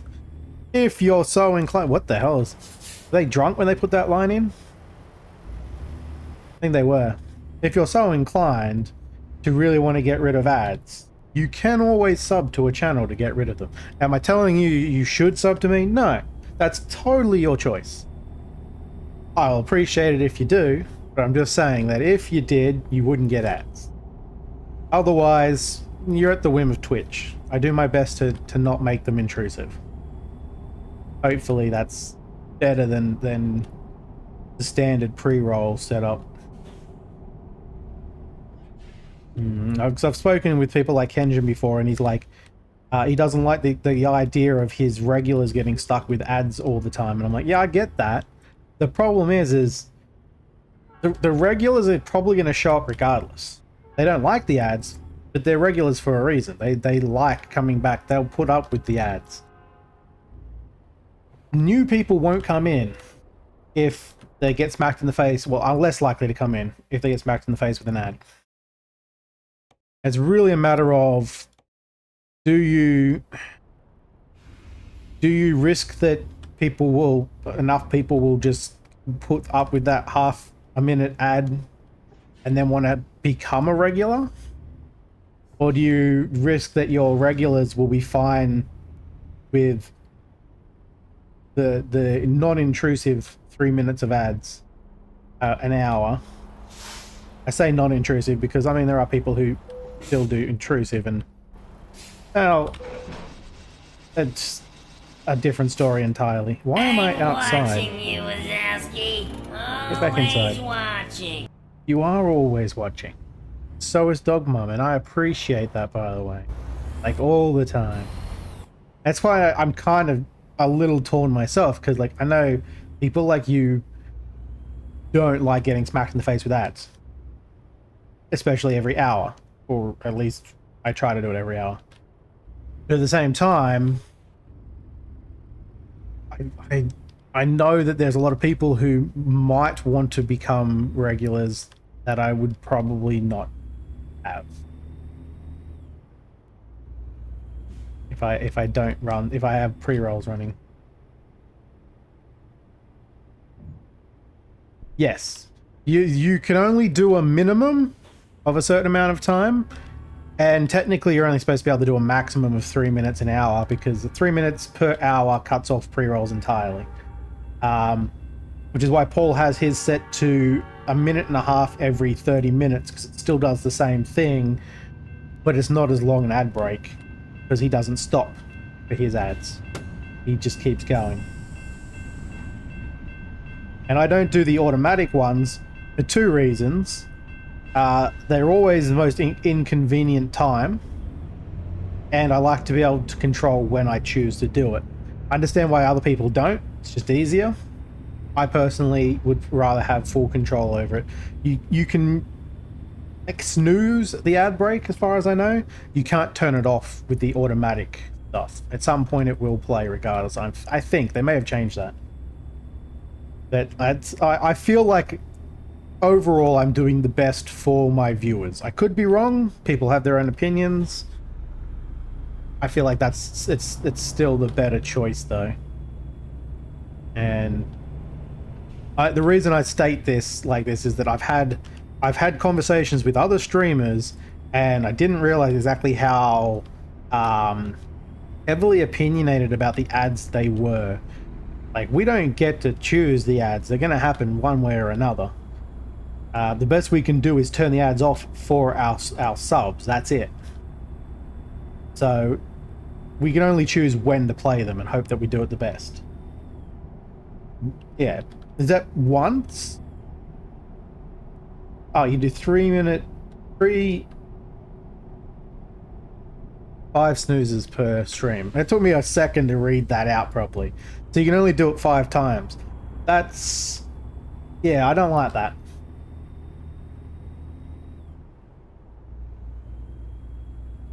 Well, that's the thing. It's like, it is annoying that it's 3 minutes, but that's... if you play a minute, you get... what is it? 20 minutes off? And then you get pre-rolls again. So anyone who refreshes, anyone who joins, you know, in at some point, will get the pre-roll. And if there are people like me, for some reason the ads sometimes just don't play properly on my Twitch when I'm playing it through Firefox. Not even Firefox. I've tried it through Chrome and it's done it. Sometimes it just bugs out, and I have to refresh the entire page to get the player to work again. And you do that, and they have pre-rolls, you get another pre-roll, even if you just had one. I don't know why it shouldn't do that. It should, like, disable ads after a certain, like, after you've done a pre-roll for a certain amount of time, but they don't. Also, I'm totally not going around this. Y'all can kiss my ass. Nope, we're going through it. I could have gone, like, that road there, but this way is just as quick. Screw 'em. I'm not detouring. Yeah. I'm not a fan of the fact that it's 3 minutes either, but it's 3 minutes, you're not missing anything for me. As opposed to 30 seconds, you are missing potentially something, or if it's automatic, like for, say, polls, it's 1.5 minutes you're potentially missing out on some good content. I don't know, it's a highly debated subject anyway. Pre-rolls don't sound so bad because they're 30 seconds, give or take, sometimes longer, before you get into the channel. Which sounds fine, as long as nothing else goes wrong. And you're willing to wait that long. And when someone doesn't know if they want to watch your channel or not, half a minute can seem like an eternity. Especially if they're channel hopping, looking for someone new to watch. If they get 30-second ad for one person and then get another 30-second ad for another person, by the time they get to you, they may have had to watch like 5 minutes of ads just to maybe find one person to watch. So I don't know.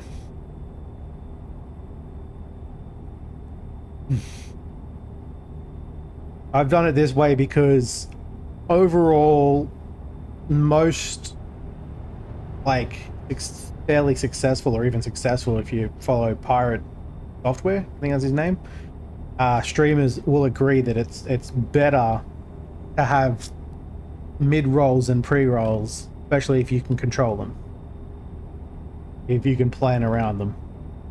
And as I should be taking breaks anyway, I don't know why other streamers don't. It's better for their own health to take breaks, and a lot of them don't. But I've seen people who have streamed for 12 hours straight without a break, and I'm like, you're gonna give yourself like kidney stones, or I don't know what else you may end up getting from not taking a break. You know, bad eyesight. Someone apparently, I don't know if this is because he was staring at those wimpy dudes. Are still too quiet. I have to turn that up again. It actually sounded quieter then, didn't it? So yeah, like, I'm pretty sure there was a guy who started going blind because he was on computers for too long. He did have something wrong with him. Like, I think it was a deterioration from some other thing, but he was a YouTuber and had issues because he pretty much was on the computer almost 24/7. Like, he wasn't sleeping, he was staring at a screen, and had issues with his eyesight. had to stop. I think he had to stop working. I'm not sure if he found a solution to it or not. It's just healthy anyway. And I learned probably third or fourth job, technically the first job I ever had, I learned pretty quickly that it's important to take breaks often, especially if you're staring at a computer screen for hours, because I would get headaches, I would get sore arms, I got tendonitis once because of the shitty setup I had, but also because I was coding for hours without a break just to get the work done, because, you know, I get excited, I want to get it working, and I'm doing good. And look at that, I've been sitting at the computer for 8 hours without a break. Wonder why my hand hurts. So yeah. And then the last job I had, I also had someone working with me that told me about his kidney stone issues. He is more susceptible to getting those issues, but he probably wouldn't have noticed if he wasn't working on a computer for 8 hours in a day. I peed in a bottle once, but we'll not talk about that. I was very young and I was curious. We'll just leave it at that. Otherwise, I don't pee in bottles, all right? No, you just hold it, and that's the thing, is it's not good to hold a toilet like a cult of nature, as it will, because you can do all sorts of damage to yourself if you hold it for too long.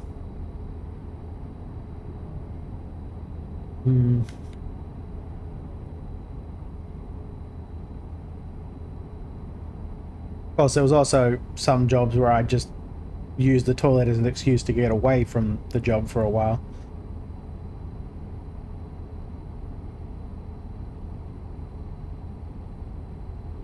As for the couple of jobs I hated in particular, mostly the bosses. But yeah, it's always a good idea to move around, and I actually have had a recent issue that's still an issue for the fact that I don't take enough breaks. Is that there's like some issues you can have from standing for too long, or having bad blood circulation. And sitting down can cause bad blood circulation because you don't move around enough and whatnot, that the blood doesn't pump back up from your feet. And you can get different issues with that, and I've recently had some issues with that. That I kind of... it was so bad for a time there, I actually considered stopping streaming because I couldn't figure out a way to not be sitting in front of this computer for like 6 to 8 hours, which was aggravating the issue. On top of that, I also got to worry about things like diabetes, which can cause all sorts of feet problems. Either way, you're sitting down for more than a couple of hours, I suggest you get up and move around. That's just standard exercise you should always do if you're working on a computer or anything along those lines. Same with your eyesight. If you stare at a screen too long, your eyes will start to weaken at longer ranges. It'll make it seem like you can't see. Actually, commonly, a lot of people think they're going blind and need glasses because they stare at a screen too long, but it's just because their eye muscles are weak. I've been doing that recently. I look too far away. I sometimes struggle to be able to see the thing far away in a clear way. It kind of goes blurry.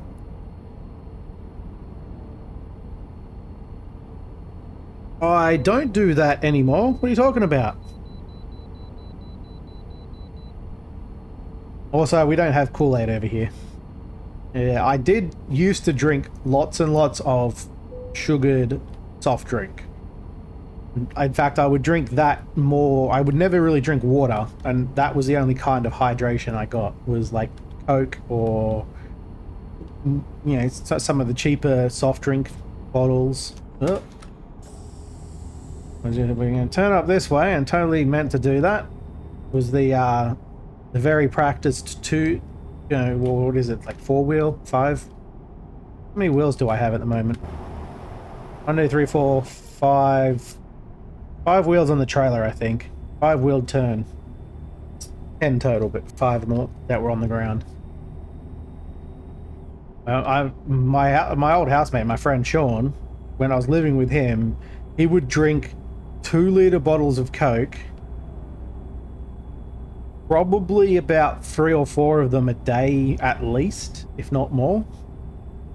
Not surprising that he had gallbladder problems, but overall he doesn't do that anymore, obviously, but it didn't really make him super sick like you'd expect it to.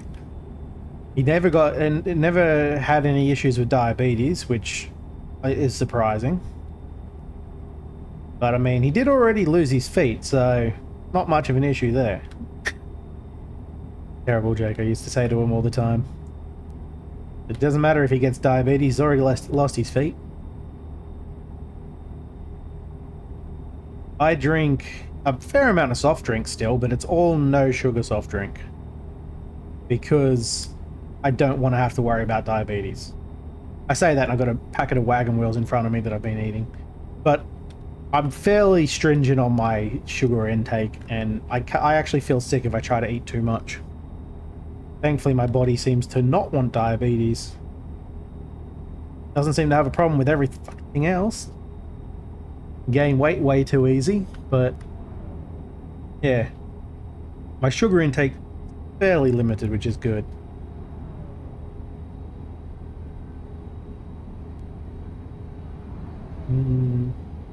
My water intake should probably be higher. It's not good for the kidneys either. My overall health isn't the best, for sure. I'm hoping to start sorting that out within the next week or two.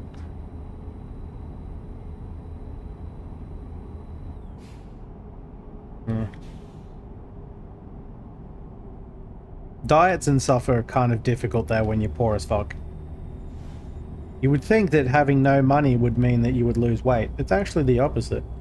Having no money means that the stuff you can afford is usually the worst stuff for you. Lots of carbs, usually, because carbs are apparently cheap as hell. Noodles, pasta, all that stuff is fairly cheap, but really bad for you to just be eating that and only that, especially too much of that. Processed meats is also the other thing that tends to be a lot cheaper. Isn't necessarily bad for you, but isn't also healthy for you if you have too much of it. The things that are healthy for you, like whole foods, generally aren't cheap around here, so... And then, of course, I'm fighting my dad's shitty genes. It's not just my dad's. My mom's side has problems too, but 90% of the people on my dad's side of the family were all overweight once they hit puberty. They all just gain weight. And you can lose it. Usually, you either got to put in a super fuck ton amount of work or get very sick. Most of them take the very sick route that I've seen. My uncle, my granddad, my own father. My brother actually lost a bunch of weight after being sick when he first got diabetes. Kind of put some back on, but yeah. Most of them lose weight after being sick. Losing it without a lot of exercise is impossible. Exercising the right foods. And I mean, that's all you really need to do, is eat right and do a little bit of exercise, and you should lose weight. The eating right part's the hardest for me.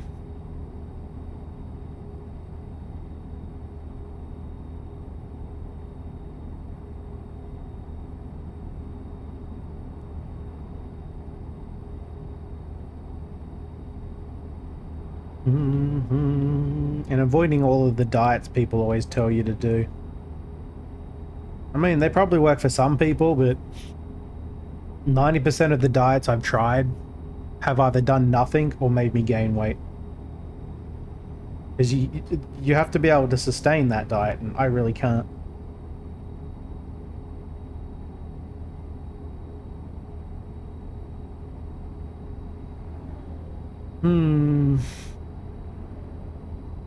Especially if I ever travel to Japan again. That goes right out the window then. Half the reason I want to go back there is to eat all their damn food. It really is tasty. Yeah. I will happily eat steak or even chicken before I want to eat veggies, but I'm also not opposed to vegetables if they're the right kind. Problem is that a lot of the stuff I eat aren't the good kind for health reasons. Like, corn doesn't do a whole lot for you overall. I love corn.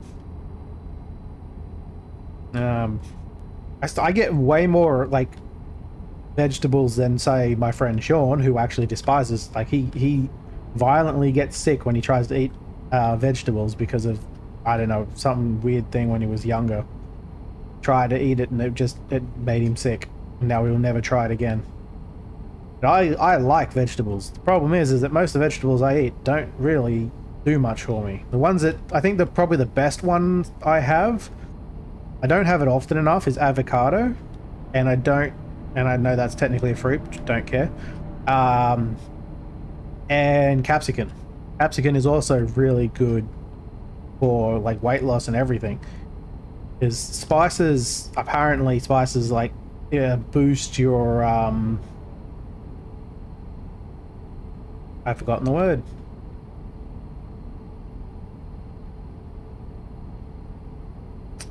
The weight loss thing that causes you to burn more energy. Really gone out of my head. Someone will think of it. But anyway, it does that. It boosts your ability to use energy in your body to burn it up. So, capsicum being that. Capsicum, by the way, is bell peppers for the Americans. Its proper name is capsicum. It's I could eat that raw, no problem. In fact, I do often. And it's got a lot of different minerals and vitamins and stuff in it. Plus, it's good for you health-wise. Whereas a lot of the other stuff I just can't eat as often. Like, I don't like most of the greens. I don't like cucumber. I don't like zucchini.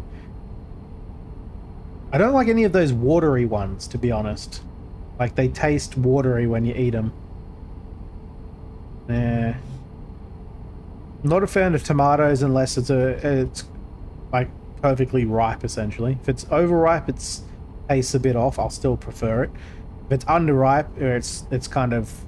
Wait, is it under or over? The one that's squishy. If it's squishy, don't want to touch it. Too much juices. Too liquidy. Ruins all the food I put it on too, like sandwiches or whatever. Oop, let's not run into the fence there. Yeah, I mean, I haven't had a good burger in a long time. Most of the time it's fast food burgers, and they're just not as good as like a proper burger from somewhere. We don't have a lot of good food places around here anymore, though. All the good places closed down during COVID. It's practically just fast food chains at this point. I would like a good burger with, you know, egg on it. Capsicum, I could probably make one.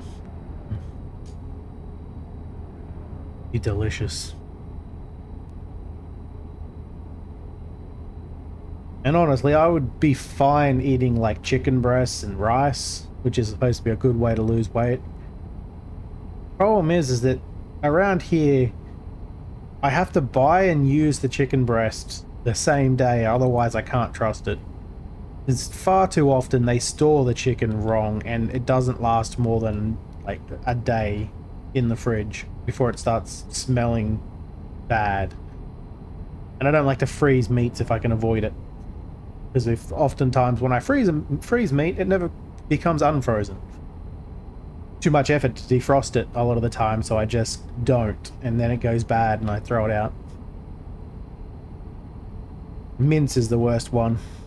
Beef mince. I'll often get mince for some kind of dinner, and if we don't use it within a couple of days, it goes in the freezer, and then it used to always get thrown out. Now it's less often because I divide it up and put it in like sandwich bags.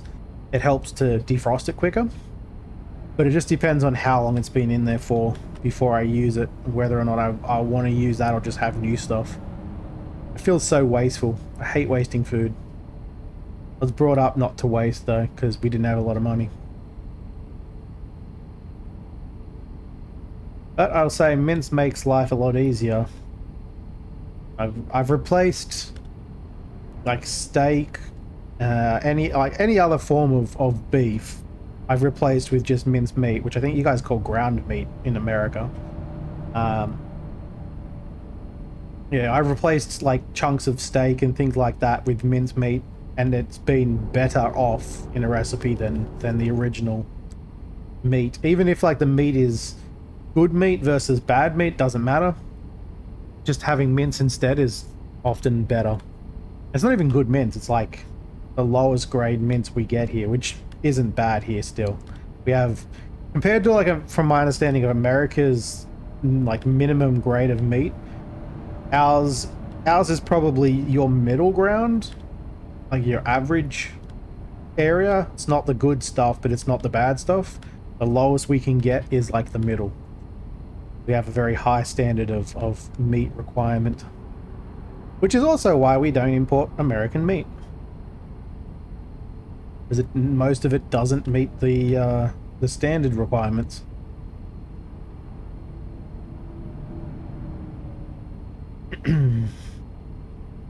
We also have way too much here anyway, while we export it. But I do like a good slow cooked steak. Sadly, all the good places closed down. Actually, all the places closed down for a slow cooked steak nowadays. I don't even know where I could get one from. A good steak, I'd probably have to go to Sydney for.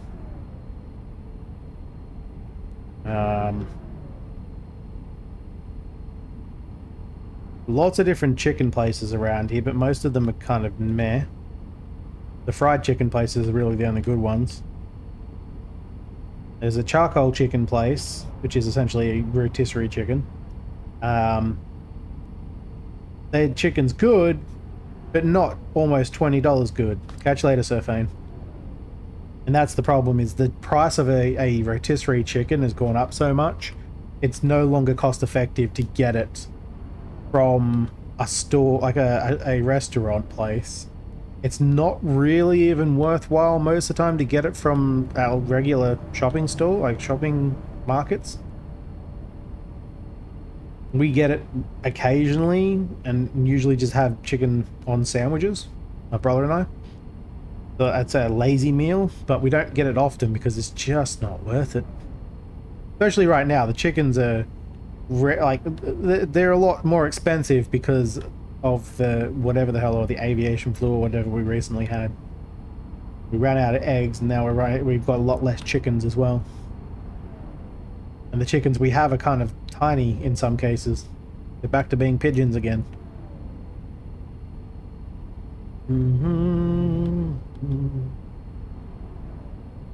I always say that one of the main reasons I would love to go to America is to try out all the different types of foods they have, because they have so many different restaurants there, like, and non-chain places, that you can get a different meal from practically every place. You know, doesn't matter where you go, you're going to get a different type of meal. Whereas here, it's practically all the same junk. I wouldn't touch Red Rooster here. Slimy, nasty chicken. KFC is, well, it's better than American KFC, but it's still, it's the best chicken because it's one of three. It's not that hard to be the best out of three. I do love my KFC though. McDonald's, it's subpar at best. We got Hungry Jack's, which is Burger King, and it's also subpar. It's too expensive for what it is. We only get that if we. Well, I only get that if I want to change from any of the others. My brother doesn't like it, and that's like the main places we've got. There's some pizza places. I don't like pizza anymore. They're all shit anyway. Oh, you prick. The non-chain places are very rare. I'd say what we have the most of would be fish and chip stores. Takeaways, they generally call it takeaway stores, but they're fish and chip stores. What you get from there is usually fish and chips. Those are rare nowadays, though, are good ones. We've got a lot of them, but the good ones are thinning out. My brother has to travel like a good 20 to 30 minutes to get good fish and chips for us nowadays, which is terrible considering it takes less time than that to go to the friggin' coast. You'd think you'd be able to get good fish from anywhere along the coast there, but no, apparently not. What are you gonna do? It's also the best place to get burgers from, because they make some decent burgers there. But it depends on the store again. Some of them make terrible burgers, some make really good burgers. You got to find the place you like.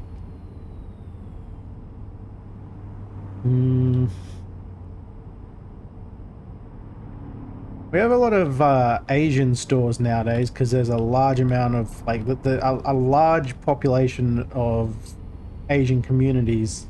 I don't know why they're always communities, but apparently there's I've asked people who live in those communities before, and apparently they say it's something to do with like feeling safer or something, but I'm like, it's not Sydney.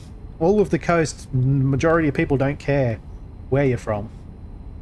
You don't have to feel unsafe, but they still do it anyway. Because there's a large amount of communities around on the coast that are either Korean or it's mostly Korean up north, and it used to be a lot more Indian communities this side of the coast, so we get a lot more Indian restaurants open, but now that's kind of thinned out and we're getting more Korean stuff. But we get in general a lot of Asian stores, restaurants.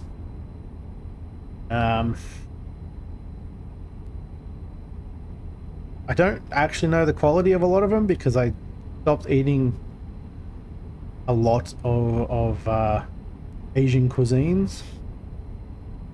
The Indian curry places and whatnot, they all became too expensive when meat started getting more expensive, because they weren't the cheapest to begin with. They're tasty as hell, but they just became way too expensive.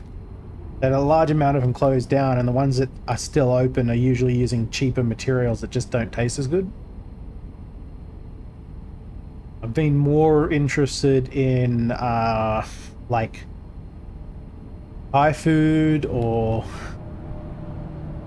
anything that's based in that same kind of vein. Some of them like they labeled as like Thai food, and then they turns out they're like Vietnamese food or whatever. But I like those. It's just they don't like me.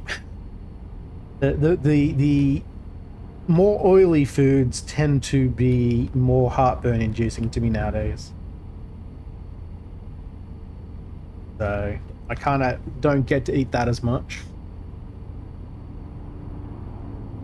The only good place for ramen around here is in Sydney. It's also where I get my chicken karage ramen. Am I going the right way still? Yep, cool.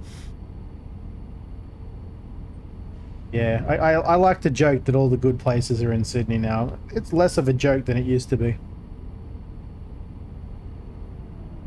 The coast had stores opening for a while. We had a bunch of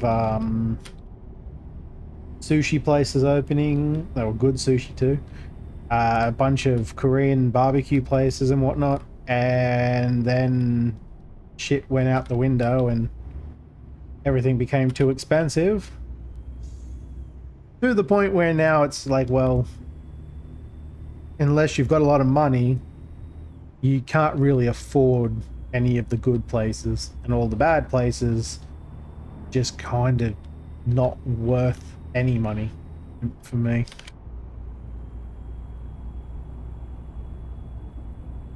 The only place we really go to is a place called Noodle Paradise, which is just like generic Asian food, really more aimed towards the Australian taste anyway. It's not really going to be the same kind of foods.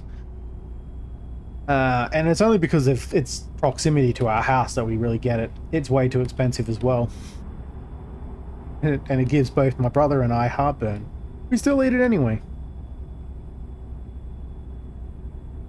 I just get like fried rice from there too. It's not even anything you think would be too heartburn inducing, but it is. They've changed their ingredients too though. They use cheaper stuff now. Doesn't taste as good. That happened about a month ago.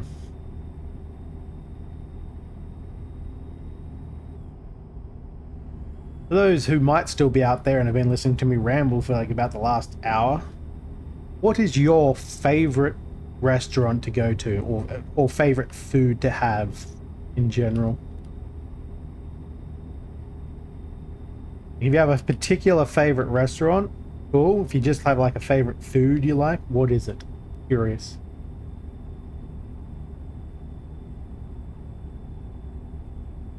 I would say, short of going to Japan, that's where I would probably change my mind.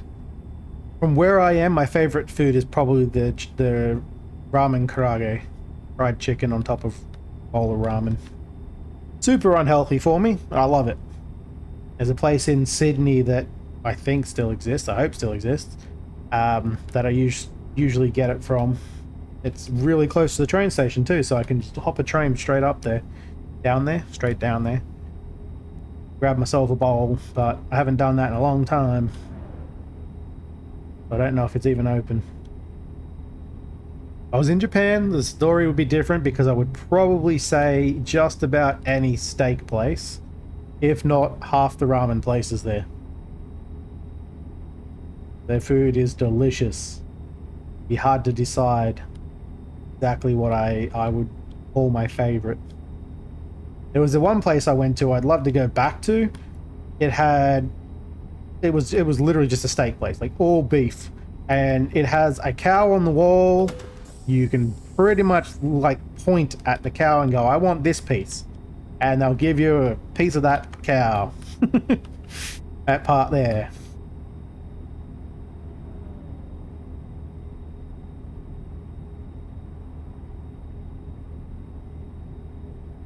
Mac and cheese? Alright, that's different. I'm all for the Korean barbecue. I love a good Korean barbecue. As long as I like the traditional style Korean barbecues where you're really only paying for the meat. Everything else is kind of on top. All the side dishes you can just get, you can order more of as much as you want. You just have to buy some meat essentially. I used to love doing that. We get, you know, a handful of meat, and then there was a place I used to go to that had the best sides ever. They cooked all these good ones. They had a little omelet like thing, I don't remember what the hell it was called, that they'd have, and you could get as much of that as you wanted. It was awesome. They had some like, it was like mashed potato, but it was something else on top, and it was, oh, good.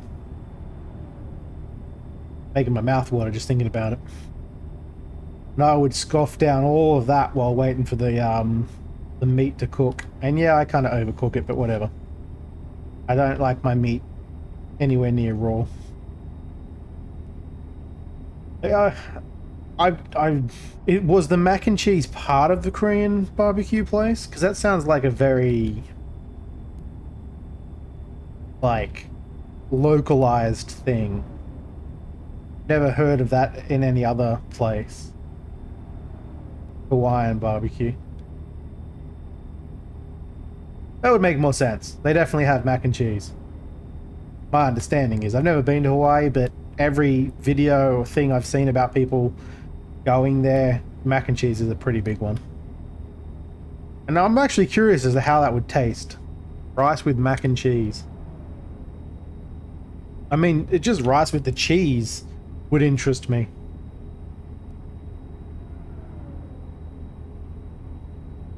No, I've never really considered going to Hawaii. I'm not a big island type person. Like I don't have any interest in going on holiday to an island.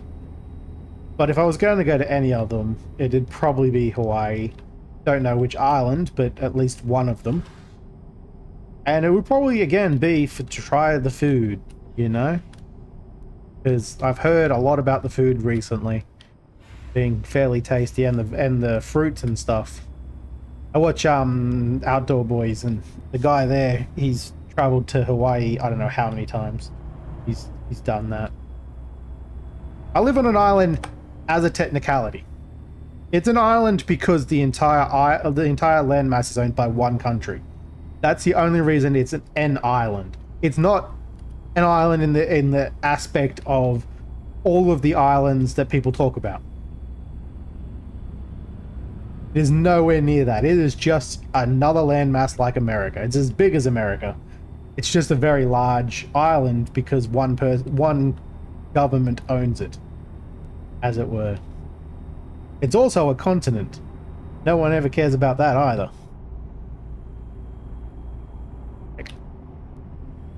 There's nothing special about Australia to me. It's not.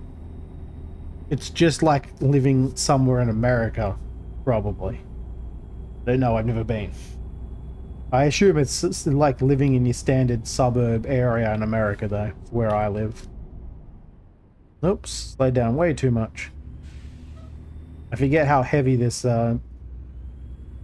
cargo is, so it's easy to brake when I'm turning corners. Because I'm already slow. It's easy to slow down even more.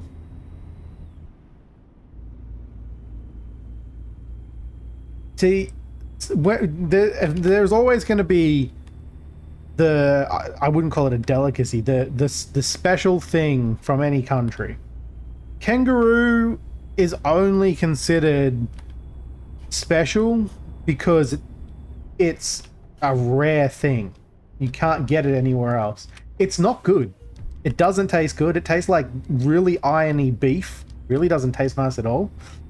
It's often very tough, unless you get a really, really well tenderized piece.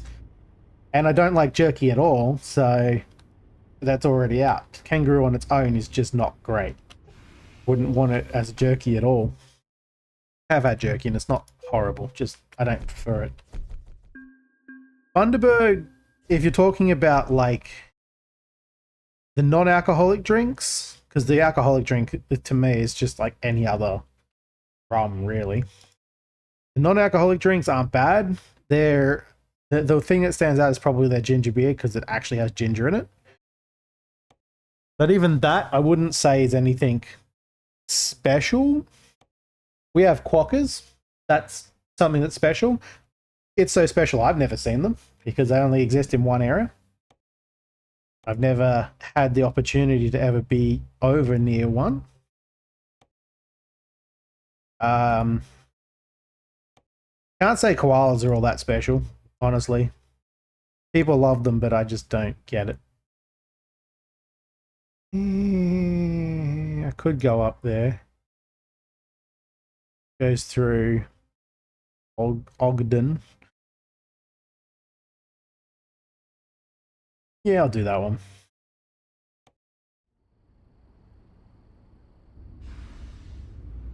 But yeah, honestly, I would be struggling to say that there's anything particularly special about anything in Australia, personally.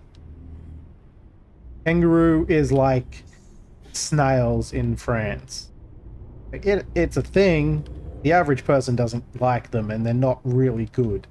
It's just something unusual. Don't run into me, please. Good. I do love a good Bundaberg ginger beer or their creamy soda. They use actual red grapes in it. to make it. I guess the thing that I can absolutely say is definitely Australian is Vegemite. Even though Marmite's a thing and it's practically almost the same. I mean, it tastes completely different, but it may as well be the same to anyone who's never had Vegemite. That's really the thing that I would say is Australian.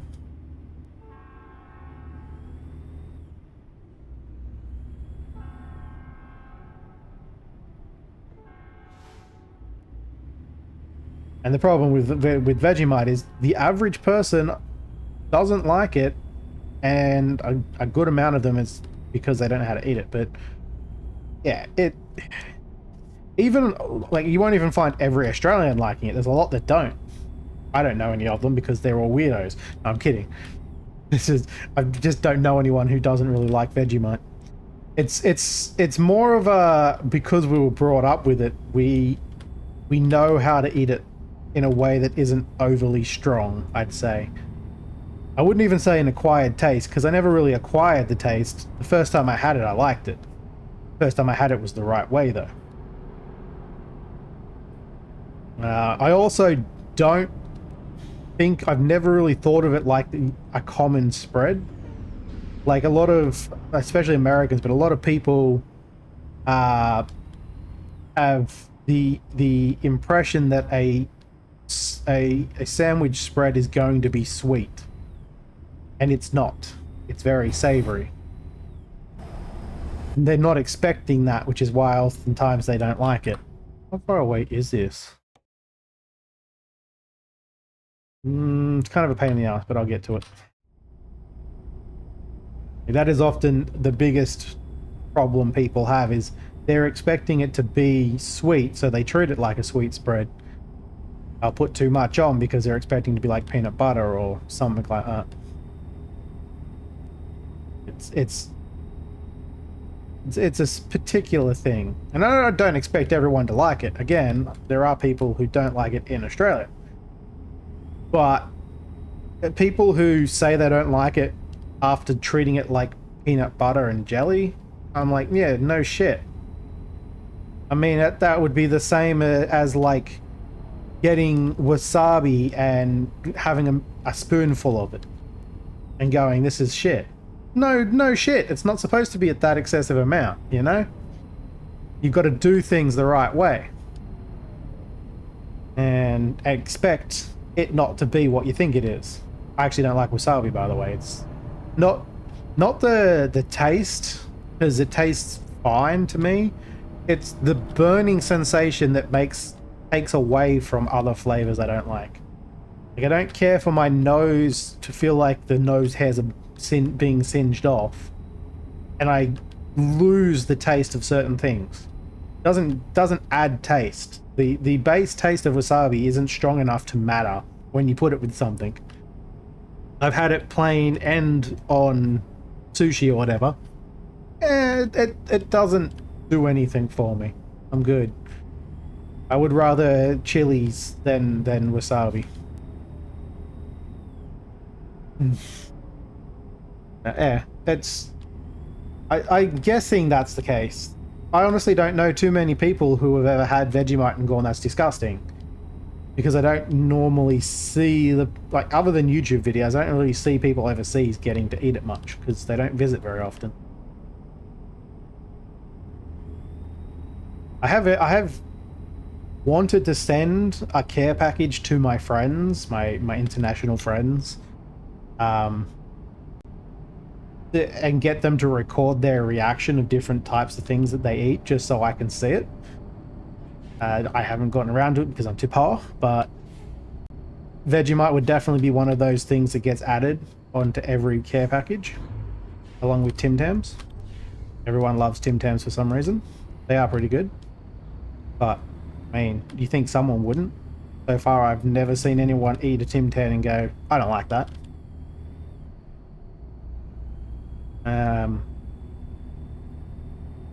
I'm not really sure what else I would send. Anzac biscuits, probably, because they're very, very much a mostly Australian thing. And they're pretty tasty, but they're probably not everyone's cup of tea, as it were. Out of curiosity, if you were sending a care package to someone else overseas, what kind of food do you think is something you would want to include in that pack for those people? Like from your own preferences. It doesn't have to be the usual common stuff. Just like, what do you think they would like? This feels so far away. And I'm still quite a ways away. That job's still active, right? Wait. Oh no, I am going the right way. I'm just turned differently. 8 minutes. I'm not going to get there in 8 minutes. God damn it.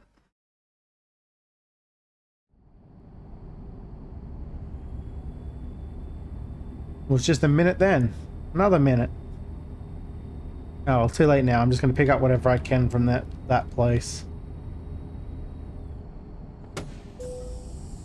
Like, I'm kind of curious what people think is local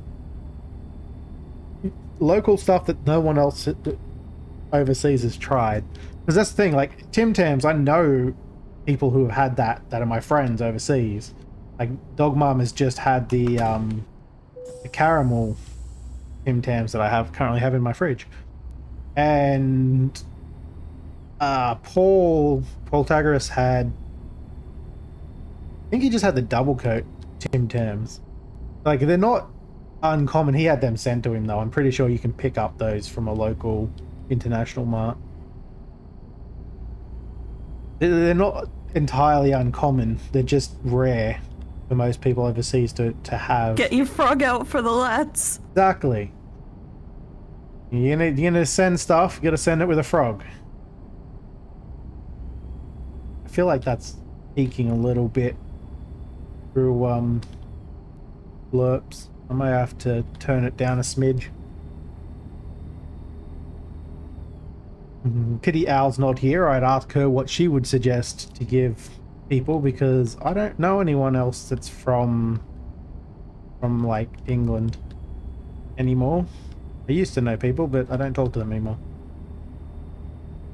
Penny turns up, I could ask him. I don't know what kind of stuff you get in Ireland that you wouldn't get anywhere else. Couldn't even consider the sort of stuff that's over there, because I've never researched Ireland. I mean, you're kind of screwed when it comes to America, because most American things at some point get internationalized. And anything that doesn't can't really travel. You know? Like, you say junk food, it's really going to be...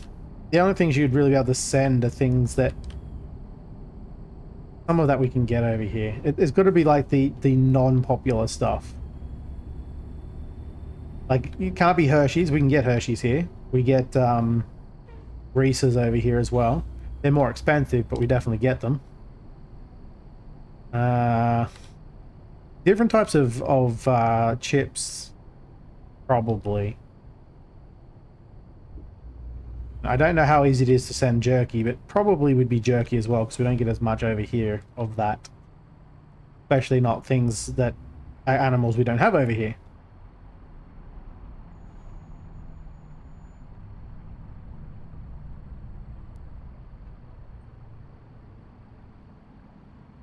If I had the money, though, it would be kind of cool to just do that. Do care packages to friends and then have them send me care packages and just try a bunch of different foods. And that's another thing. Amazon kind of makes it possible to get almost anything. Anything that someone else could send you, you could probably find on Amazon. Usually overpriced, though. That's half the reason you'd get friends to send it. Is they could probably get it cheaper.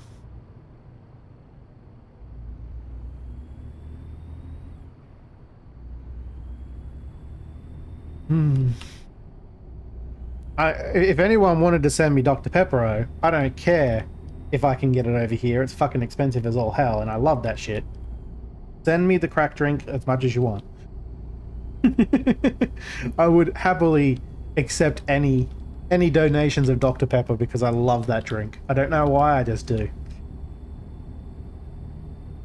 Kind of reminds me of the old cough medicine we used to drink. You think would turn me off of it, but it's kind of the opposite. I love it.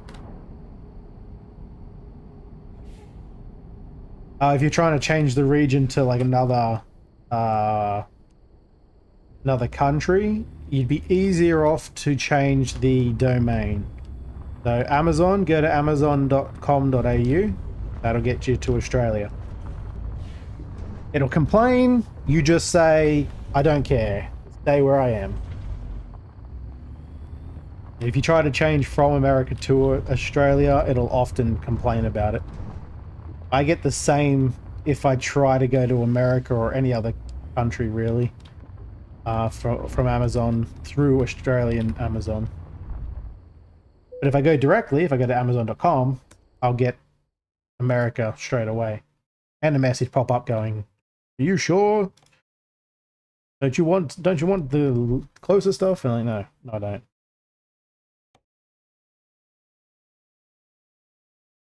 The problem with doing it this way is I don't know where I've been. It doesn't highlight anywhere I've been. But I don't really want to go that way. I want to keep going this way. I'm going to take that job.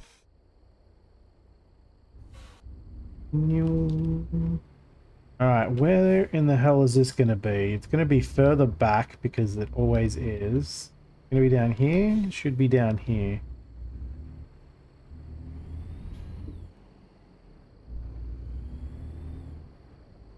There it is. Tiny little trailer. Probably about as long as my truck cab is. I wonder if it's going to be super light.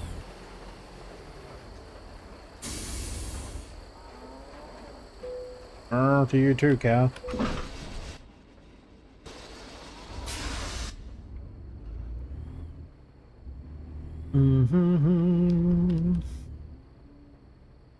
Actually, you could probably cheat if you go up to my wish list. It's just up a bit above, from like 2 hours, an hour ago, just under an hour ago. It would send you straight to amazon.com.au, and you should be able to search from things there.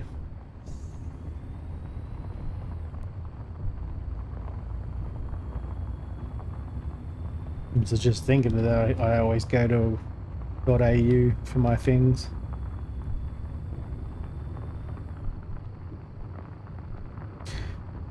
Not that you can't search for things on any Amazon, to be quite honest. The main reason to swap to the local domain is to know whether or not it posts to that domain.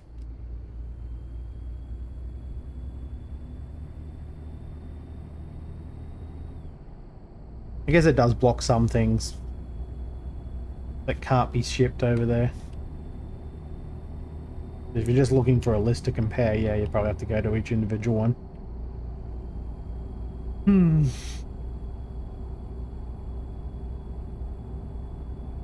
Yeah, I'd probably go a lot of like Arnott's biscuits and things like that. Send over to my friends. Maybe some of the chocolates. Though I think most like Cadbury's and that you guys get anyway. So. Meow. Oh, exactly. Exactly. Just a deep. Oops. Wasn't paying attention. Too busy doing a deep meow. No.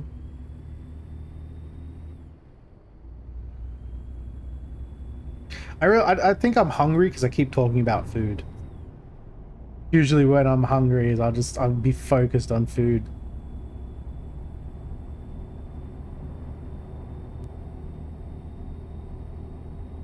It is what it is. I don't know if you guys get wagon wheels over there, but I'd probably send some wagon wheels over. They're biscuits covered in chocolate. Cookies, I should say, because you guys don't call them biscuits.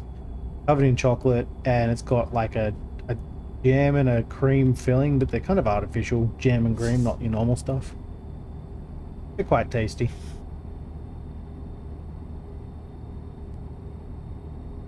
and they call them they call them minis, but they're not really mini because the original was gigantic. They're still a good inch and a half wide, I'd say. I stuff one of those in my mouth to eat all the time. The whole thing. One go. So if I suddenly go quiet, it's probably because I've stuffed one of those in and munching on it. Speaking of, let's do that right now. Wow. Mmm.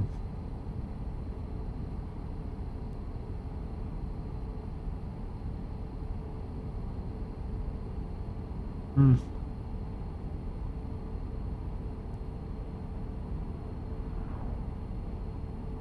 Mm-hmm. Ah, that's good squishy. I'd probably send a pack of those though.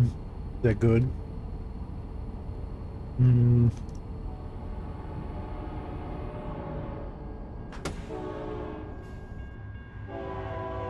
I would not have made it. I was thinking about trying going around the barrier, but I think I would have been hit by the train. If the barrier hadn't gone this far across this side, I probably would have. I would have risked it.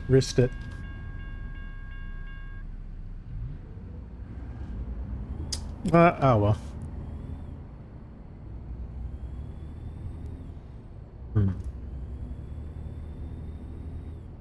Purple nerds, that's what they taste like. More than the chewing gum. Sorry, I'm distracted by the monster. No, brother! You must believe me. Share with me the oats, and you shall not reach the desired girth for the tall, skinny ones. They will spare your life. Yeah, sounds like a deal. I will share with the oats.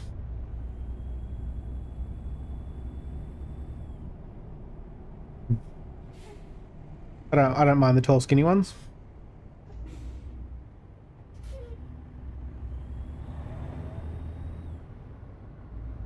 I have no idea what that's actually from. But I like it. That was a good one.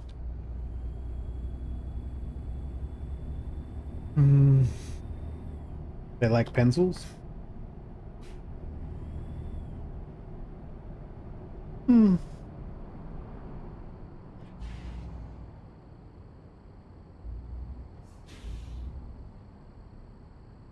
Turning. I don't know why I'm going so wide. I have the tiniest trailer. I keep forgetting.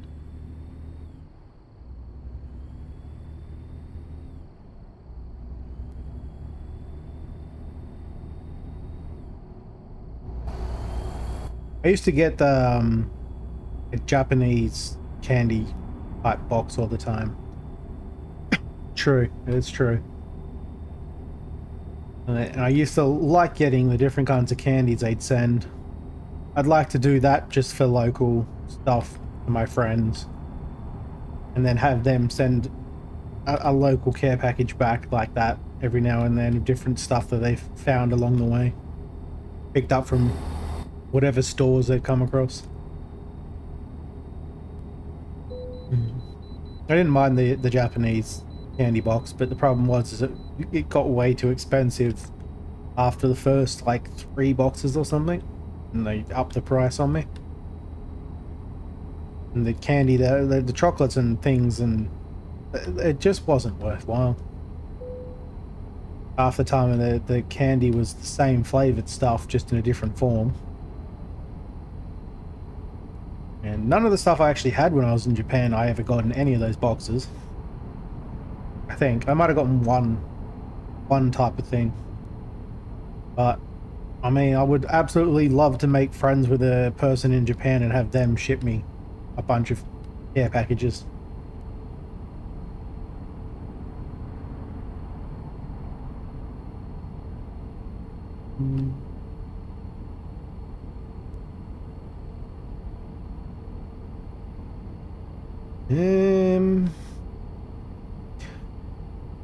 I'm trying to think if I actually had anything like that at all.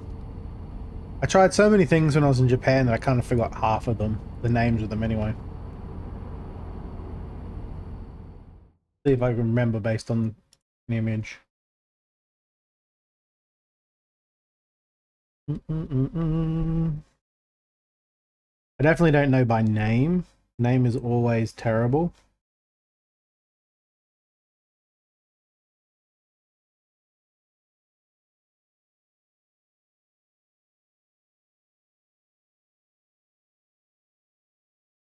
Not that one. Oh, wrong button.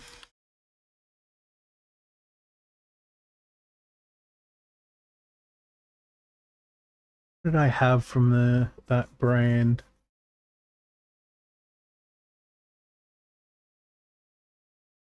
Oh, apparently there's a Australian store for that.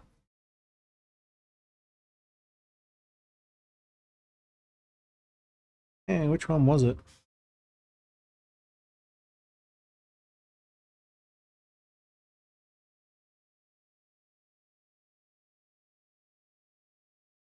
Might have been the orange pack.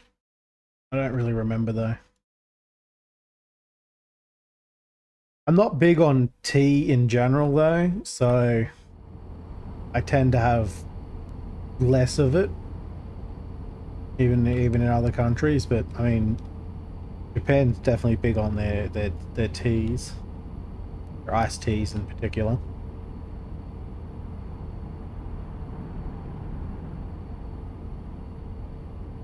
I just remember the logo on something I had, and I don't remember what it was. It tasted really good, but I don't remember what the hell it was.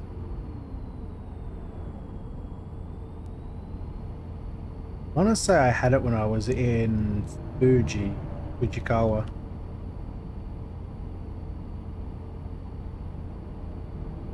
There was a lot of iced tea there. But now I kind of want to give that a try though, because it doesn't sound bad.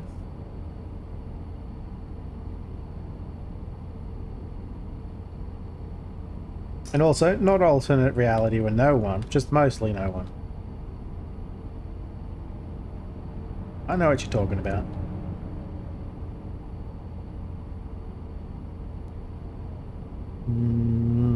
Still in my head in because I know I had something from that brand, but I don't think it was that one in particular.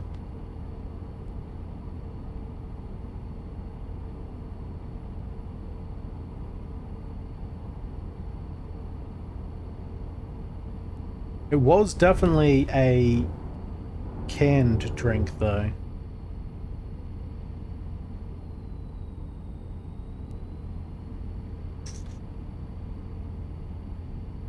I don't know. It has been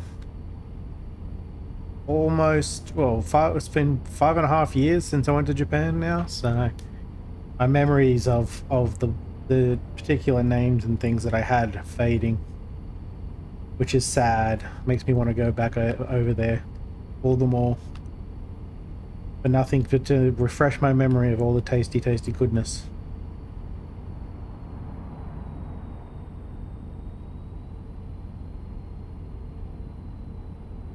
I didn't mind their highballs in a can. You could just pick up from any convenience store.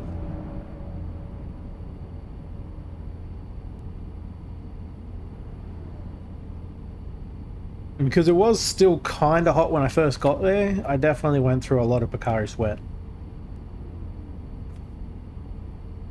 It tastes really good though.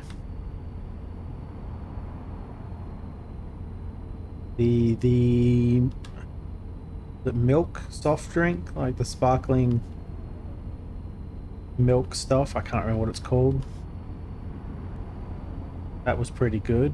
You wouldn't think so, but it really was.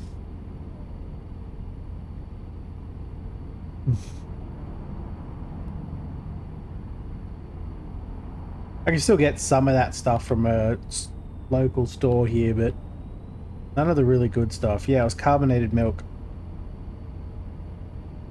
Can't think of what the hell its name is off the top of my head. I think it was in a blue can though.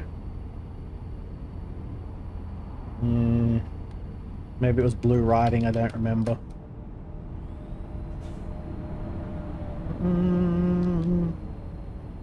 Keep forgetting I've got a small trailer. I don't really have to worry about traffic too much running into my trailer.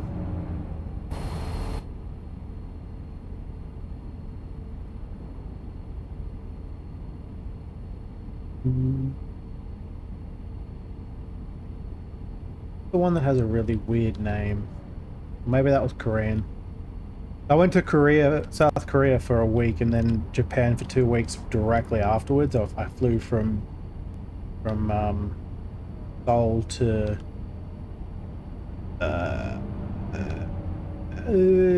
Osaka? Yeah. I think I get sometimes I get the drinks and things mixed up. Calpis. I remember because it sounds like Calpis, but it's Calpis. Calpis. That doesn't taste too bad either. I don't remember if that's Korean or Japanese though.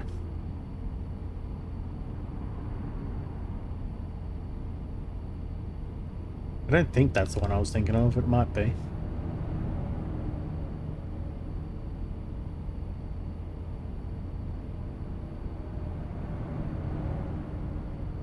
Music is no longer playing. It must be a quiet song. Quiet ambient song.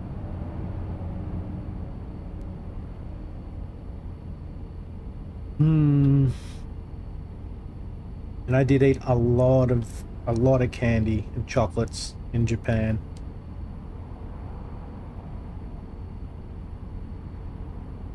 Quite possibly. It is quite possible. Let me have a look if I can find it. I know that the Calpis one is one that I think it is Korean because I think I can get it from around the corner.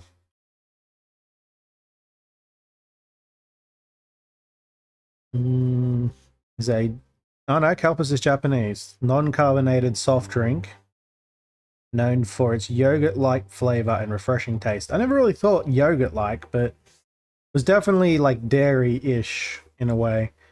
And that's the non-carbonated one. I don't remember the name of the carbonated one. But we don't even know where to look for it, honestly.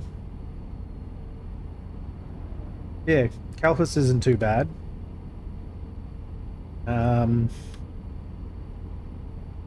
I've eaten a lot of Korean like biscuits and things as well, cookies, because there's a whole bunch of them in the local. It's literally called Asian Mart, around the corner from where I live, run by a Korean couple. They get all the stuff from Sydney that comes in, and from my understanding they seem to get it at a cheaper price because it's way cheaper to buy from here than from direct from overseas or even from Sydney. Yep, this is going to be a hard corner. That wasn't as hard as I thought it was. But I do love the ramen stuff. Anything ramen flavored from Japan. Which to me is just lemonade. For the most part, that's what it tastes like to me. Like the cheap, sugary lemonade stuff we get here. And it's delicious. And I like it a lot. I used to think that ramen just meant lemonade, but it apparently doesn't.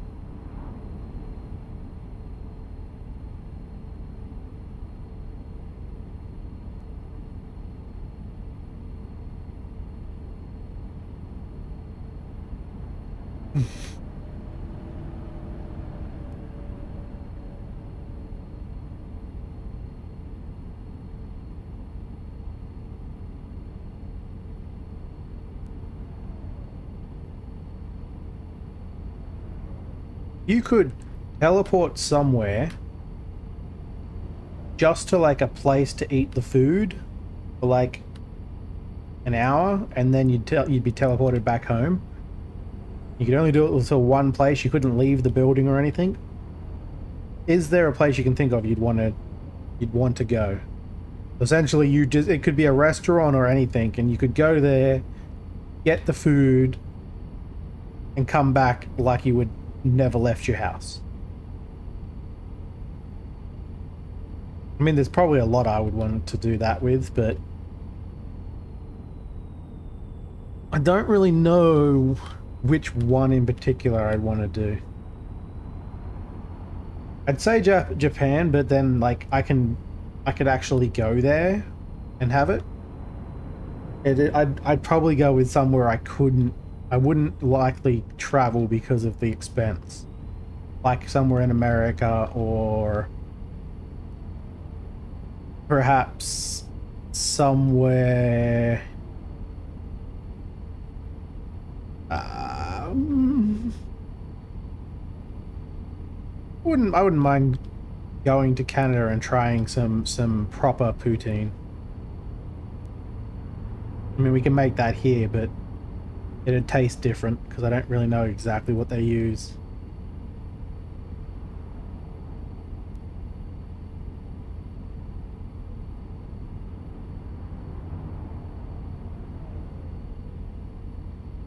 I can't really think of anywhere like unusual to go to try something.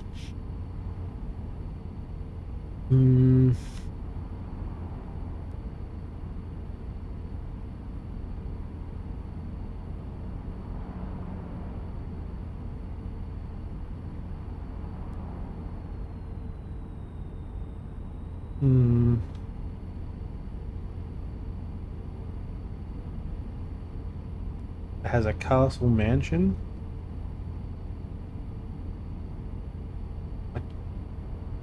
Not really sure what you're referring to there. I mean, there's some castles, but they're all like royal castles or whatnot, and you can't go into them. Castle mansion. Yeah, not sure.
Yeah, not really sure. There's still plenty of places in Japan I would love to go and check out, to like have a look at.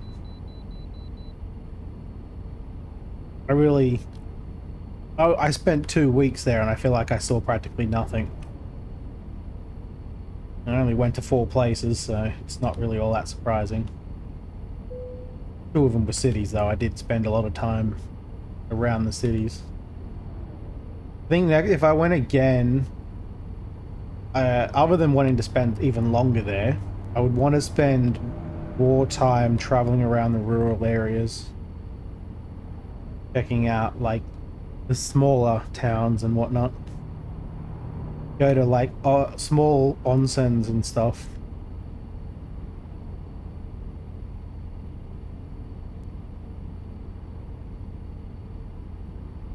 If I was to do that, I would definitely have to learn Japanese first, because it's a lot harder to find people who speak English that far out of the main cities. I mean, even where I stayed in Fujikawa, was like, I think there was only 1 or 2 people in the entire building where I stayed that spoke English. It was far enough out, even though they have tourists all the time, that they don't have that many English speakers. Osaka, everyone still pretty much spoke English.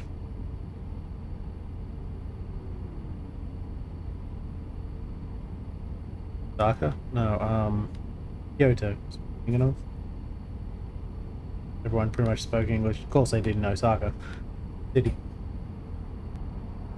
All the cities practically have, like, I'd say 99% of the people there all speak English. And some of the older people don't, they never learn.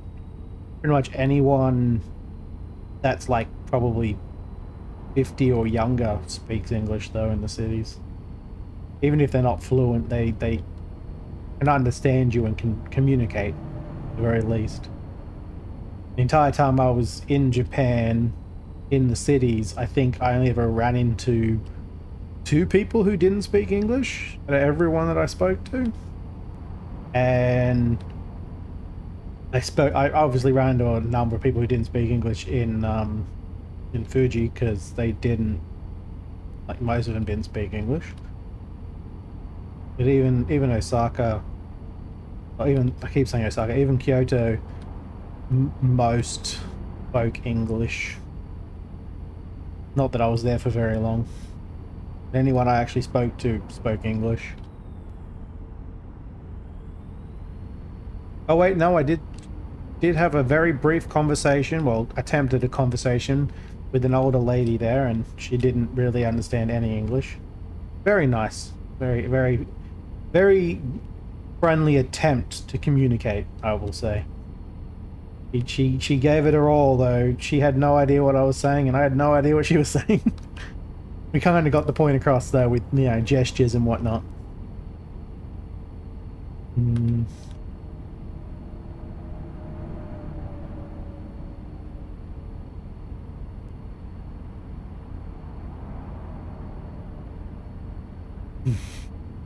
Still think it's probably the nicest place to visit, though. Like, oh, running out of fuel again.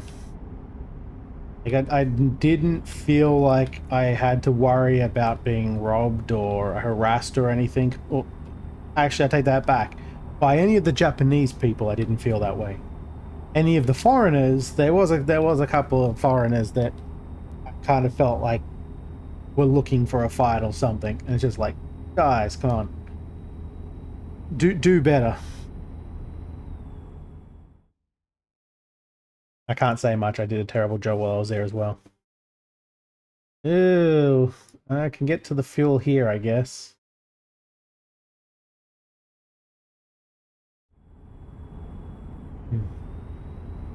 But yeah, I wasn't worried to, like, leave my bag sitting on its own or anything like that, because I knew no one would touch it.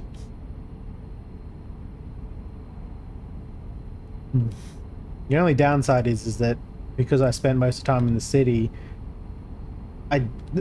just like any city, people aren't particularly friendly. It's not to say that they're not friendly if you start talking to them, but initiating conversations with people in cities is harder. People are busy, they've got places to go, you know. It's awkward to have to stop someone in the street and ask them a question, let alone want to have a conversation with them. Especially when you're not fluent in their native language, which would have made life a lot easier. But even in English, hard to make a conversation with people who clearly speak English.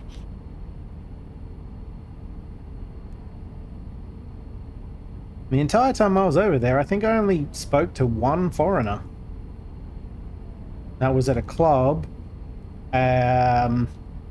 specifically for foreigners, and she was telling me how she had just come from somewhere in Europe and came over here and had like a week of like travel across the entire place. She was going somewhere new every single day. So how she got time to actually do anything when she was constantly traveling, I don't know. But she was friendly, and I think she just wanted to talk to someone who would speak fluent English, because I don't think she could understand people that well. She had a very, very posh sounding English accent. I don't know. It was entertaining conversation for about 5 minutes.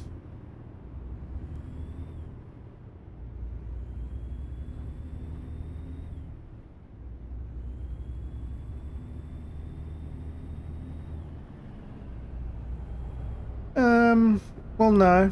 I mean, we were at... I can't remember the name of it. It's like, I think it was the Giraffe or something like that. Some weird name. But the club we were at's like a very common tourist place because it's in the middle of like a tourist area. And then they've got four different levels of... oh, this is the wrong station thing. I'll try and take out that letterbox and then see if I can go through here. Yep. I think it was very early on in the night too and quiet still. So I think she was just talking to me because there wasn't really anyone else to talk to. I'm okay with that. But I don't even know who she was hanging out with, like who she was traveling with. People were scattered across the 4 levels. So. That was also the place I drank too much at, and it wasn't great. It wasn't a great night.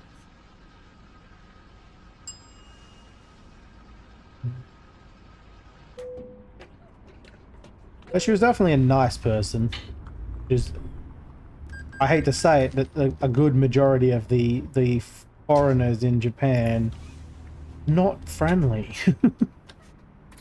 They're worse. It's like you'd think that they would want to be more friendly and talk about, oh, you know, I've gone here and what did you guys see and is there anywhere cool I should check out? No, a lot of them don't want to talk to each other. They don't want to know each other exists. If they've been drinking, they generally just want to fight each other.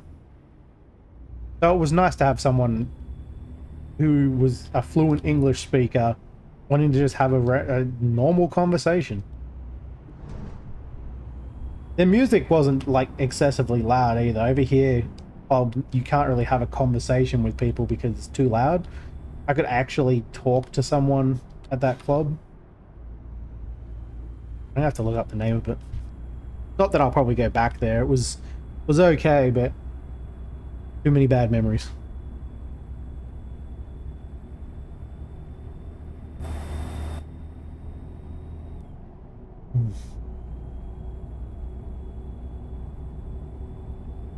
Yeah, she had traveled a lot though, or had planned to travel a lot across Japan when I spoke to her.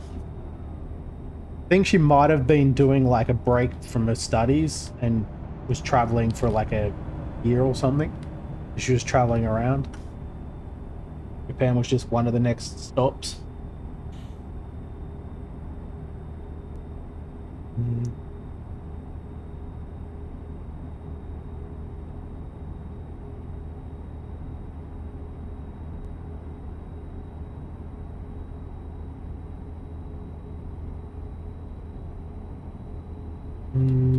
You could tell if you were in a tourist area or not though. Just by the fact that you wouldn't see any non-Asian people outside of the tourist areas really. You might find 1 or 2. Most of them stuck to the tourist zones. I'm the opposite. I don't mind the tourist areas, but I kind of wanted to see more of how Japan is to the Japanese people. I tried to go to places that weren't very touristy as often as I could. Except for Akiba, I went there a lot. We went to Tokyo. Akihabara is a heavy tourist location. I spent like 3 days of our Tokyo trip there. Would have been a 4th. Ooh, but the typhoon hit and we couldn't travel. So we lost that last day.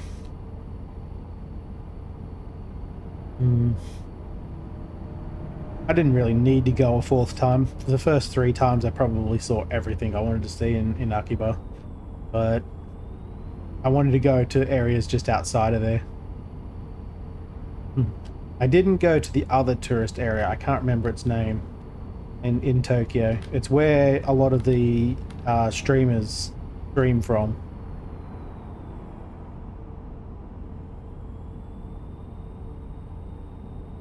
But I wanted to do more rural ones. The problem was I knew I would have trouble speaking to anyone out there because I knew that my Japanese kind of sucked and their English was non-existent. And I wanted to get a, what do you call it? Like a guide to go with me. Couldn't find one that would travel to where I wanted to go. Because they all kind of wanted to stay in their local area. They didn't want to travel much. So I ended up, I was going to just get a new guide in every area, but by the time I actually planned to do that, I ended up changing my mind because it became too difficult to find people who were free. The closer you got to the time, the less people were available.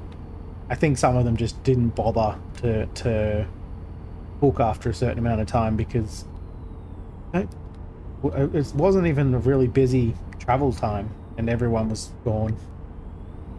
I would have preferred to have had a guide for a good amount of it if I was going to travel a lot around.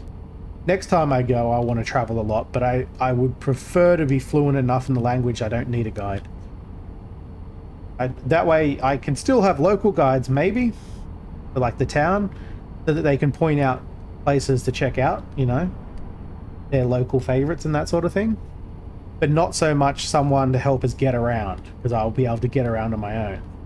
Not that getting around is really all that difficult in Japan because practically every sign has English on it, or Romanized Japanese I should say.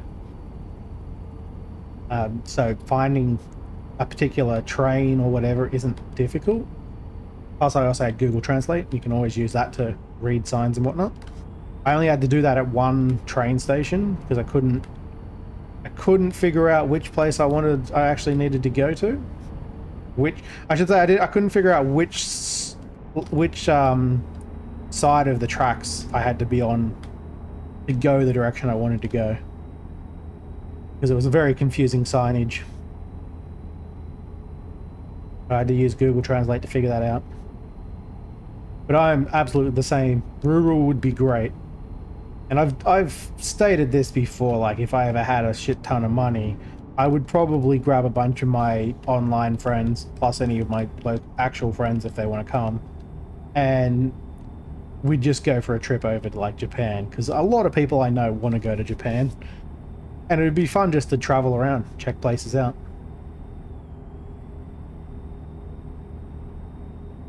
I went with one of my friends. I actually went to Korea on my own because no one wanted to go.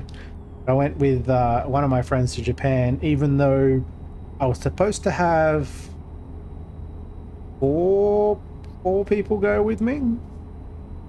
Everyone kind of bailed before, like shortly before I was planning on going.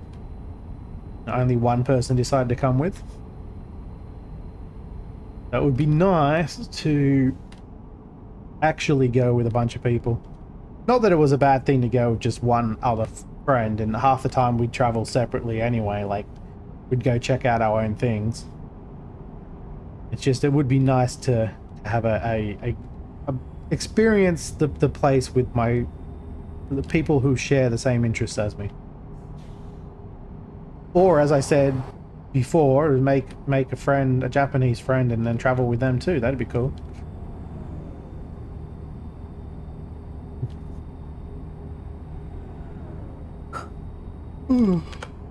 I've had Japanese friends before, though I guess really more work colleagues. I didn't really get into the Japanese culture and such until much later. So my first job, I didn't have a major interest in... I had an interest in language, but I didn't really have an interest in the culture or going to visit the places. So I never really asked any of my multicultural friends about their home countries. I only ever asked about the languages. And I mean, it was kind of a wasted opportunity.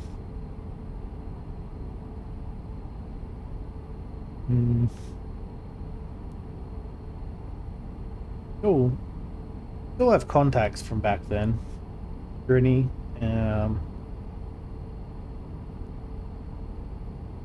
might be able to contact Hugh, but probably not.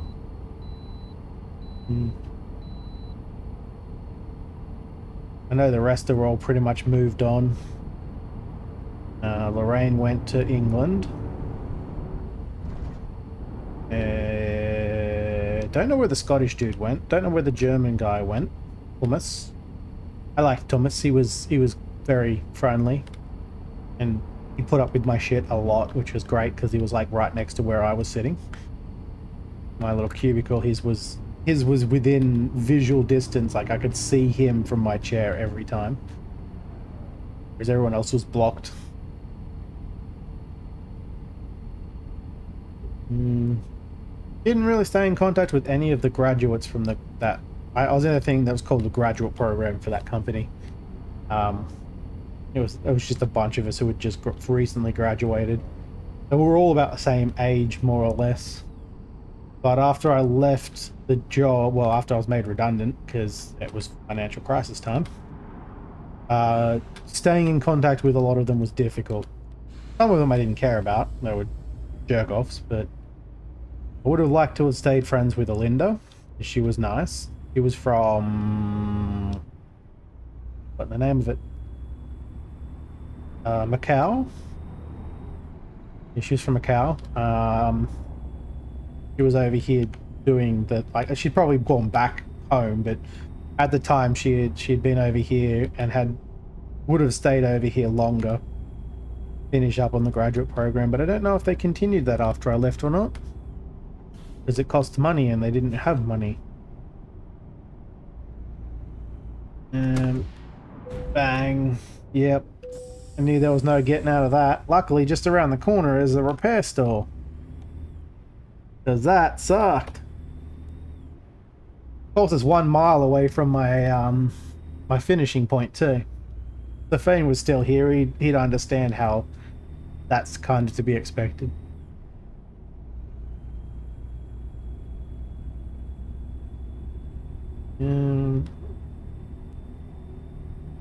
Alex oh my God! Okay, it's happening. Everybody stay calm. What's the procedure, everyone? What's the procedure? Stay calm. Wait. Stay calm. Everybody, calm down. No. Alright, that doesn't exist. I always forget the invisible walls in this game just randomly placed in everywhere. Terrible turning arc now.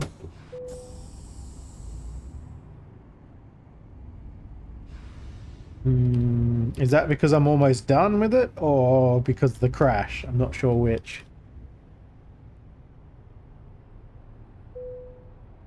That graduate program had someone by the name of Alex. She was half Russian, half New Zealander. Not a mix I thought was very common. Turns out it's incredibly common. That's why I couldn't turn. Look at that, 19%. No wonder I was having such troubles. Yeah, screw it. We'll also put that one down and get it to 0. I did hit a cop. True. The cop did not care because it's his day off.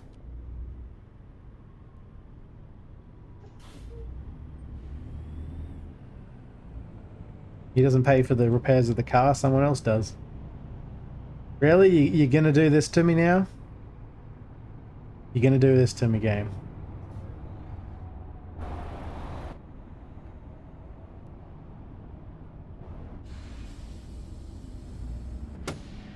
And the worst part is I know I'm gonna run into the arse of one of these guys trying to get on the road.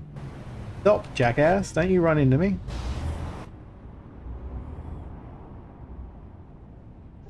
Do-do-do.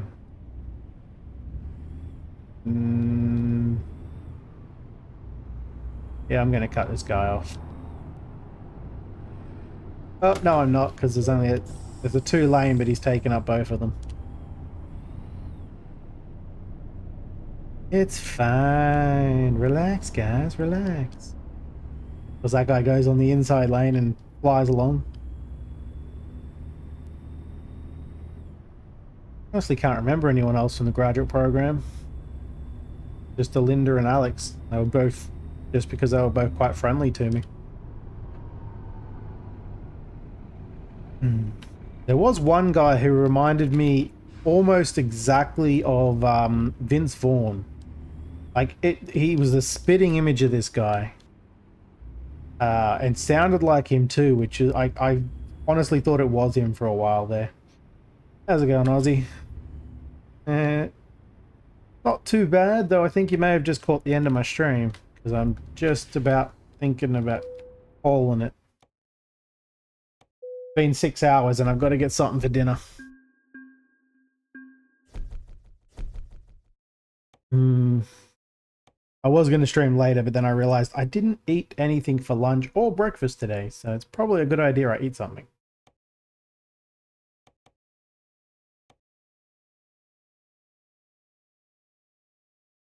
Getting loaded for Sydney. I'm assuming for a trip to Sydney, not like getting loaded, as in getting loaded and then going to Sydney. Which is a different thing entirely.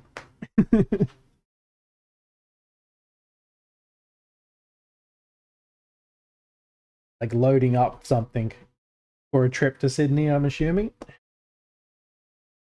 If I remember correctly, you're the truck driver, right? The dude that drives. Yes. What I figured. It made sense in my head, but I'm like, wait a second, maybe he's even talking about something else. Yeah, unfortunately, I'm going to call it here because I got to get something for food. I will be live again tomorrow, question mark, give me a second. Yep, I'll be live again tomorrow. I won't be live on Friday here because I'll be busy that day with my niece's 18th. But yeah, tomorrow and the next day I should be live. Don't know what I'm doing yet. Probably some more truck driving first thing tomorrow. Unless I make plans with other streamy friends. Wrong button. I want this one. I don't think Necro is going to be around, so we won't be doing Green Hell. I do have a few other games to play. What is it? Forever Skies and I've forgotten its name. Something 1. What's it called? Schedule 1. There it is. I want to play those with other people though, preferably. So I'm going to see if I can grab someone to play those with. Let's see. Who are we going? Well, he's leaving. Enough of that. Not him. Skip on that one. I think I'm going to do someone who's playing trucking. You all seem to enjoy the trucking anyway, so let me send you off to someone who's trucking. We will go with... I don't know why. Probably because his name's Old Timer. I'm going to send you off to Old Timer. He's doing some trucking. Don't know him. Don't know what his style of streaming is or anything. Go say hi to him anyway. Maybe he's interesting enough to check out. I think he might be on break though, because it looks to me like he's just sitting there. Either way, go say hi to him anyway. Oh no, he's filling up his tank. And I will see you all, hopefully see you all tomorrow. Just to make sure, you can always check my Discord. Easiest way to know when I'm going live. Otherwise, hopefully Twitch will tell you. If not, maybe you just want to show up anyway. Up to you. I'll talk to you all hopefully tomorrow. Bye.